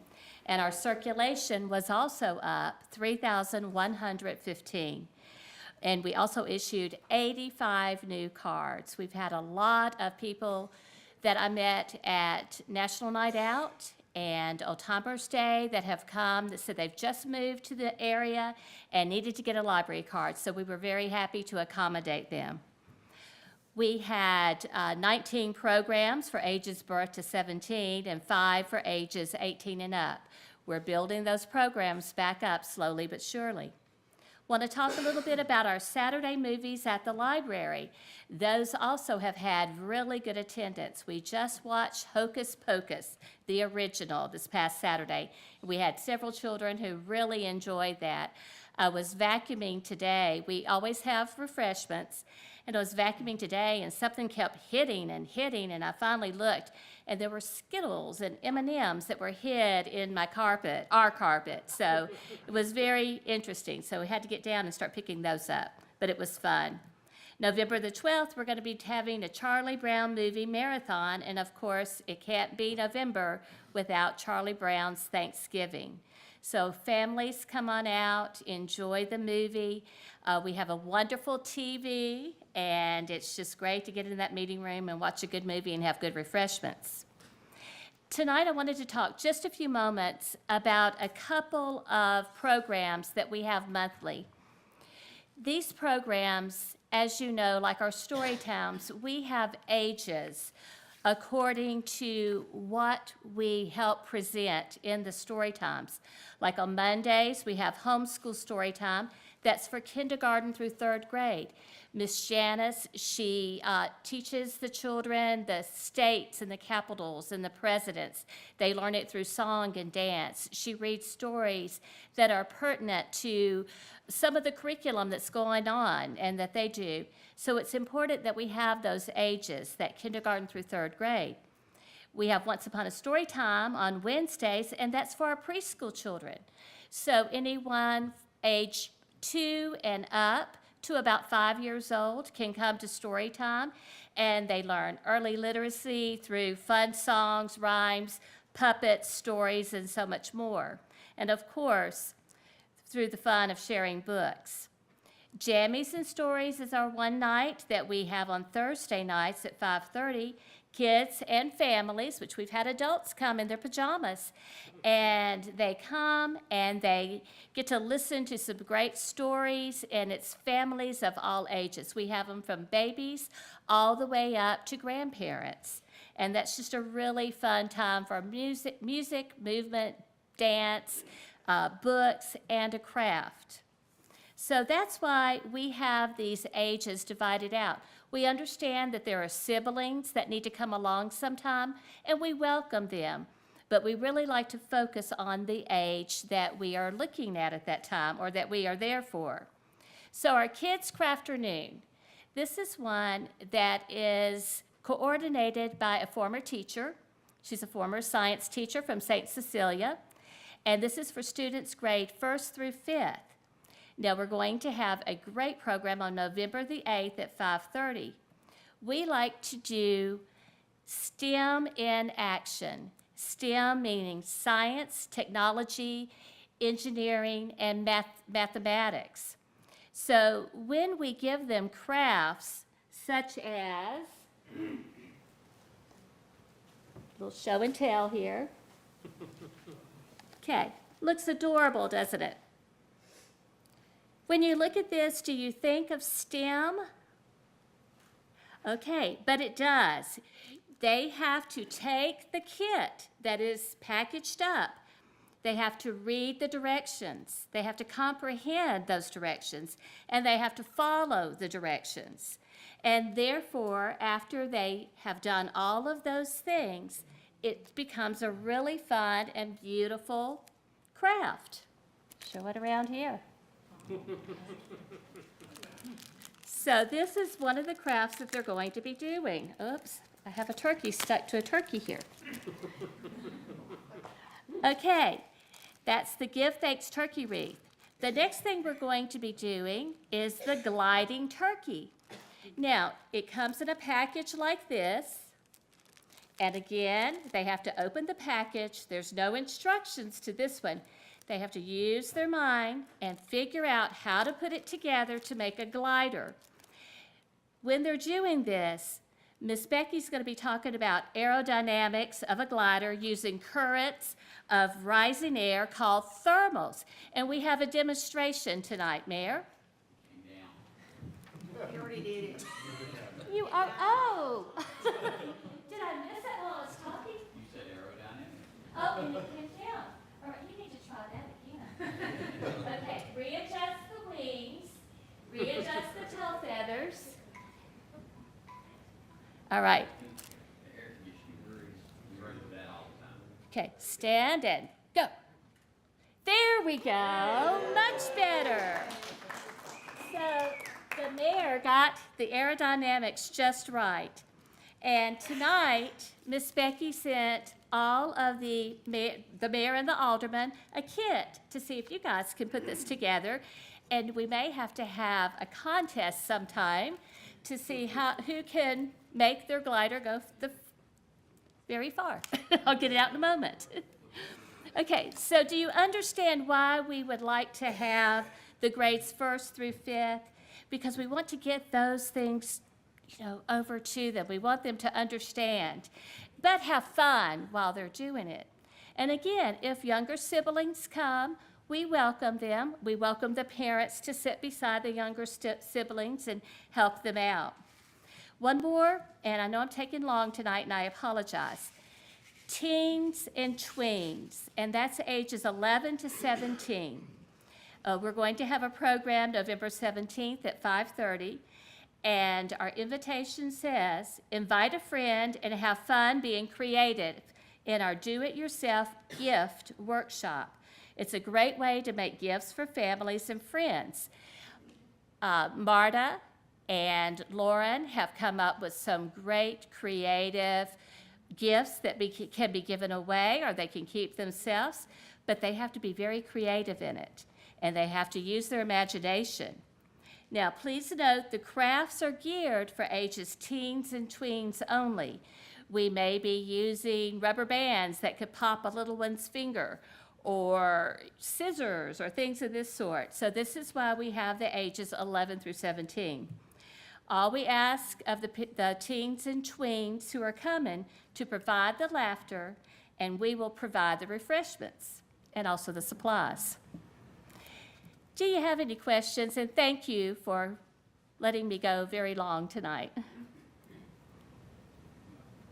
No questions? Just comments is you're awesome. Yes. Our team is awesome. Your team is awesome. You always correct me on that, and I do apologize. No worries. But, you surround yourself with great people, and you can do great things. And that team at the LaVergne Public Library is so creative, and it's so much fun to work with them. And that's what we do. We work together. Thank you so much, Donna. Thank you. Moving on to the finance report. Ms. Tanya.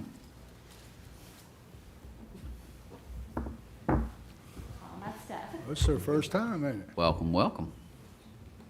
Good evening, Mayor, Vice Mayor, Alderman.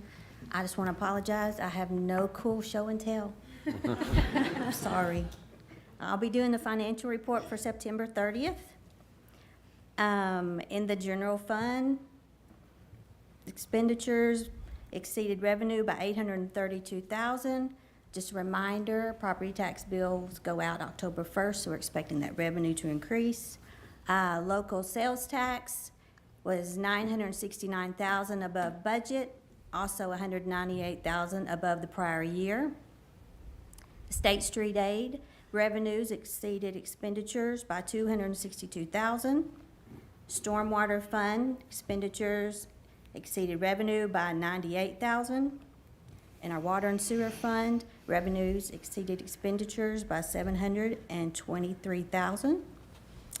On your second page are our bank balances. Then on our third page, we're doing comparison to prior year.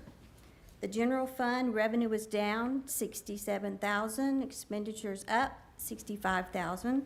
Water and sewer fund revenue was up $83,000, expenses were up $172,000. And our water sewer tap fee revenue, tap fees were down $47,000. I also wanted to make you aware, today we did receive the second half of the ARPA money, which was in the amount of $5,298,000. That is amazing. Questions? Thank you so much. You have been training good, Phyllis. She did great. Yes. I think she did better than I did.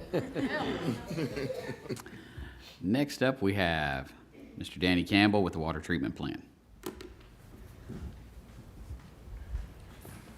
Good evening, Mayor, Vice Mayor, Board. First, I want to say thank you to David to inviting me to go ice skating. I've been practicing my triple axel, so I'll show that off. I hope you've had the opportunity to review our monthly report for November. One thing I would like to mention is Infomark was able to take part in the Goblins and Goodies event on the 22nd, and we always enjoy doing the city events and taking part in that, so we appreciate the opportunity for that. Do you have any questions about our report? As usual, can you speak to the customer complaints? I sure can. In the month of November, we had one customer complaint for high pressure. And when our inspector went out to check the pressure, it was about 105 PSI. So we advised the customer to take a look at their pressure reducing valve. This seems to have failed in the open position, allowing too much pressure for their home. Question, bleacher pump number 3. Yes, sir. What's going on with that? Yeah, that went into alarm earlier this month for an overcurrent failure.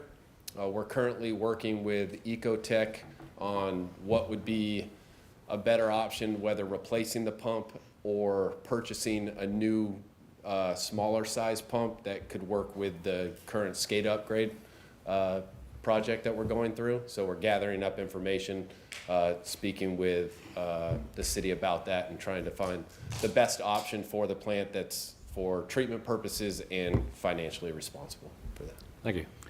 And then Danny, can you speak to the spare super pulsator vacuum pump as far as where we are? I know that was a 6-month window, but where are we with that? Yes, so there's been a delay in that, in the delivery of that, a postponement. So we're working with Walter A. Wood for that. They keep updating us on, oh, it's been postponed, it's been postponed. The expected receipt date is the end of December at this point. So okay. That's just the bearings that are bad. Yes, yes, Okay. sir. And it's our spare. So we do still have the 2 working pumps, but we're waiting on that spare so we have some redundancy. Any other questions? Thank you, sir. Thank you. Moving on to old business, second reading 2022-23, an ordinance to amend the fiscal year 2022-2023 general fund budget. Need a motion to approve or deny? Make a motion to approve. Have a motion to approve from Alderman Coates. Is there a second? I second. Second from Alderwoman Honeycutt. All in favor say aye. Aye. Opposed? Motion passes. Moving on to the consent agenda. Need a motion to approve or deny?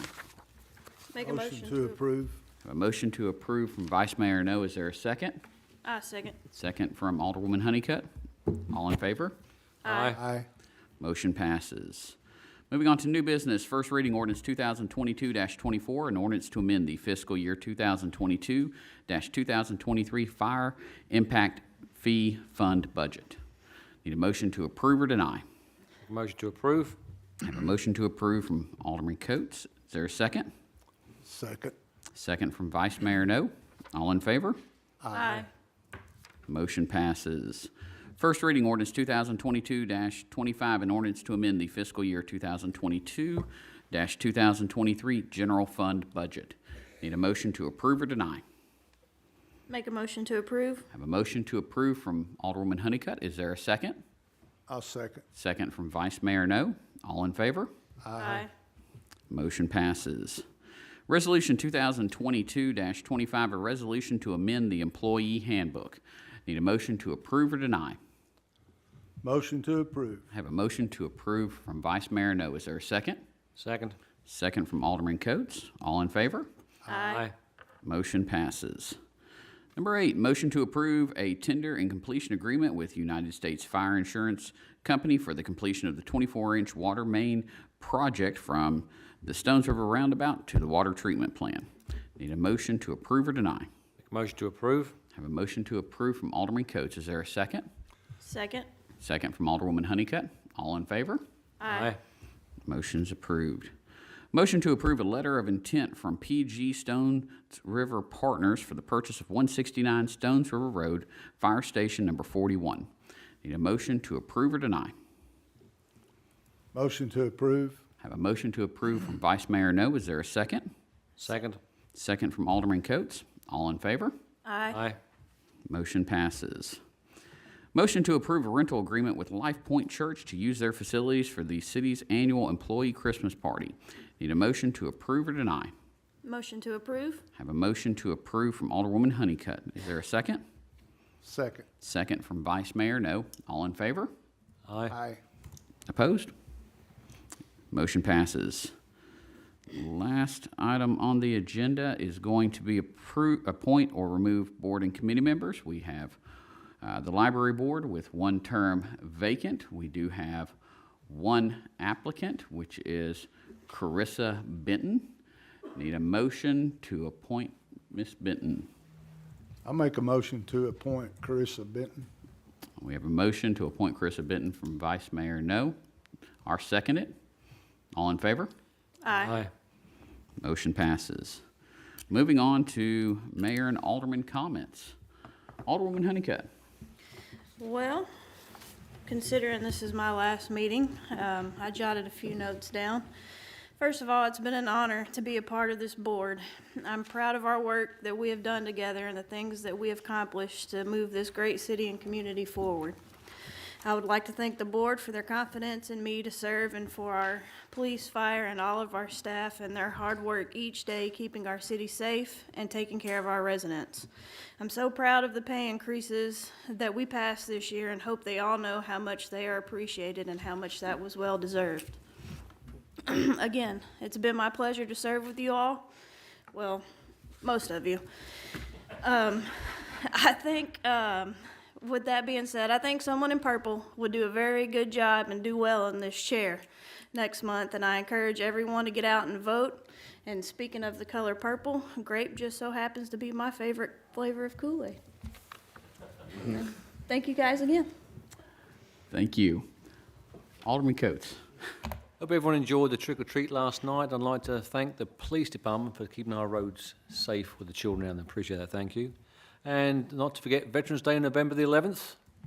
And also, make sure you come out and vote. Thank you. Thank you. Vice Mayor No. I just want to thank Ronnie. Your second shift last Friday came out and hung out with the seniors for a Halloween party. As soon as they walked in, they got a call. They had to leave.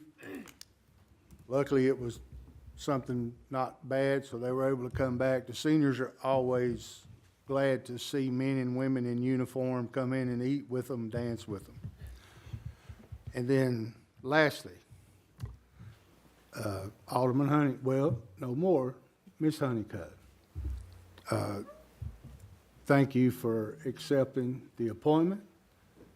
Thank you for stepping in and stepping up. I'm sorry that your job took a turn for the worse, so to speak, for this position, and it kept you from being here quite a bit. And a lot of people don't know that this is not a real demanding position, but sometimes when you're working, it is.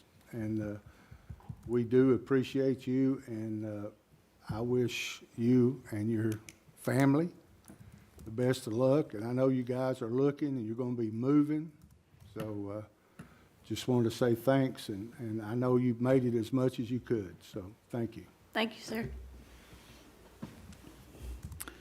Thank you, Vice Mayor No. I want to take a moment and thank Chief Davis and the police department for Halloween. I saw many cops out patrolling streets with blue lights. I also saw several out handing out candy from blue buckets in their car. So that is a great way to engage the community that's out and about. And I've not heard any reports of anyone getting hurt. So that's a great thing to hear. Just want to reflect. It's been 4 years, and it's been an amazing 4 years. We've had a lot of stuff done.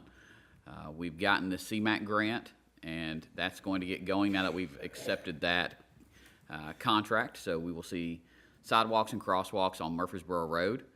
We're seeing, as far as a funded project for widening South Waldron Road, and working on improvements for both Fergus and Old Nashville. We just voted tonight on getting the 24-inch water line, which was long overdue, back on track so we can get both Hollandale and Stones River repaved and looking nice. We brought in some great retail, BJ's Wholesale, Sherman Williams, Dairy Queen, and many others are announced. Pop Shelf that just opened. And so, as always, I want to remind everybody, early voting is going on now through Thursday, 10 to 6. We've got Election Day a week from today, 7 to 7. You can vote anywhere in the county, so come out, vote, make your voices heard. It's what we want to hear. We want people engaged in this community. Too many times that doesn't happen until it's election time. So for me, let's keep the city moving forward in a positive direction that benefits everybody. With that, called this, oh, yes, we do need to mention that. Thank you, because Miss Ann has been working on this diligently.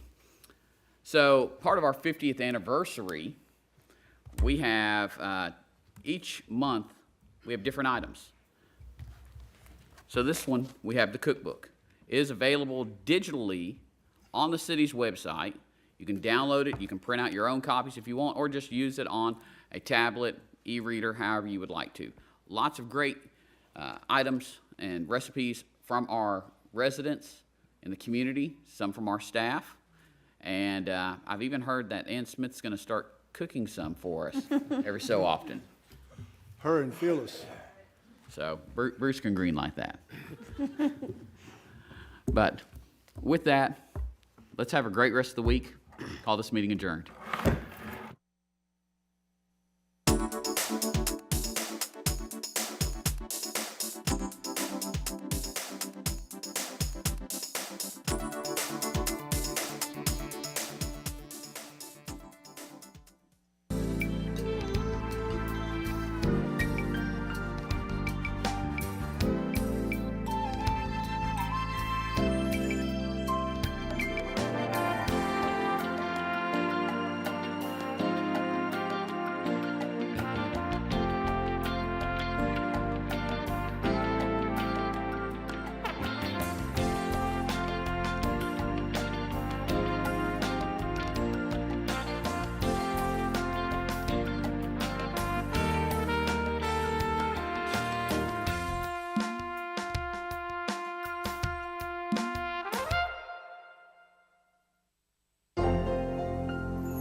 Good evening, ladies and gentlemen, and welcome to the LaVergne Board of Zoning Appeals, October the 25th, 2022. It is 5:30 p.m. I'll call this meeting to order. We do have a quorum. If you could just review the minutes from the July the 26th regular meeting, if you would. Any comments or changes, let me know. If not, I'll accept a motion.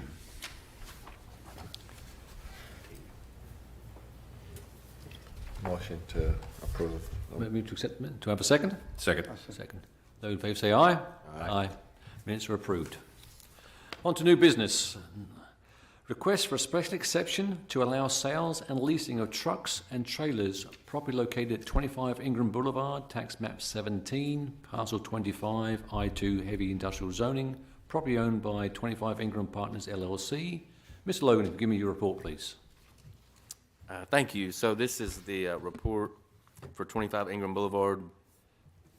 This applicant is seeking permission to allow sales and leasing of trucks and trailers at this location. The site, of course, is at 25 Ingram Boulevard, and the site is owned by 25 Ingram Partners, LLC.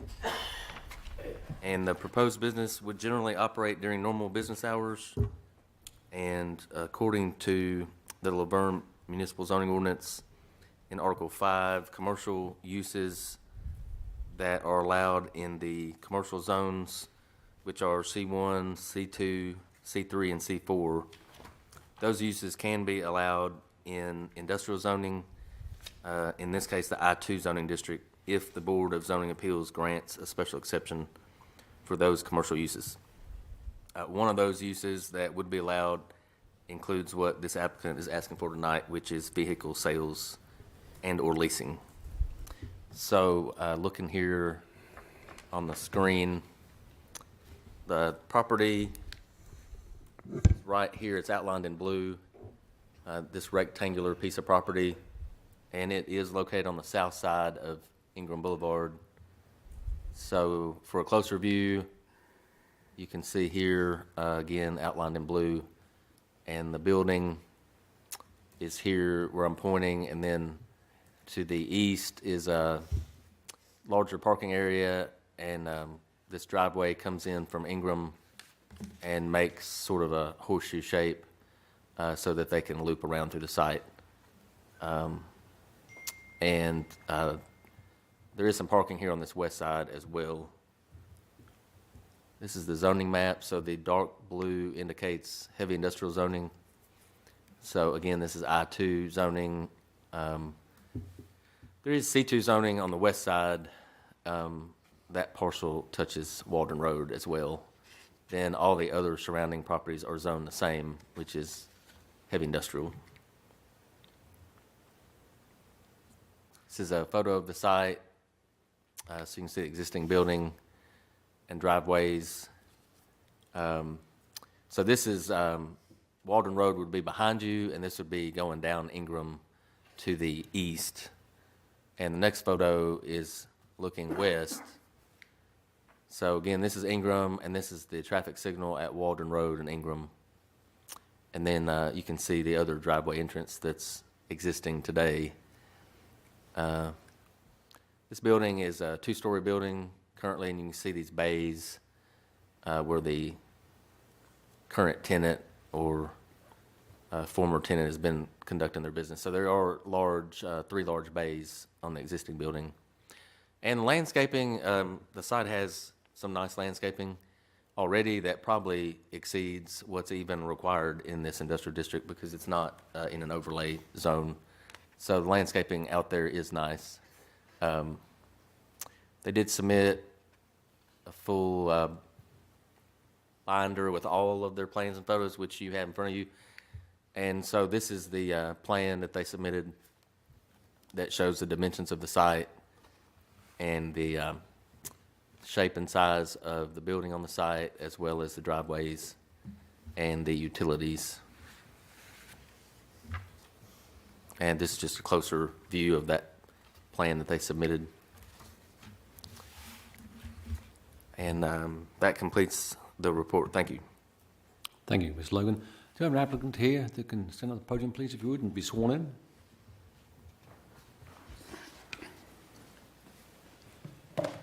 Do you promise to tell the truth, the whole truth, nothing but the truth, to help you God? I do. Please state your name and address for the record, please, sir. I'm Bill Herbert. I'm with the law firm of Thompson and Burton in Nashville. Our address is 1810 West End, Suite 1550 in Nashville. Thanks, sir. Any comments or questions for what Mr. Logan's report was? Any add-on to it? I've got a little bit of a presentation for you, but I would say that, and this is on me, when Mr. Logan and I first started talking, my client had been telling me that they were going to do some sales on site. They are not going to do that. There's no sales. This is simply truck leasing, and that's all. So I just wanted to clarify that. So we're here before you for a special exception, and thank you all for being here and hearing me tonight. As Mr. Logan said, this property is zoned I-2 heavy industrial. We're going to use the property as is. We're not going to make any changes to the utilities. We're not going to expand the building in any way. We're going to completely as is.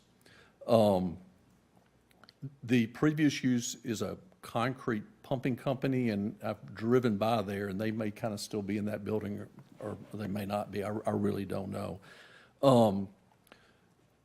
So we're going to be using it to lease trucks. And if you look over in my little memorandum that I submitted to you all on the Exhibit A, these are the types of trucks that they're going to be leasing. And so they're going to be leasing these tractor trailer, but just the tractor component, no trailer component, and medium and light duty box trucks. I was told initially that they would keep about 30 trucks on site. That has been clarified with me. There will be about 15 trucks kept on site. Furthermore, there will be no walk-in business at this site. These trucks are leased to commercial users, and so there's no traffic coming into the site. I'm told that the company intends to employ between 8 and 18 people on site. And that's really about it. As you all probably know, a special exception is a use that comes before the Board of Zoning Appeals. It's a use that's permitted by right under the law, provided that I show you that it complies with the conditions that are set forth within the LaVergne zoning code. In my memorandum, and I'll touch on these very briefly, and I won't dwell. In my memorandum, the conditions that are in the zoning code I've set out as numbers 1 through 9 in the memorandum. I've addressed each of those, and just as a matter of law, quite frankly, I'll just touch on them very briefly, and then I'll turn this over. So the zoning code asks about points of ingress and egress. There are 2, and you all have seen that. There'll be no changes there. It asks about parking and loading areas. You can see from the aerial photograph, we'll be using that as is. There'll be no additional parking at all. It'll be used completely as is. The refuse service is located to the side of the building in the existing place, so we'll be using it in the exact same location. Utilities will be exactly the same. We won't add to or move any of those. The property is secured by a chain link fence. Also, you notice around this property that there's wooded areas, and this is stream buffer. We will leave the stream buffer exactly as it is. We won't encroach into it, and we won't degrade it in any way, exactly as it is. The sign that's on the property, it'll be changed to be the new user, but there'll be no change in the size or illumination or anything like that. The open space that's required by the city, we feel like was met by the current user, quite frankly, and there'll be no change to that. We feel like the use is generally compatible with the area. And if you need to see any more detail, I know that Alta survey that was given to you was really small. I've got it blown up. If you need to see it or have something that's more readable. Just quickly. Give that to you. It's a heck of a lot easier to read than that other little computer thing that I have to. So, and with that, I'll conclude and be happy to answer any questions that you have, and thank you for your time. Well, first I'd like to say thank you for a very in-depth report and information. That's always very helpful to us. So just to touch on one, so you're not affecting the existing buildings and remain exactly the same, correct? Exactly the same, correct. Okay. Is there any maintenance on the vehicles at this site? So the vehicles that are going to be at this site are going to be, if you look at my little memorandum, you can see these trucks. Yeah. Those are the vehicles that are going to be at this site. And in fact, the little company logo, that's actually the company that's going to be leasing it. So it's these exact vehicles.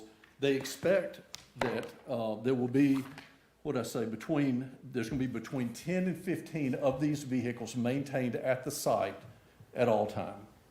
I had initially said 30 in my memorandum. That is not correct. I've confirmed with my client. They're going to keep about 10 to 15. So those roll-up doors are like a garage rather than a loading dock? On the building? Yes. Yes, sir. That's my understanding.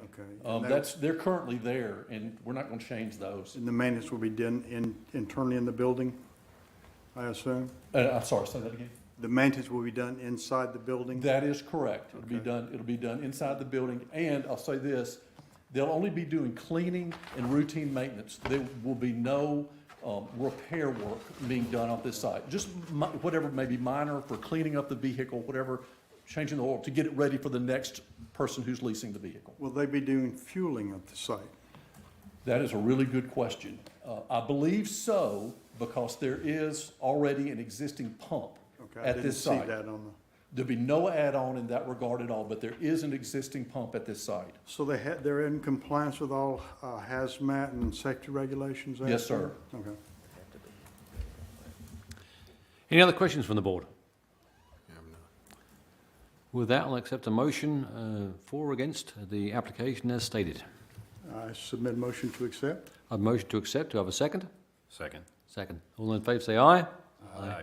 Motion carries. Thank you so much. Thank you, sir. Y'all have Appreciate a great evening. Thank you. And with that, I'll call this meeting adjourned. Thank you.